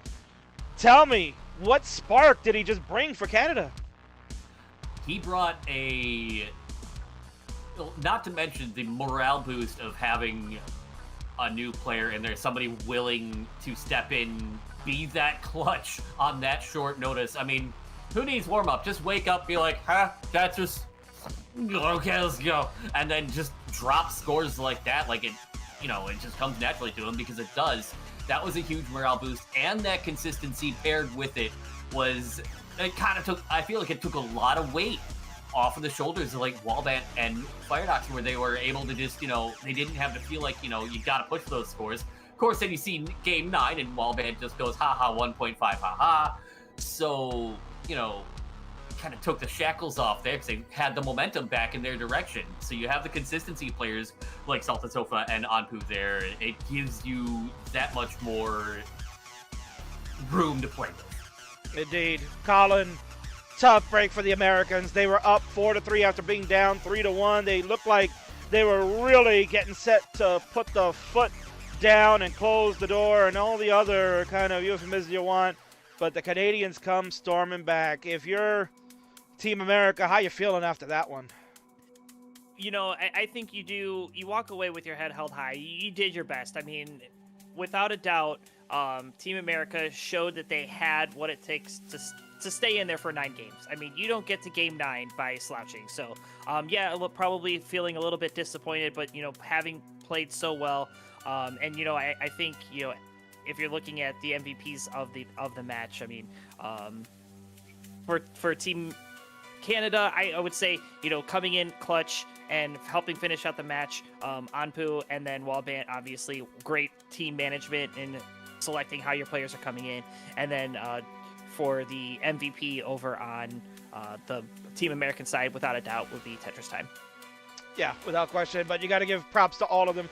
Tyler, tremendous performance by him. He was incredible to be right there on TT's side. Hana was pretty much consistent. Early top out, though, in that game number 8 really killed Team USA. And, Mari came in with a couple of good games. Sure, probably going to look back and say, man, I didn't clutch up with those, less than those sub 500 top outs. But, again, Canada had their own issues, too. It ended up being a tremendous match. So, wow, that one for the record books. Can't wait. I'm going to rewatch that one tomorrow. That was tremendous.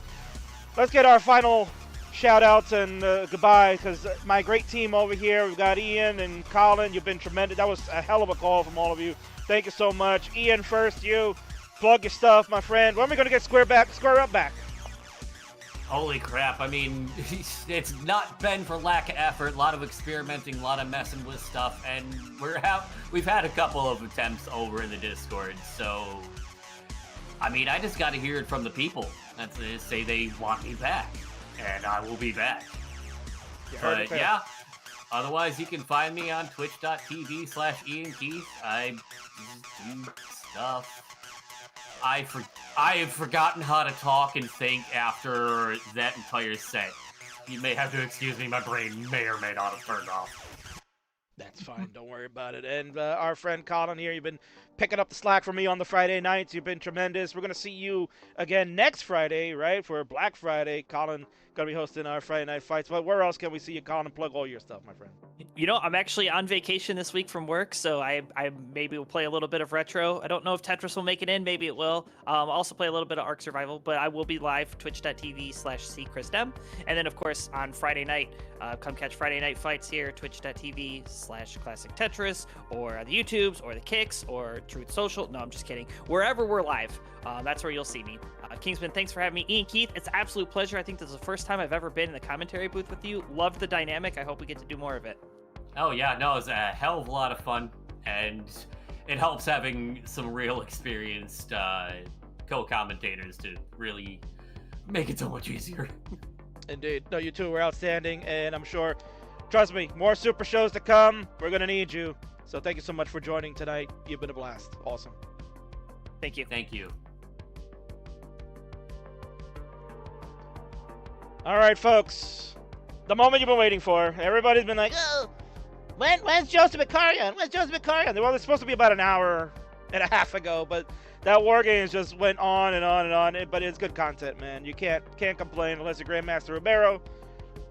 Don't let the door hit you on the way out. It's fine. Nonetheless, yes, we're getting there. Vandy's very upset. He's very mad, but he enjoyed that last match. It's okay. He'll live. We got our final match coming up of the night. It's the one you've all been finally waiting for. Yes, indeed you do. If I can find the buttons. Where's the buttons? Here it is. It's this one you've all been waiting for. Koryan and Joseph. They've warmed up long enough. Hopefully they're not tired. But they're going to duke it out. The match you've been waiting for. The hype that I've given for this match. Tremendous. It's all on our socials. We got the word out back at our fundraiser that this was happening, and it's tonight. Finally, we're bringing it to you. So thank you so much for that. Those contributions getting us there to do this. So thank you again to Koryan and Joseph. And as mentioned, I'll have a very special guest commentator jumping in the booth shortly. It will be the CTM owner and organizer himself. The man who's called the most Koryan and Joseph matches of all time. Van Dweller will be here in a few moments. Kane's going to go and get things set up. I'm going to make sure everybody's in their seats. We're going to get this match opening in a few minutes. Give me about 5 minutes break. We're going to take an ad break. But first, actually, there is one last thing I got to do. We got to play a little video that I promised we would play. That's very important because we got a very special announcement. It already went on the socials, but I'm going to play it here, folks. We're talking about Genesis.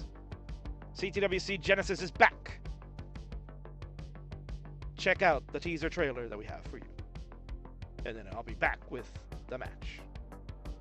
This is essentially the biggest regional that we've ever done. The wrong time, but Alex T is surviving. He's only in the lead by a Tetris. He would love an eyepiece, but we're running into a drought. These are two of the most exciting, impressive players in the scene today. Alex T avoiding trying to take certain birds, needs this long bar, a 40-piece drought. Well is covered, well is reopened, gets the long bar, knocks down a Tetris. An unstoppable force meets an immovable object. One of them has to give, and right now, neither player is giving. Meme takes the lead. We're at level 36. Alex T not able to get that piece all the way over to the left, and there's the top out. The one decision to go for the left foot Tetris backfires. Here we go, in on the stack down now. Both players down stacking Alex T. Oh my gosh. It's only a Alex T gets a dirty Tetris. 5. He has to, oh, good pieces for the flat birds. Needs an eyepiece. A square burst at possibly the wrong time. 4. And the long bar comes a bit too late for Meme, but the well gets open and following a triple knocks down a Tetris. 3. And nice 5 tap over there for Alex T.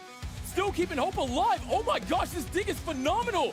2. Alex T is close the gap down to 40,000 points, just under a Tetris, and Meme is doing the best that she can. The down stack, that split triple is going to help bring the stack back into a diggable position. And now Meme can breathe a little bit. 1. He gets the O piece all the way over. What the heck? Alex T still surviving. Tetris!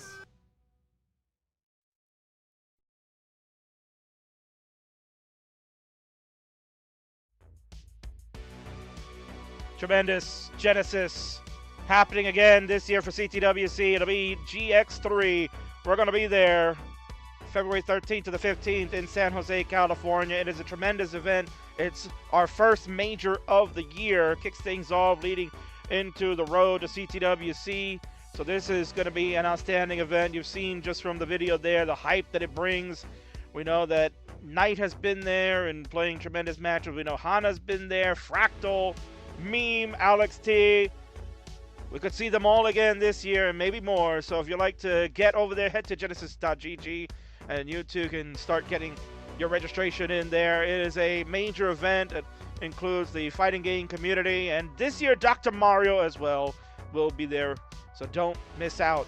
Go to genesis.gg to get your registration taken care of.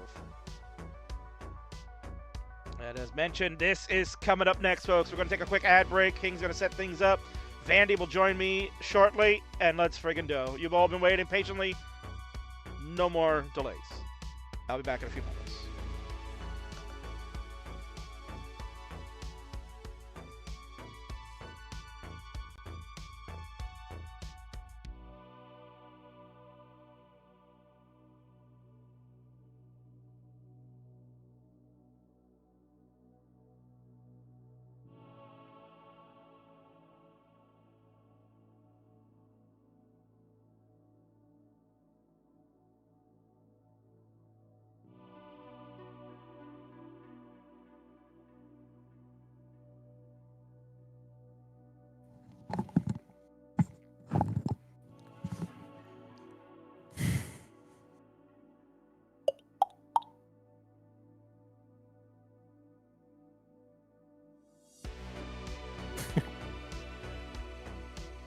Wait, was that me?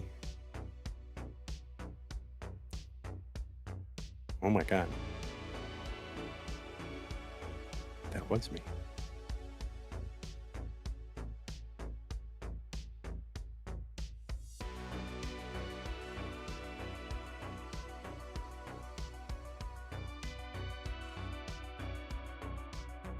Oh wait, I can be heard to the audience? This is not what's supposed to be happening. Oh man. Oh. No. Well, the problem is I can hear myself, but that's all right. Whatever. All right, I'm gonna mute myself. I don't know what to say. I've never been on a broadcast before. I've never been on CT1 before, so I'm not ready for my CT1 opportunity. Yeah, I've never been CT1 material, so I don't know what to do.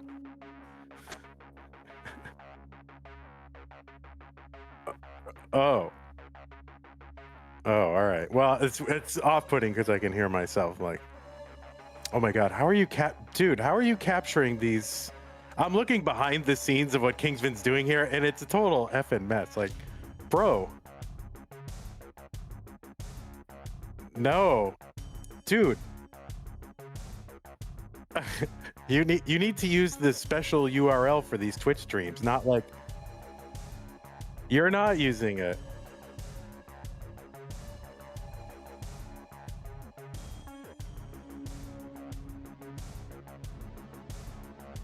All right.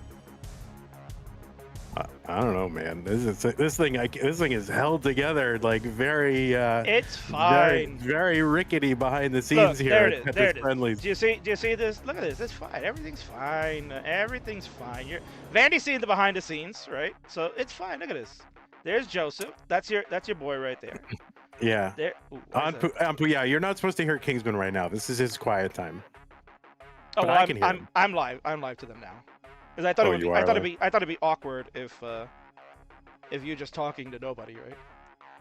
Yeah. So you know I can hear myself on delay, right? Do you have on the Ninja Cam? There's you gotta mute that one because we're in a Discord call. Yeah, that's muted. And you're still hearing yourself twice? Yeah. Oh, I don't know. I only hear you once here. Do the people hear you twice? That's the question. People, are you hearing me twice or just once?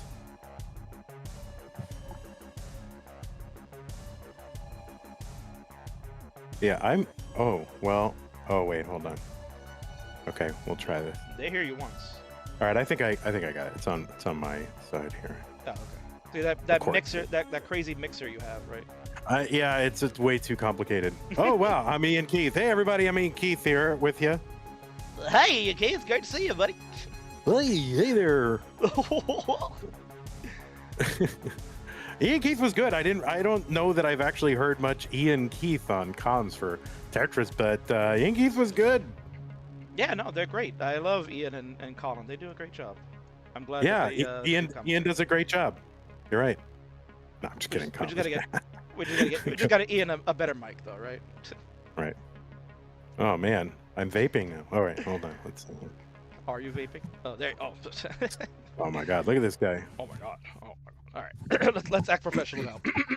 I'm almost ready. I'm almost ready, so I'll act professional. All right. All right, ladies and gentlemen, it's now time for the main event of Rivals number 6. Sort of. Be a little bit more stalling, I guess, so people are going to get upset. But that's okay. We're here to entertain. This is all about content and giving you the bang for your buck. If you're going to a UFC fight, right, you think, oh, the match is going to start exactly at the bell time. They go like 7 matches before you get the main event. And that's what we're doing here. And what I'm also going to do is I'm going to transition on over, and you can see us. Look at these handsome devils here. Especially the guy on the right, because he's dropped over 30 pounds. Congratulations to you, Mr. CTM, the organizer and the owner of the company. Like to go by Vandy, but we have it down here at the bottom. It says Van Dweller. Welcome in, my friend. Yeah, welcome in. I'm to myself, I guess. Yeah, I'm really yeah, this is supposed to happen an hour and a half ago. The only thing that you're worse at managing than your schedule is your cholesterol. So I expected it, whatever. We're here, and I'm excited to do this matchup. I love these two players, so I can't wait for to see what happens. I'm super excited. I can't wait because we've kind of waited almost 6 years, or I don't remember. The last time that I do recall was 2019's World Championship. They might have played another CTM afterwards, but Vandy, I mean, you're the man who's called the most JD versus Koryan matches, especially in that time frame of like 2018 to 2020.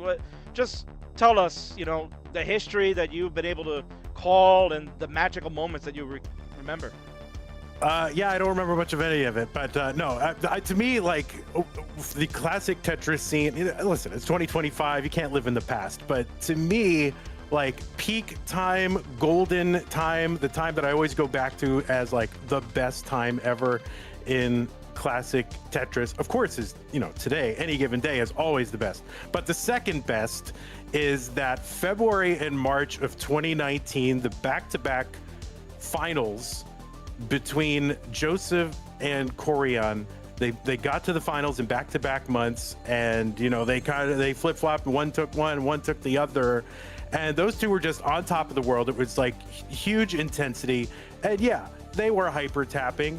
Yeah, they were topping out on 29, but and now we're all used to everybody getting past 29, playing on kill screen. But as far as intensity and as far as just the magic of how all that felt, like the classic Tetris scene was rising, and these were the two people who were like driving that, and they were like the literal like two best players who were playing on a monthly basis. Jonas was out there, wasn't really playing online. So as far as like who were the best two players, these guys were it. And Koryan had just a miraculous run. I know we've got players nowadays, Scooty was in 10 finals at a time, and Dog is now 12 CTM championships.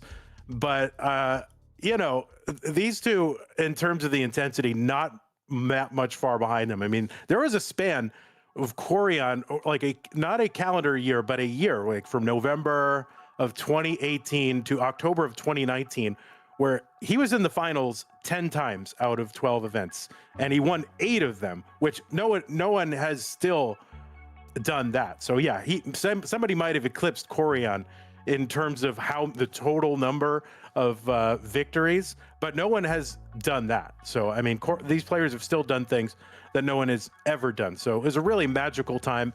Those of you who were here during that, I think you can attest to that. And these two players coming back together today to play. I mean, we tried to get it to happen in our Tap Masters tournament. Didn't quite work out that way, but glad the King here was able to get this booked. That's right, because once Vandy drops the ball, the Kings got to pick it up and run with it, right?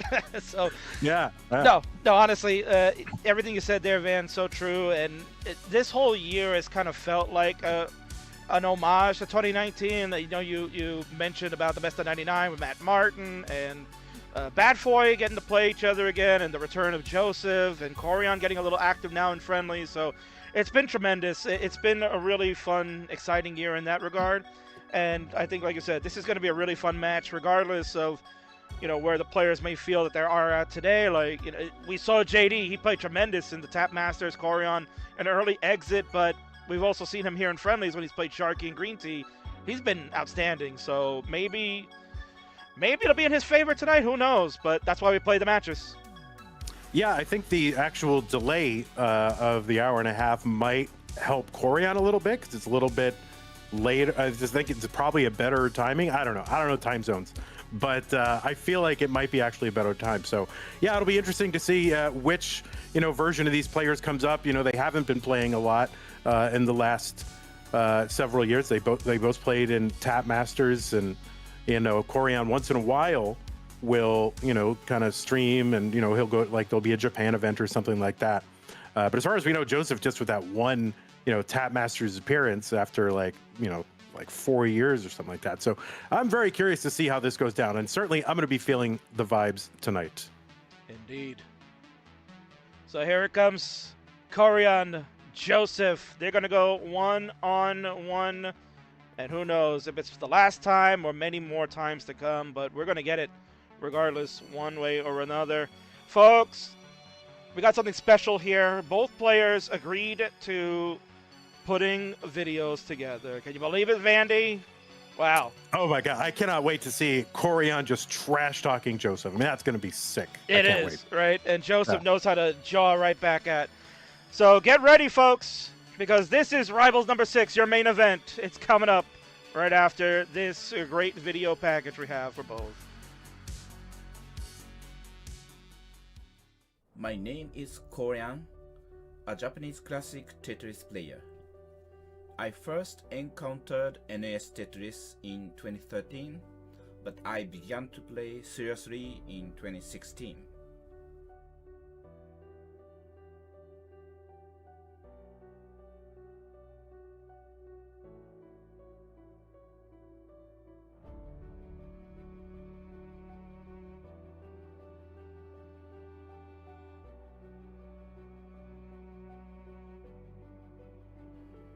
He is a hypertap style player who appeared like a comet when there were hardly any other hypertap players besides me. I've faced him several times in Classic Tetris Monthly, but the most memorable was our first offline match at the 2018 CTWC. In the semi-final match against him at the time, I made numerous misdrops and ended up with a disappointing result. But he was truly formidable in the final match. I still believe that match where he defeated Jonas, the absolute champion at the time, in straight sets remains a special one even in the long history of the CTWC. Square coming, and boom! Tetris for Joseph at level 26 now. Now with the 2 Tetris lead, Koryan's gonna have to turn on something because we've only got a couple levels left. Okay, bad piece right there for Joseph. Oh, Koryan's in trouble. Oh no! Koryan's in trouble. Koryan out. And guess what? Joseph is gonna take it. Joseph has defeated Koryan to get in the grand finals. Joseph possesses hyper-tapping speed, clever stacking techniques, and above all, tremendous mental fortitude. I don't consider myself mentally strong, and improving my hyper-tapping speed is difficult, but I think his stacking technique was helpful for me. The 2019 CTWC was my first and only time advancing to the finals. The sight of the packed crowd from the player's seat in the final match is unforgettable. I wished that moment could last forever. At the time, we were both exhausted, so it may not have been our best match, but there's no doubt we gave it our all.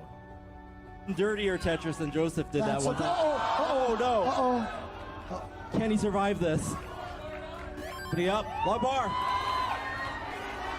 Wow, double off the top. Oh!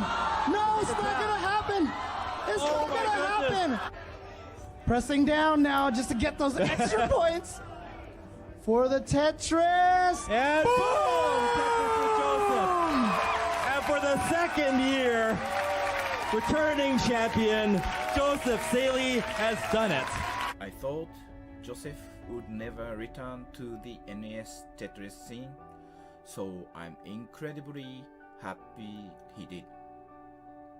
He is a legend in the NES Tetris scene, so I hope he will continue to be involved with NES Tetris from time to time. In my mind, Joseph is still my #1 rival. These days, I don't play NES Tetris that often either, and physically it's getting tougher. At the recent CTM Tap Masters, I played poorly and lost my first match straight loss away. I'd like to say I want to beat Joseph, but I'm not confident I can put up a good fight. But I see this match as a chance to test myself, to see how much of my current self can hold its own against Joseph. So it's neck and neck between Koryan and Sharky, and that's gonna take Sharky to the kill screen. Koryan could take this, depending on what drops. Boom, Tetris for Koryan, and that's gonna take Koryan to the win. Hey everybody, my name is JD. This is my first time playing in the Tetris Friendlies Rival 6. Super excited to play against Koryan in my debut performance. So Koryan was probably one of the most influential players to me when I first started playing this game back in 2017. On his live stream videos, he would have a hand cam. I was basically able to see, understand, kind of comprehend what he was doing with the controller physically. Kind of helped develop the grip that I used to.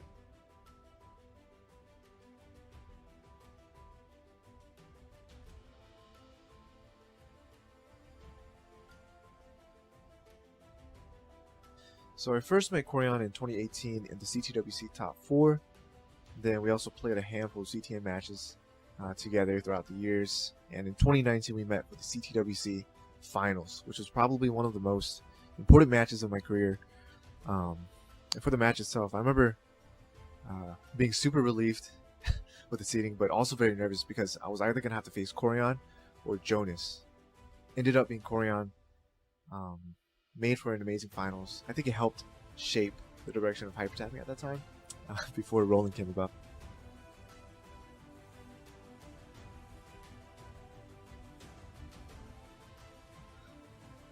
I haven't been in the community like at all recently. I haven't been watching, I haven't been checking out what's going on. Some of these newer players in 2025, I have no idea who they are. And so I can only imagine that the fact that this is being organized and the fact that we were invited out to play this match must demonstrate the amount of respect Koryan has in this community. Where does Koryan rank as far as opponents go in your career? I think that Koryan is either second or third.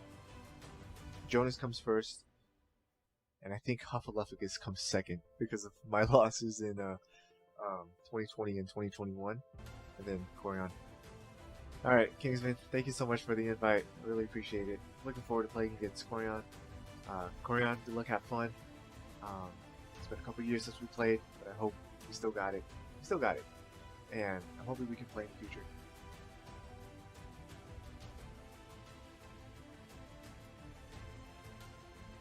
the viewers themselves, thank you so much for allowing me an opportunity to play. Seriously, you guys have known I've been like in a shell this entire time. A couple of years not playing at all, so I'm glad I can kind of get out and start playing again. And I hope I can start streaming again, learn how to roll, and hopefully by the time CTWC comes around, I can be competitive. So I'm looking forward to the future. All right, thank you guys so much.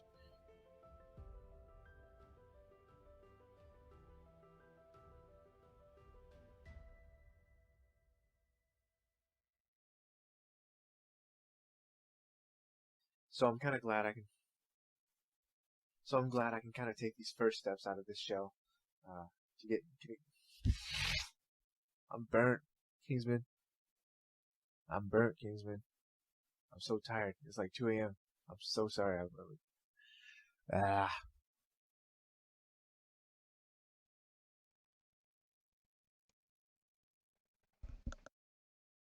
Tremendous. What a great video package from both our legends there. They were outstanding. Great words that they exchanged with one another, and kind of brought some tears to some people there, Vandy. A lot of people very sentimental for both of them, and it's really nice to see that we can get this match maybe 6 years in the making. We can get it maybe one more time tonight. Yeah, did I hear a Joseph rolling arc? Is that a thing? Is that right? Did I hear that? It's something that maybe could be considered, right? I mean, he's been dabbling in it, and it sounded from the video that he would be interested in maybe committing to it a little bit more, right? Maybe his school commitments are coming to a close and more time available, right? Wouldn't that be great, Van, if we had more time available as adults?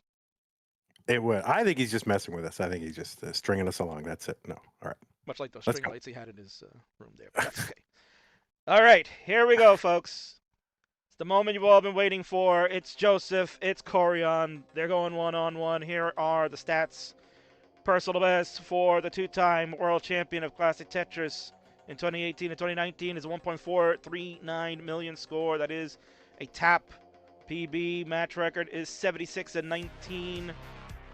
Very selective of the matches that he's playing. Clearly has not been playing in the last couple of years, but with the Tap Masters that came back, or was it the inaugural Tap Master, excuse me, that started this year, brought him back out, and for future ones, love to see if it can happen. Head-to-head, Vandy, they are 5-1 with Joseph on that winning end. The notable achievements, two-time world champion Joseph Saley, our player on the right. Koryan has that 1.3. He got that right before the match with Sharky last year. Match record 110-29. One of the most dominating match records we've ever seen in Classic Tetris history. He's on the losing end of that head-to-head and is known as the runner-up from the 2019 World Championship. And don't forget, King, 11-time CTM Masters winner. Absolutely. Had the record until this year. That was something that, I don't know, Vandy, if you ever thought that would have been broken, right? I don't know. No, I thought that, it's just the players are too good. There's too many good players, and the skill levels skill gap is so tight. For Dog to do that, I mean, it took Dog a long time to do what Koryan did in 2 years. Move JD over a little bit. Let's get his hands in frame, right, Van? I want to see those hands with the tapping. Well, we got to make sure he's not rolling, right? See, this is it. Now, if he's going to be rolling, now we got to see. We're going to find out. All right, players, it's been a long wait, and I appreciate your extreme patience. It is game time now.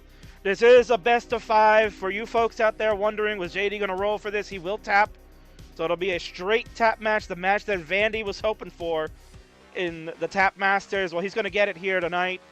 And my friend, thank you so much for hanging out, waiting patiently, and joining me for this. This is epic.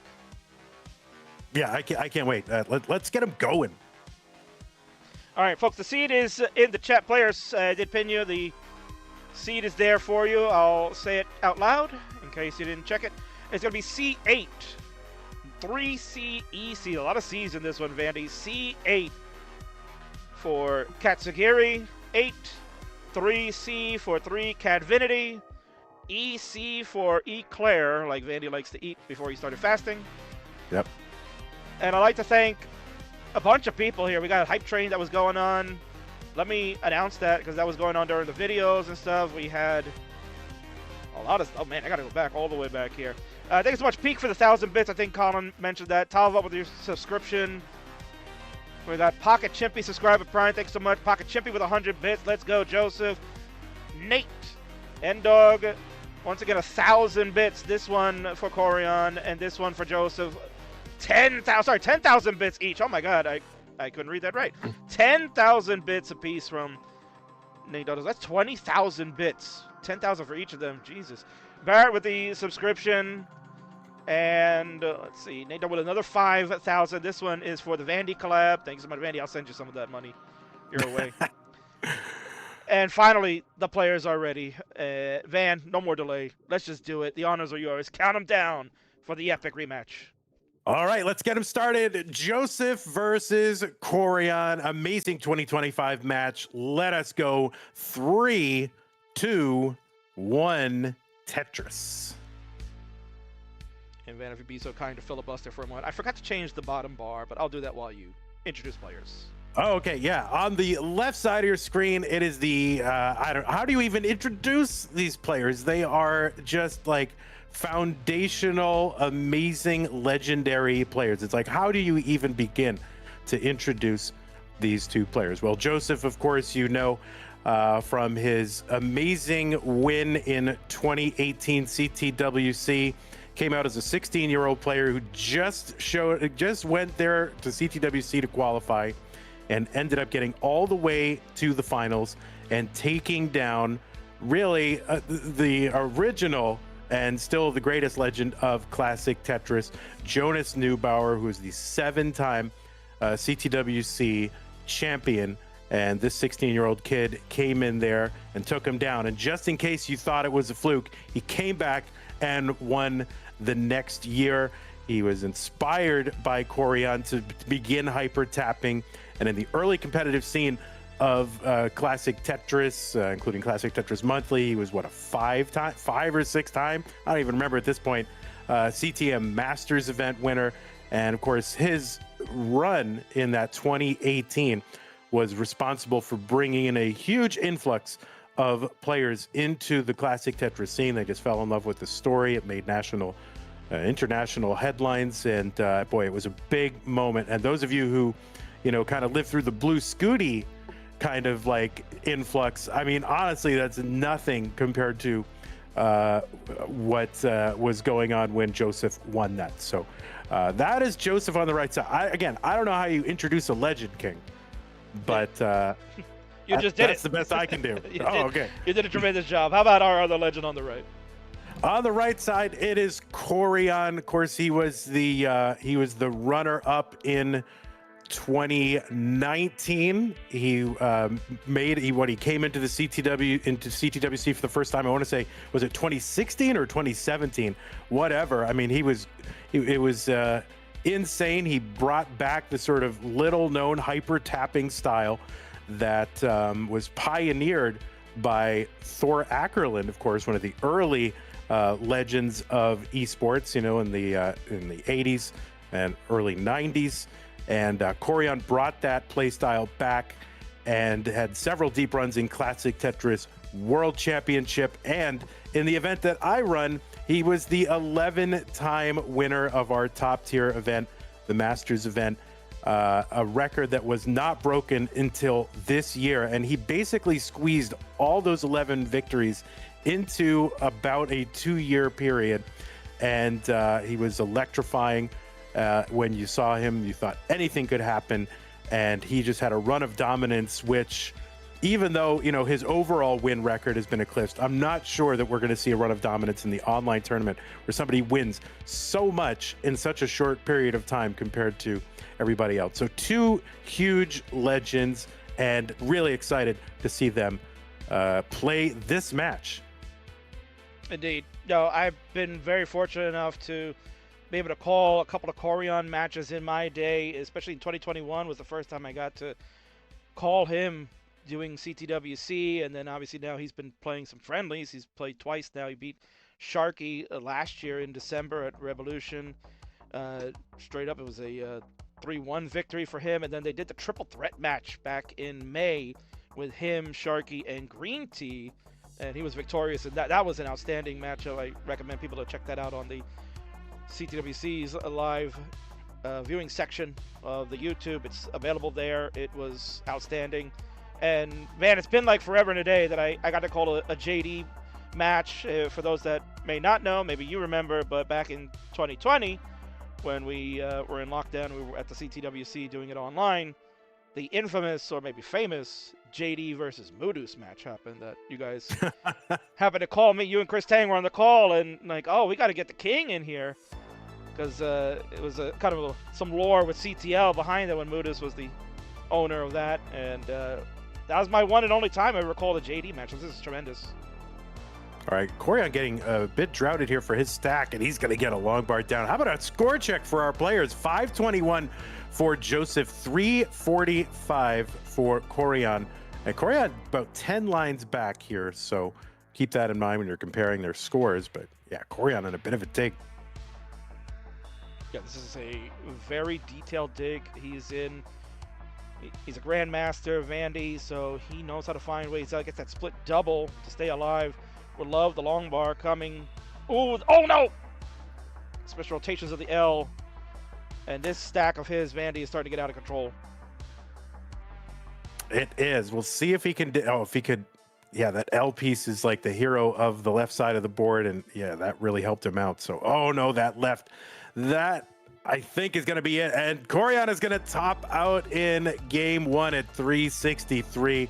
And Joseph is good, and will go up 1 game to none. So I don't know if it's the delay that hit him or what, but he had real trouble getting pieces over that left side. So that warm-up is done, as they say here on Friendlies. They certainly do, yeah. And, you know, Van, it's about, I think it's almost like 1 o'clock over in Japan right now. It's like a 13 or 14-hour difference from here on the East Coast, but yeah, maybe just got to get that one out of the system, right? It was a little bit of a tough game for him. Joseph handled it well. 608 with 138 lines. That's just tremendous. Yeah, huge pace and great even in today's game, and he's tapping. Yes, this is a best of 5 for those that are asking. So Joseph is up 1 game to none. So first to 3 would be the winner. Players, you can increment your seed. First 2 characters of that code, and then ready up when you're ready. We'll count it down. Take your time, no rush. You've been all patient, so no need to rush. Take your time. Now, do they know what increment? I mean, these players have been away for a while, so maybe we'll just put that in there and we can pin that seed for them. Yeah, they don't know what increment is. What is increment? Said Joseph. Yeah, Joseph doesn't know what that is. Joseph, you know, it's funny during the Tap Masters, like, see, I think the moment of the entire tournament for me was watching Joseph discover the ready button, like with the select, and like it's like, oh my god, amazing! What has changed since I got back? Yeah, I did forget. And also, I was gonna assume that maybe he got used to your reroll after a while, right? Oh yeah, true. Yeah, you don't have to reroll on Friendlies because you know it's all friendly here. Supposedly. All right, well, players are ready to go. We're gonna get game number 2 underway. Vandy, please count them down. All right, Joseph up 1 game to none. Koryan looking to tie it up. Let's go 3, 2, 1. Tetris. LT, there it is. Long bar. Thank you. Yeah, no seat checker on this one, Van, but you know I keep a watchful eye on that. Yeah, I mean, it's amazing that, you know, people now playing competitive Tetris, watching competitive Tetris, they're all used to, oh, they're going to have same piece sets. But back in the day, we didn't really have a way to do that. So, you know, RNG was a little bit more of a factor in those early competitive years. And, you know, for these players to have done what they did, I mean, in, you know, in an era where, like, oh, they could have gotten, like, a run of luck, you know, it's amazing. So you kids don't know how good you have it. Oh. And we're watching with bated breath as Koryan, another tough dig here early on, Van. Oh no! Now, are Friendlies rules in effect where you have to hit 100,000? we should institute that, right? Yeah. Tough one there for Koryan. Koryan, if you need a minute, please take your time. Certainly, that was a tough one. So, Jody, if you want to play that one out a little bit, that's fine. Koryan, take a moment there. I'm sure you might need it. That was a tough opening. See there, you can see on his board, Van, he's got that, tall gap on column 3, and it's a little difficult to try to get out of that when the P sequence wasn't to his liking.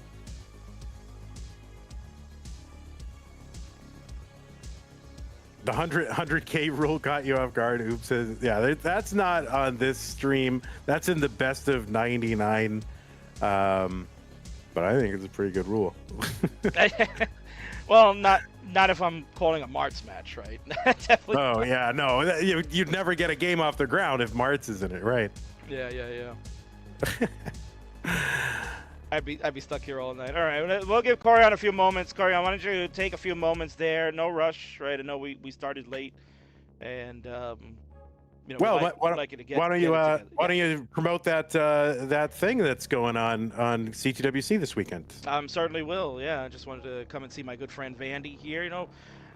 As he does a perfect segue. Yeah, let's promote what's happening tomorrow on this channel. We got some good stuff going on. It's going to be the Red Bull National Tetris Championship going on. Somebody's going to win a trip, Vandy. Oh. Yeah, can you believe that? Here you go. It's the USA Finals. I don't actually believe it, but it's amazing. Well, when Red Bull's involved, you're going to have to believe it because they're going to give you the wings to fly over there. So, look at that, I'm chill now. USA Finals are happening tomorrow, November 22nd, from starting at 6:15 p.m. Eastern. That'll be 3:15 on the West Coast for those of you in the States, and 23:15 UTC for any of you internationals that are staying up late at the moment or watching very early on Eastern Hemisphere. This will be the top 8 getting broadcasted. They're having a top 32 tournament going on throughout the day, but they'll get to that top 8 at that time, and you'll see some of the world's best. Vandy, we've got Dog, Andy, the Dangler, Sodium. I've also heard that Kofi is there. We've got Scott Obozo. Is Tristop there? Tristop was invited. I don't know if he was able to go, but I know he was invited to go. But there's a whole host of classic Tetris legends and all-stars that made it into the top 32 ranking. They're there, and they're going to fight it out to get to the top 8 for one of them to go to Dubai. And my understanding is that the CTWC broadcast team is there as well, right? That is correct, yeah. So that's why we got no Bidwell tonight. We've got, your friend Vince Clemente, the owner and CEO of this channel. He's going to be there. We got Bird Wizard, Sharky. They're going to be on the comms. And I noticed you were left out, though. I was, because I'm doing my due duty, staying here and casting this ultimate matchup that we're watching. Yeah, plus, let's be honest, your build doesn't exactly scream extreme sports, right? Unless Taco Tuesday is a sport. Is Taco Tuesday even a thing anymore? You're dating yourself now, come on. 2010 was their reference. Get out of here, Manny. Oh my god. But nonetheless, yeah, that's all happening tomorrow. It wouldn't be remiss if you were hanging out and you wanted to watch something before that. Well, CTL has action. I think there's some CTM maybe going on tomorrow. And I know Pumpy's here. He's going to tell me, don't forget about One Day. One Day is also happening too. I forgot to put that slide in, Pump, so sorry. But I'll mention One Day tomorrow going on Pumpy Heart stream. You can watch it at TTV/Pumpy Heart to check out his fun tournament with Norg involved. Norg, yes. One of your favorites, Vandy. I love Norg. Norg is great. Nestrits.org website. Go to it. All right, so we've given Koryan some time. Looks like he's settled in. So whenever you're ready, my friend, you can get that going. We've got to get that seed going here. Yeah, do they know the seed? Do they know what it is? Let me get that going. Well, it was there, and then it got unpinned, so now I don't even know what it is anymore. Yeah, I don't know. It might be in my... Okay, so it was C... So it should be EA? Is it EA? Is that how it works? Is it in the game? It's in the game. EA Sports. You know what? I'll trust JD. JD knows. He's got the JD knows what it is. All right. I think it's EA because it was C something, CA, then D9, then EA, right? That's how it works. Yeah, that's what it is. Yeah, he has EA. Yes. All right, Thank you. I know you see it on the screen. You're the best, Andy. Did a prediction already happen? Don't worry about it, Scout. Don't worry. We're not going to sully this. You know, it is a very dignified match here. You know, come on. Goodness. Exactly. No gambling with these two. No, this is all for fun. We're getting nostalgic views here. We love it. Scout, so toxic all the time. Always trying to. Oh my goodness. He had a big degenerate gambler. I had no idea. My God. He can't help himself. You know, it's late Friday night, so then you know, Dirty Scout's coming out. That's true. You remember Dirty that was a thing. Yeah. All right. Looks like both players are ready. Go ahead and count them down, Van. Game number 3. All right, Joseph up 2-0. Koryan looking to get back in this one. Let's go. 3, 2, 1. Tetris. L and the S to start means our seeds are correct.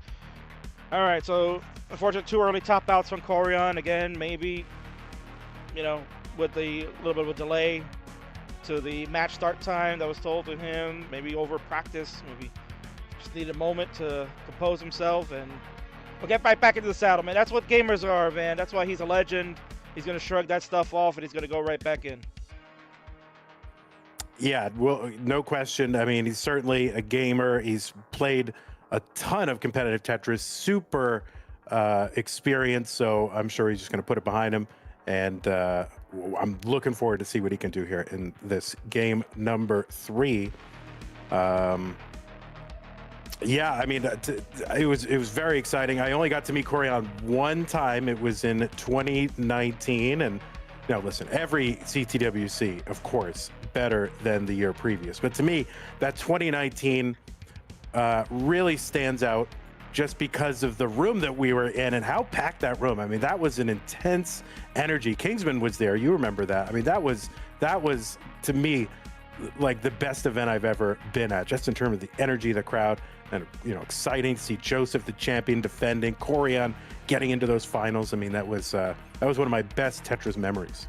No, certainly, that was the memory I recall every time when people ask me how did I really get involved in Closet Tetris, and just being there for that momentous occasion. That room, like you said, gave off the vibes of like being at a WrestleMania for me, right? Because at that time I was more heavily, you know, involved in, you know, participating with wrestling and going to live shows and things like that. As one of those internet marks, they call them, Vandy. You don't know what that means, but I was one of those internet marks that just like goes nuts for wrestling, right? And somehow I got kind of moved into Classic Tetris, and ever since 2019, like you said, just it was such a great year that I couldn't stay away. I got addicted to this, and you know, to your dismay, I'm still here. Yeah, it's a continual disappointment every day that you continue to broadcast. But, you know, I've made my peace with it, and I realized, you know, that nothing's going to change. And this is your life now. You are all about this. Sadly, I guess. Well, let's get a score check, man. Yeah, let's go. Yeah, 256 for Koryan in the lead, 219 for Joseph. So Tetris is here worth 22,800. Koryan up by, you know, about a Tetris and a half, something like that, when the lines are tied. 2 Tetrises, maybe. Yeah. No, it looks like that little break we took certainly has revitalized him, looking much better. 327 to 267. He's got the lead and behind on the line count at the moment to Joseph. So Van, you know, again, talking about 2019 and so on, being in that moment, in that room to watch them play that outstanding 5-game set. You know, where do you rank that up in the echelon of matches for CTWC? Yeah, I mean, that's definitely, I mean, just, it's totally different because I was there, you know, so I really feel, you know, a special connection to that one there. And that was my first time at CTWC. I was in the Tetris scene and, you know, running or, you know, kind of involved in it in the Tetris scene early years, but I did not go to 2018 because I had just started a new job. So I couldn't take time off, just after starting that new job, 2018. I wish I'd been able to go. But 2019 was the first year that I was able to go. That was really an electric tournament. I personally had run a qualifier for Vince. I guess they had to do a Southern qualifier. Their normal person wasn't available. And there's literally nobody else on the planet that knew how to stream Tetris back that early. And so he's like, oh, I guess you could do it for us. I'm like, okay, I guess. So, we sent Matt Martin there for my qualifier. That's how he got in. And it was insane. And that was like the beginning of the tapping sort of takeover. Like Joseph had, sort of come in and done it in 2018. But that's when you started to see the shift. And, a lot of players coming in into that that year. So Joseph happened, and then all these players got interested, and that is when you started to see them coming out. So you saw Broden Damp and Sharky and a bunch of other players come out that year. Dan QZ, that was insane. Matt Martin in his run, and that was really when the handoff to the younger players started to happen in that 2019 that Joseph had initiated in 2018.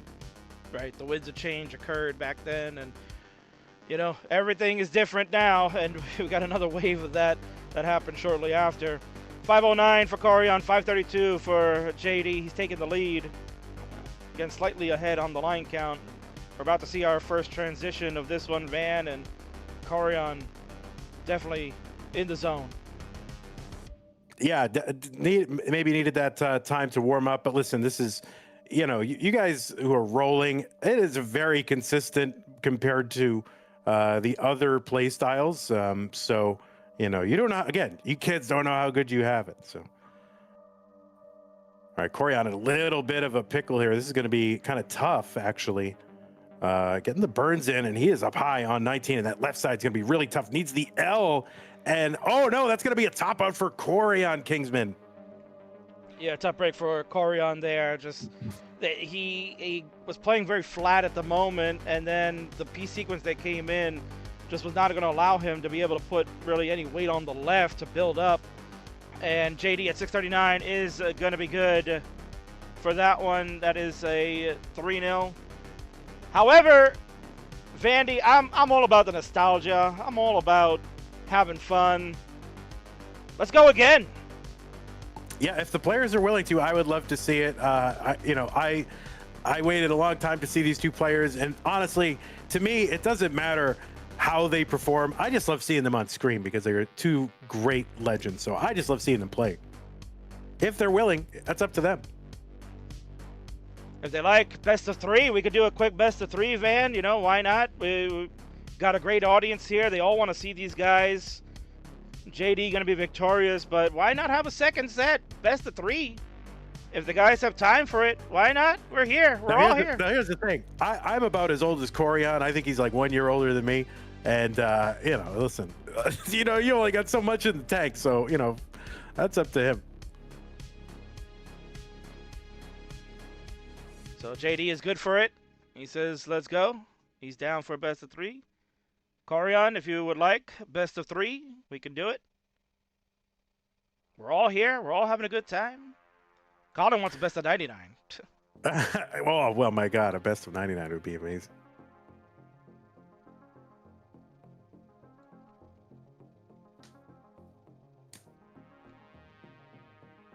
He wants to play more. Let's go. Yeah. Let's do it. All right, good. Yeah, that's good. Everybody on their feet. Let's go. Let's reset. I could watch them play all night, honestly, Van, but... Yeah, I don't know what it is, man. I see Koryan on screen, and I just get, so happy. I just love watching him. I just love the guy.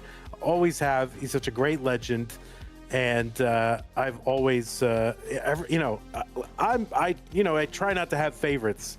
You know what I mean? But I just love the guy. I love him. Oh, I know. I know how you feel, man. That's how I feel about the Huffster. I love Huffster. It's one of my favorites. Yeah. Oh. No, he's good. I'm just kidding. No, he's great. I love Huff. I don't know why you brought Huff in, what he has to do with it, but all right. Because Huffster's here, and JD kind of mentioned that Huff is ranked number 2 all time as far as maybe matchups are concerned. Hint, hint, nudge, nudge, Van. You know, this is how you plant the seeds for future. Oh, so I see what you're trying to do. You're trying to farm a little bit. Yeah, come on now. I mean, that's how this works. All right. Do I have to play Booker Man all the time, Van? Come on now. All right, Koryan, love it. He's giving me the thumbs up. He's very appreciative. Thank you, Joseph, for agreeing to do a best of 3 here. So, folks, you're going to get at least 2 more. Van, what a treat we're getting. These 2 All-Stars one more time. Let's friggin' go. Count them down, buddy. All right. Joseph and Koryan, set 2. It's a best of 3 in 3, 2, 1. Are they ready? I don't know if they're ready. Koryan went out of... Okay, they're ready. All right, good. All right. You know, it's again, old people and directions and technical stuff. How do I work the VCR? They don't know. That's all right. Well, Koryan is fine now. So. Of course. Yes. He's become a veteran over here, man. He's played a couple of times, so he knows how it goes. Yeah. So yeah, Kingsman, so you only had, I didn't realize you only had that one Koryan match in your entire life. So really, I should shut the hell up and let you talk a lot. I mean, my goodness, this is your moment. Well, it was the JD. It was one JD. I've called actually a few Koryans because he played in 2021. It was on the weekend that me and Shen were casting together in his bracket, and his bracket was stacked because it had Meme, it had Richie, it had Sam Finch, it had Somalian. Oh, yeah. I mean, that was a stacked group. That Koryan was actually defeated in the first round. I believe he lost against Terrence. Terrence White. Oh, yeah. Koryan lost the first round and then had to fight his way through, because that was the double elimination years, right? He had to fight his way through the losers rounds to get into the final 4 of that bracket before he lost to Richie in the losers final. So he was well spent. He was going on, when we talk about like him waiting here maybe like an hour and a half to 2 hours for this match, he was around playing for like 6-7 hours that day and was still putting up great scores in the performance. So I'm sure he'll bounce back in this one and it'll be a lot of fun. Yeah, you know, I forget how, you know, grueling those CTWC days were. I mean, my goodness, I was streaming on CT1 when they allowed me to back then, and then you know, I mean, those online years were grueling days. But you know, I don't remember the pandemic fondly, but I do remember streaming those fondly. So. Yeah, I mean that was an amazing experience, and it was great to see Koryan again this year, like back at CTWC. So you know, that was amazing. Of course, played the Tetris Grandmaster 4, right? Yes. Yeah, is that like what is? I know he's still a gamer. It's not like he doesn't play a lot of NES Tetris, but is that like his main game now, or what? Do you know what his main games are now? He's been splitting his time with that. I mean, obviously he's been training for this match. He's been streaming this more often. But yeah, he'll still do the TGM. I think is probably still #1. And he's been playing some other variants games, but not as much as the Tetris. So this is still near and dear to his heart, and you can always catch. He's been streaming pretty regularly, at least once or twice a week. He's on there. And then, of course, you can follow him at VST_Koryan. Apologies. Yeah, VST_Koryan. And then what's the other one? Cookie Clicker? Is that like the other one? Yeah. And the other one I like seeing him play is the like 3D version of Tetris, which I don't know what that's called, but I don't even know if it's an official Tetris game. But it's like Blockout, or what is it called? Yeah, I don't remember. Blockout. Yeah. But I don't think he's been streaming that for a hot minute. But real quick, Van, before we continue on, I just want to give some major shout-outs over here.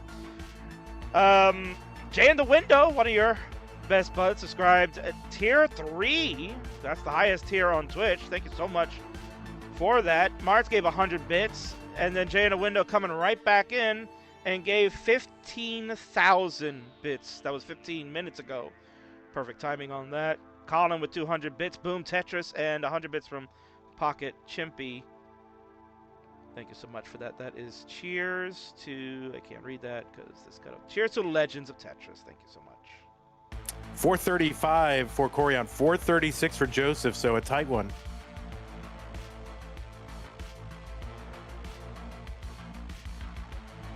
this is the game we've been waiting for, Van, right? So maybe I should just delete this VOD and we'll just play this one instead. Yeah, we'll just edit it in to be a decider no matter what happens. Of course, right. Through the magic, I've learned, you're such a skilled editor now. I didn't realize you did the opening to this match, right? So that was good. Yeah, I enjoyed watching that. It's like I had already seen it before the thing, so I was kidding, of course, when I said they were gonna go, kind of trash talk each other. But obviously, the respect that these players have for each other, given their history, it really comes through. And I think both of these players were part of the competitive Tetris scene when it was really just growing into what it is today. So, the contributions to these players can't be understated. 549 for Koryan, 556 for Joseph.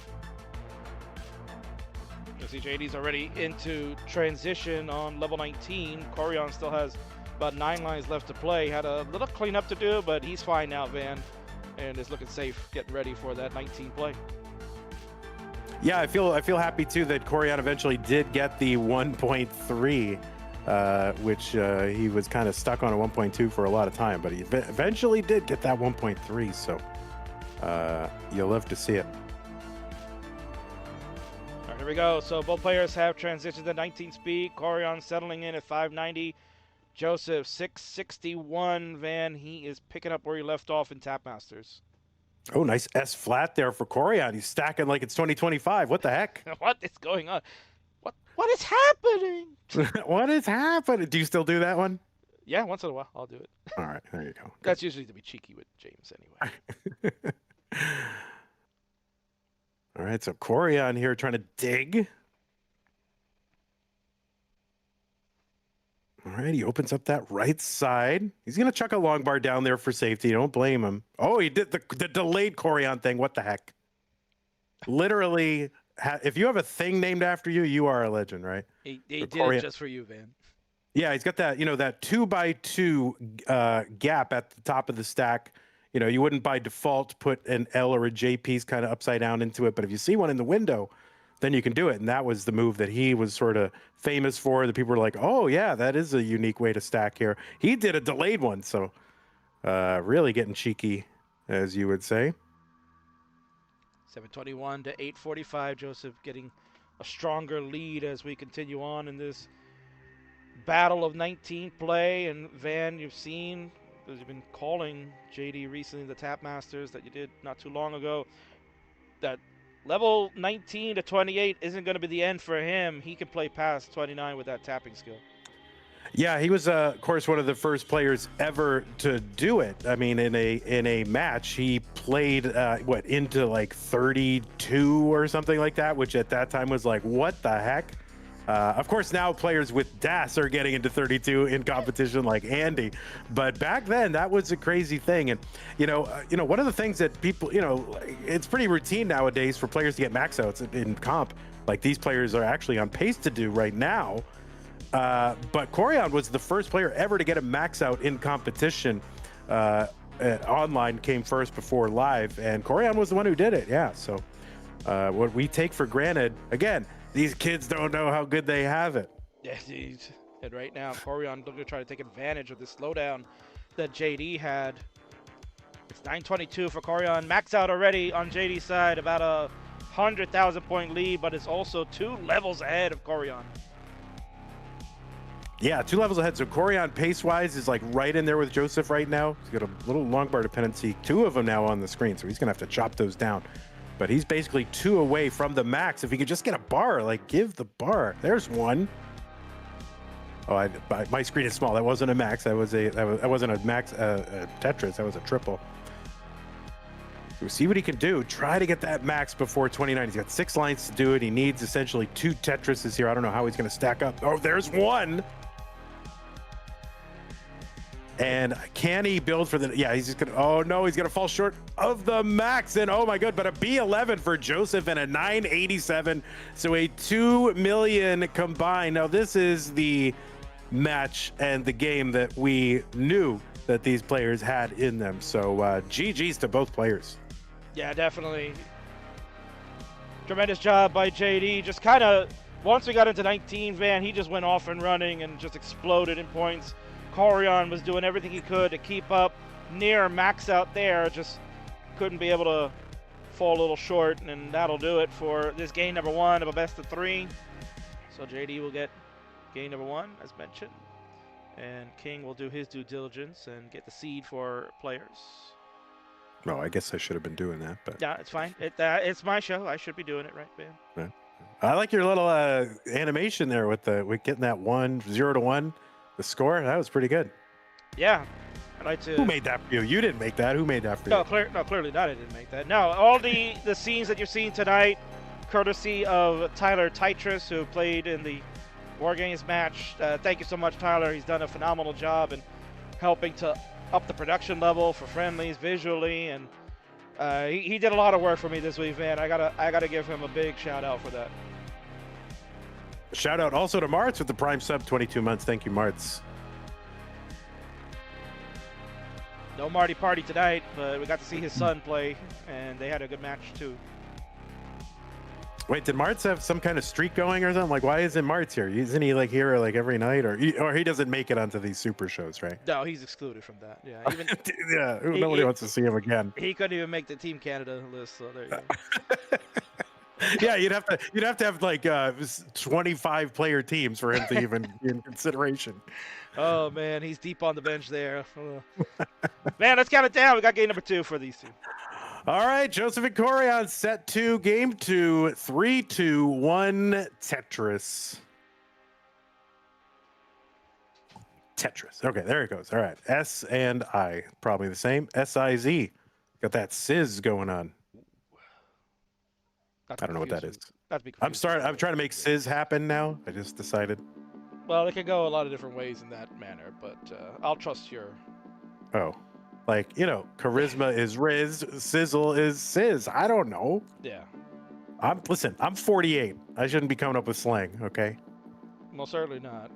Especially if you're trying to bring back the Sizzler too, right? I think that's the only Sizz you remember. Oh yeah. you were that first kid online, definitely worried at the salad bar. I know that for a fact. That's right, folks. It's Rivals Night. King and Vandy are rivals in competition as far as commentary and organizing, right? He runs CTM. I basically run CTWC. Don't tell Vince that. Oh, my bad. Oh, joke. Oops. Stop it. Nope. Vince isn't around. He's not watching this. Oh, he said they might be watching this on the big screen over at the hotel. So. Oh, well, hello, Vince. Shout out to the boss. Does he know that I'm on here? Like, I don't know if I'm allowed on here anymore, but. He does now. Oh, hi, Vince. Anyway, 139 for Koryan, 143 for Joseph.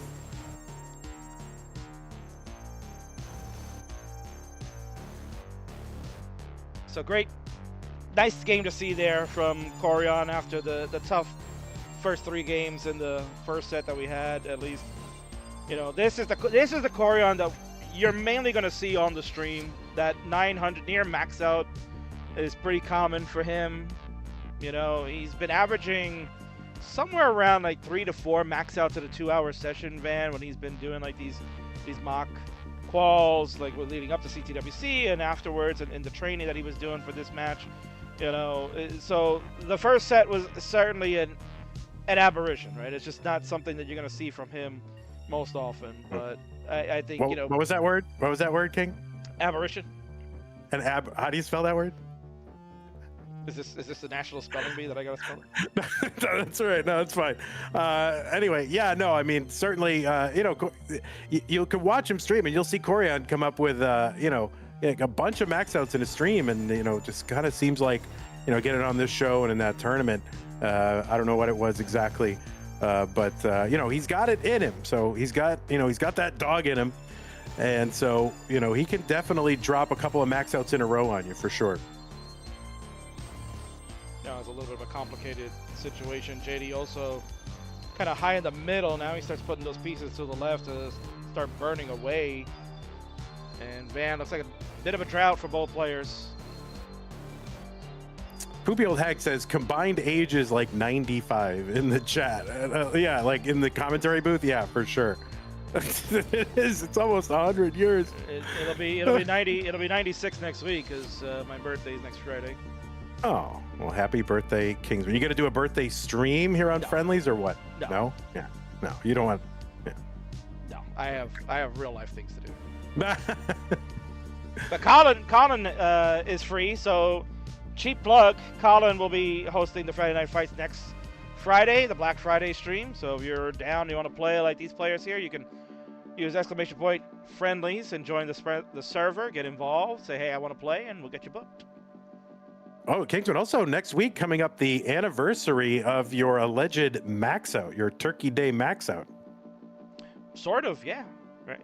When was your Turkey Day? Wasn't it on Thanksgiving or no? It was on Thanksgiving, but it was on the 22nd, so it's actually tomorrow. Tomorrow is the anniversary of your alleged max out? Correct, yes. And was that last year or the year before then? 2022. It's 3 years. 23 years, and you haven't gotten another one since. Sort of. Yes, I have not had another max out since then. Yes. Sure. No video, no didio, says Short Sword. Yeah. 422 for Koryan, 431 for Joseph. Joseph ahead in lines by like 12 lines here. Koryan going to take a triple down the middle. Just clean this board up a little bit. Yeah, only about 2 Tetrises behind is the grandmaster himself. Short Sword says, Vandy, you don't even have an alleged 900K. True. That's totally true. See, that's why I knew I like Short Sword. A nice little S-spin there from Koryan. All right, Koryan on the down stack here. Okay, yeah, it's going to open up that right side. It's not going to be good for a Tetris, but it will get his stack down in preparation for 19. Meanwhile, Joseph's already on 19 at 527. He's got about an 80,000 point lead over Koryan. Again, the line count here, Van, huge. Oh, JD! Oh. Wow, what a tap! All right, Koryan is set up for a Tetris here, 1 row off the bottom. It would take him into 19, so I hope he may be trying to sell out here, but no, he's going to get a couple of bars to clean this up, and he's into 19 now. Yeah, bar timing very good for Koryan. JD, after what looked like a really spicy moment for him, he's calmed it down. Board under control. Gets a couple Tetrises on level 21. 615 for him. Koryan at 484, just getting into 20. So again, line count going to be in favor of Koryan being behind, but JD is just scoring again. Van, his 19 is so crisp to watch.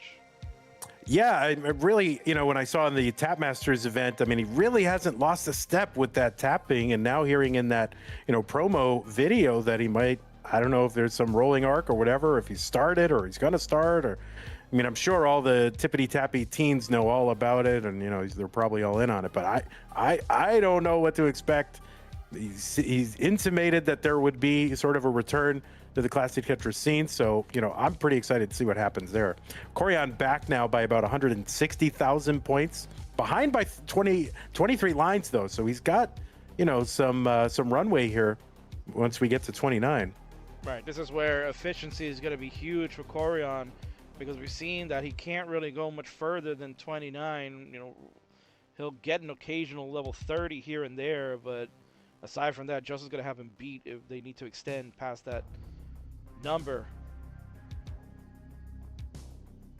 Yeah, we'll see. Still about a 200,000 point lead again. It's, there's a big line disparity here. What's that word, Van? A disparity. disparity. Oh, okay. I'll add that to my book of words. I know it's a long word. It's a very long word, Kingsman. Yeah. Not as long as your time spent in a buffet line, but pretty long. Well, we can't say that about you anymore because you just don't. I'm shrinking. You just don't eat. I don't. Yeah, I don't eat anymore. I'm done. I've eaten enough for one lifetime. I was gonna say you loved food so much you can't stand it anymore. That's right. That's right. All right. Well, Koryan needs to bring this. Okay, that long bar is going to help if he can get another one down here. And Joseph is kind of in trouble. Oh. I don't know what Joseph's going to do to survive here. He's got 9 lines before 29, and He gets something over. That's going to be a top over for Joseph at 928. So the chase down target, not sure. Well, I mean, it's kind of doable. Corey, it would be 929 is the chase down target. This is doable if he goes, you know, pretty efficient here. He's like 1.5 away and he's clean. So see what he can get. He does not have to go perfect. He can take a couple of birds here, but now the board getting dependent. Yeah, that long bar is going to help. Yeah, he got into that same sequence that Joseph was having trouble. But now he's down to, he can only get one more Tetris here, Van, and he kind of needs to set up for 2. Oh, and he kept 1, and oh no! Top out. Oh no! He did everything he possibly could. He needed to set up for 2, and just what 12,000 and change points short. So like not even like a third of a Tetris at this level. And oh my goodness! So yeah, Koryan just needed time to warm up, and now he's dropping scores here. Exactly. Yeah. So well done. What a game that one was. 928 to 916. Tremendous job by both. You know, man, that first set, throw that away. We never want to see that again. This one was so much better. Congratulations to Joseph. Thank you, Koryan. What a warrior that he came on back and showed us his perseverance. GG's. Tremendous. Well done. Man, I'm going to hit the bell. We can call the match. It's over. Ring the bell, Charlie. Oh, see, you are a fan of Friendlies. He knows. I caught it once or twice. I don't know, something like that. Wow. What a fun match. I mean, you know, Joseph going to take both of those in sweeps, but Koryan really, you know, took the opportunity that second set to show you that, you know, he's still got it, all right? He's not just kind of some, you know, oh, he's here ceremonial. He's still got it, right? We made him wait a long time. That's up to Remy, and here he is. Remy is the upstart's chance. Here he is. Oh, there you go. Congratulations, Remy, for defeating Koryan. Amazing. Oh, man. Van always got to spoil the behind-the-scenes stuff. You're supposed to say that for the Patreon, man. But there it is. Joseph has defeated Koryan in our Rival 6 main event, the biggest main event in Friendlies history. Getting a chance to get these two legends back together one more time at least. And, you know, Van, who knows what the future holds. Obviously, Koryan had said in his video that it's getting tougher and tougher each year to kind of compete, especially at these levels here, but he wanted to try to test his mettle. I think, for the most part, he kept up pretty well in this second set, especially that last game we just saw. So I think there's still some gas left in that tank for him, don't you think? Oh, yeah, no question. I mean, listen, it can happen to... we've seen Alex T top out with 0 points in a match, right? So, you know, you can have a bad set, and it's just what really matters is how you come back. And Koryan bounced back great in that second set. So good call to have that set. And, you know, always, you know, amazing to see these two. I mean, back in the competitive Tetris scene. You know, Tyler was telling me in chat, Joseph has a 1.3 with rolling. So, you know, a rolling arc, a comeback arc for Joseph maybe. And, you know, we'll see what we can see from him in the classic Tetris scene. And maybe, who knows, maybe he'll show up at a CTWC, or, you know, they got Genesis coming up. Maybe we could lure Joseph out to, you know, Genesis, you know, kind of in his backyard. And then, of course, Koryan, always great to see him come out, hoping he can make it out to another CTWC, especially where, I don't know, are they going to do that TGM4 World Championship again? I don't know. Kingsman would know. I wouldn't know. But, you know, if that game can have a competitive scene and CTWC can be the one broadcasting it, maybe we'll get to see more Koryan on that as well. So, man, I had a lot of fun with this, Kingsman. Thank you for inviting me for it. You know, those 2019 vibes were strong, so thank you so much. And you know, great showing from both of our competitors. A really fun time. So thank you, Kingsman, and thank you, Joseph and Koryan. Yeah, no, again, thank you to both those players. Thank you, Van, for joining me. There it is. Joseph has defeated Koryan. He's yapping to his audience there, so it's good to see that. And, Van, I had mentioned before, we're trying to plant the seeds, maybe. This is JD's first time on Friendlies. It was an honor to have him here. He did say that there was another player on that list that he would like to snipe and maybe get a run back with. Who the hell knows? Hofster. Oh. Man, oh man, if the JD rolling arc ends up coming to fruition, maybe next year, Van, we see JD come back to vanquish another rival. Well, yeah, it would be a long time coming. I mean, I guess Joseph is harbored a grudge all these years, right? And now has returned just to avenge all his enemies. So this is like a great cinematic arc here. And however it turns out, I'm not rooting for either one. I love them both. So, but I can't wait to see if something like that happens. I am here for it. And I'm here for you, Vandy, as we move over to the commentator scene, as you were leaning on in to see what's going on. I didn't know. You got to warn a guy here. Where's the director, okay? My goodness gracious. Well, you'll be like Bidwell. You'll get to learn that I just do that so I can catch you off guard. That's the best part. Yeah, so you catch me finger up the nose or whatever, just picking my, or whatever. That's good My content. goodness. Mari needs content for the YouTube short, so, why not?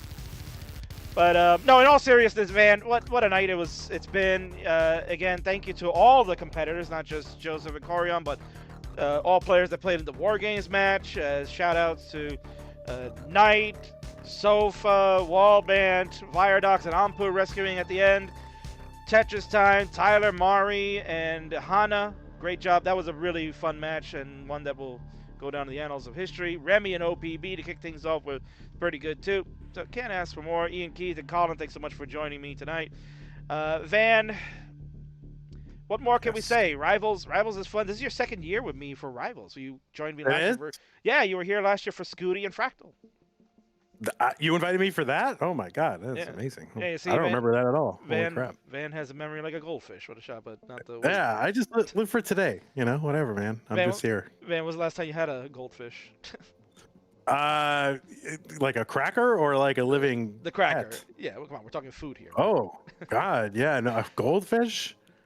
I mean, I don't know. I kind of want one. Like they come in all those meme flavors and things like that, like pickle flavored goldfish. Sounds delicious. But I got goals, man. When I get out, I'm gonna try to go. I've missed 2 CTWCs. I'm gonna try to go out next year to that and Jonas Cup. Could be my last appearances at those events. I don't know. Maybe, who knows? Maybe my Tetris career is winding down a little bit. But I definitely want to make it out to those 2 events and one last hurrah at those. And so when I get out there, I got to be like super slim and trim and sexy and all that. And I want to put you to shame.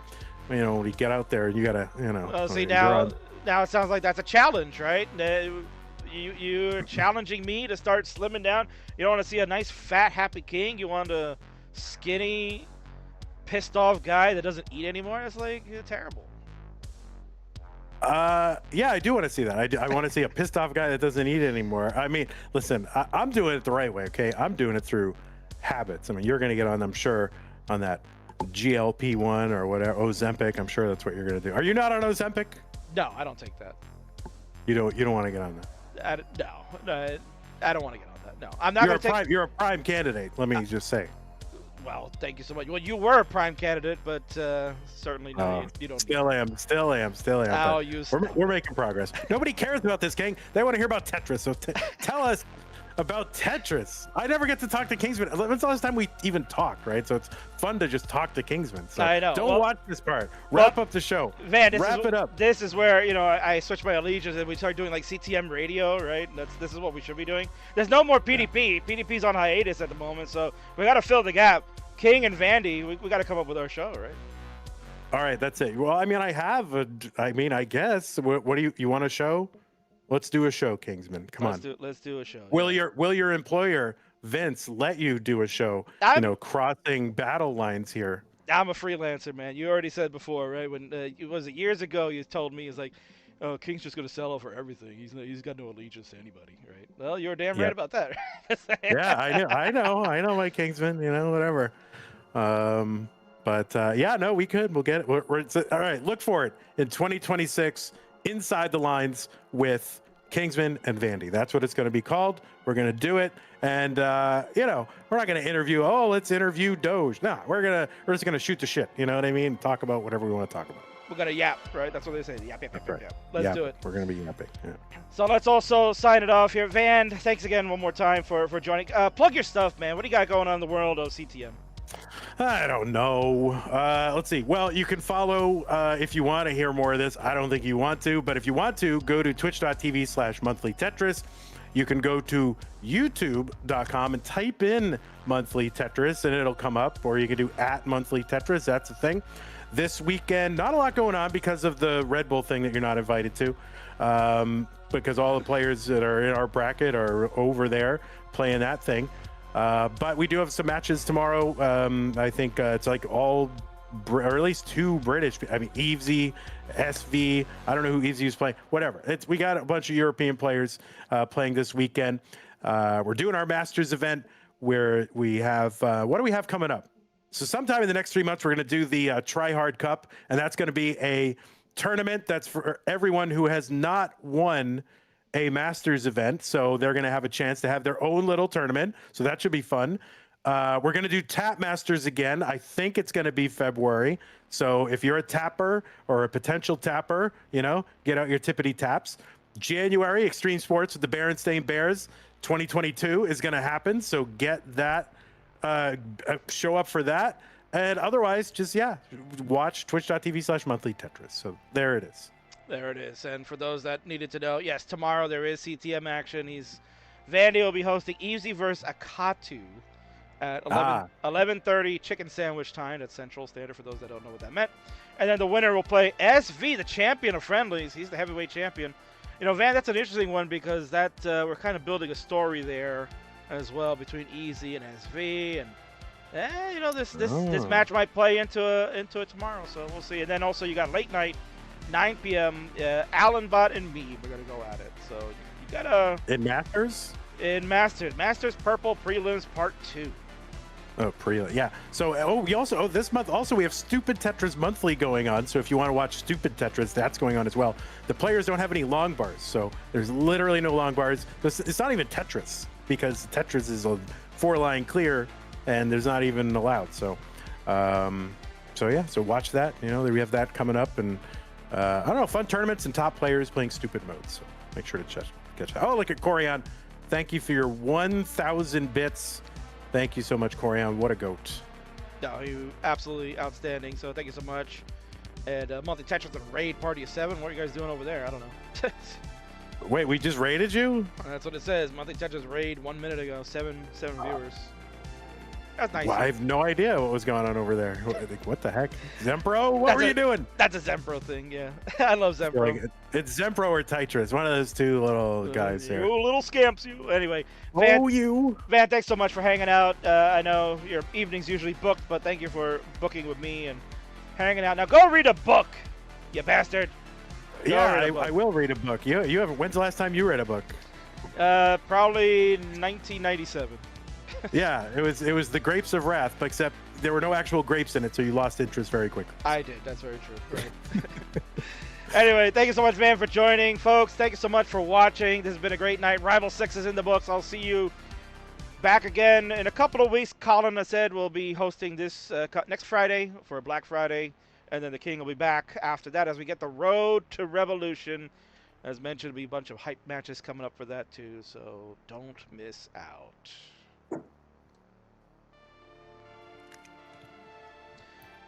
And there you have it, folks. That is a wrap on this one. Again, thanks to all the competitors, all my commentators for hanging out. And it's time to move this shindig elsewhere. We're going to go raid the channel that I'm supposed to raid whenever we do events like this. That's the Classic Tetris 24/7 channel. And Van, you know what's funny? You know what's real funny? Your hairline? That too. Although we can't speak about any hair you have because it's all on your back.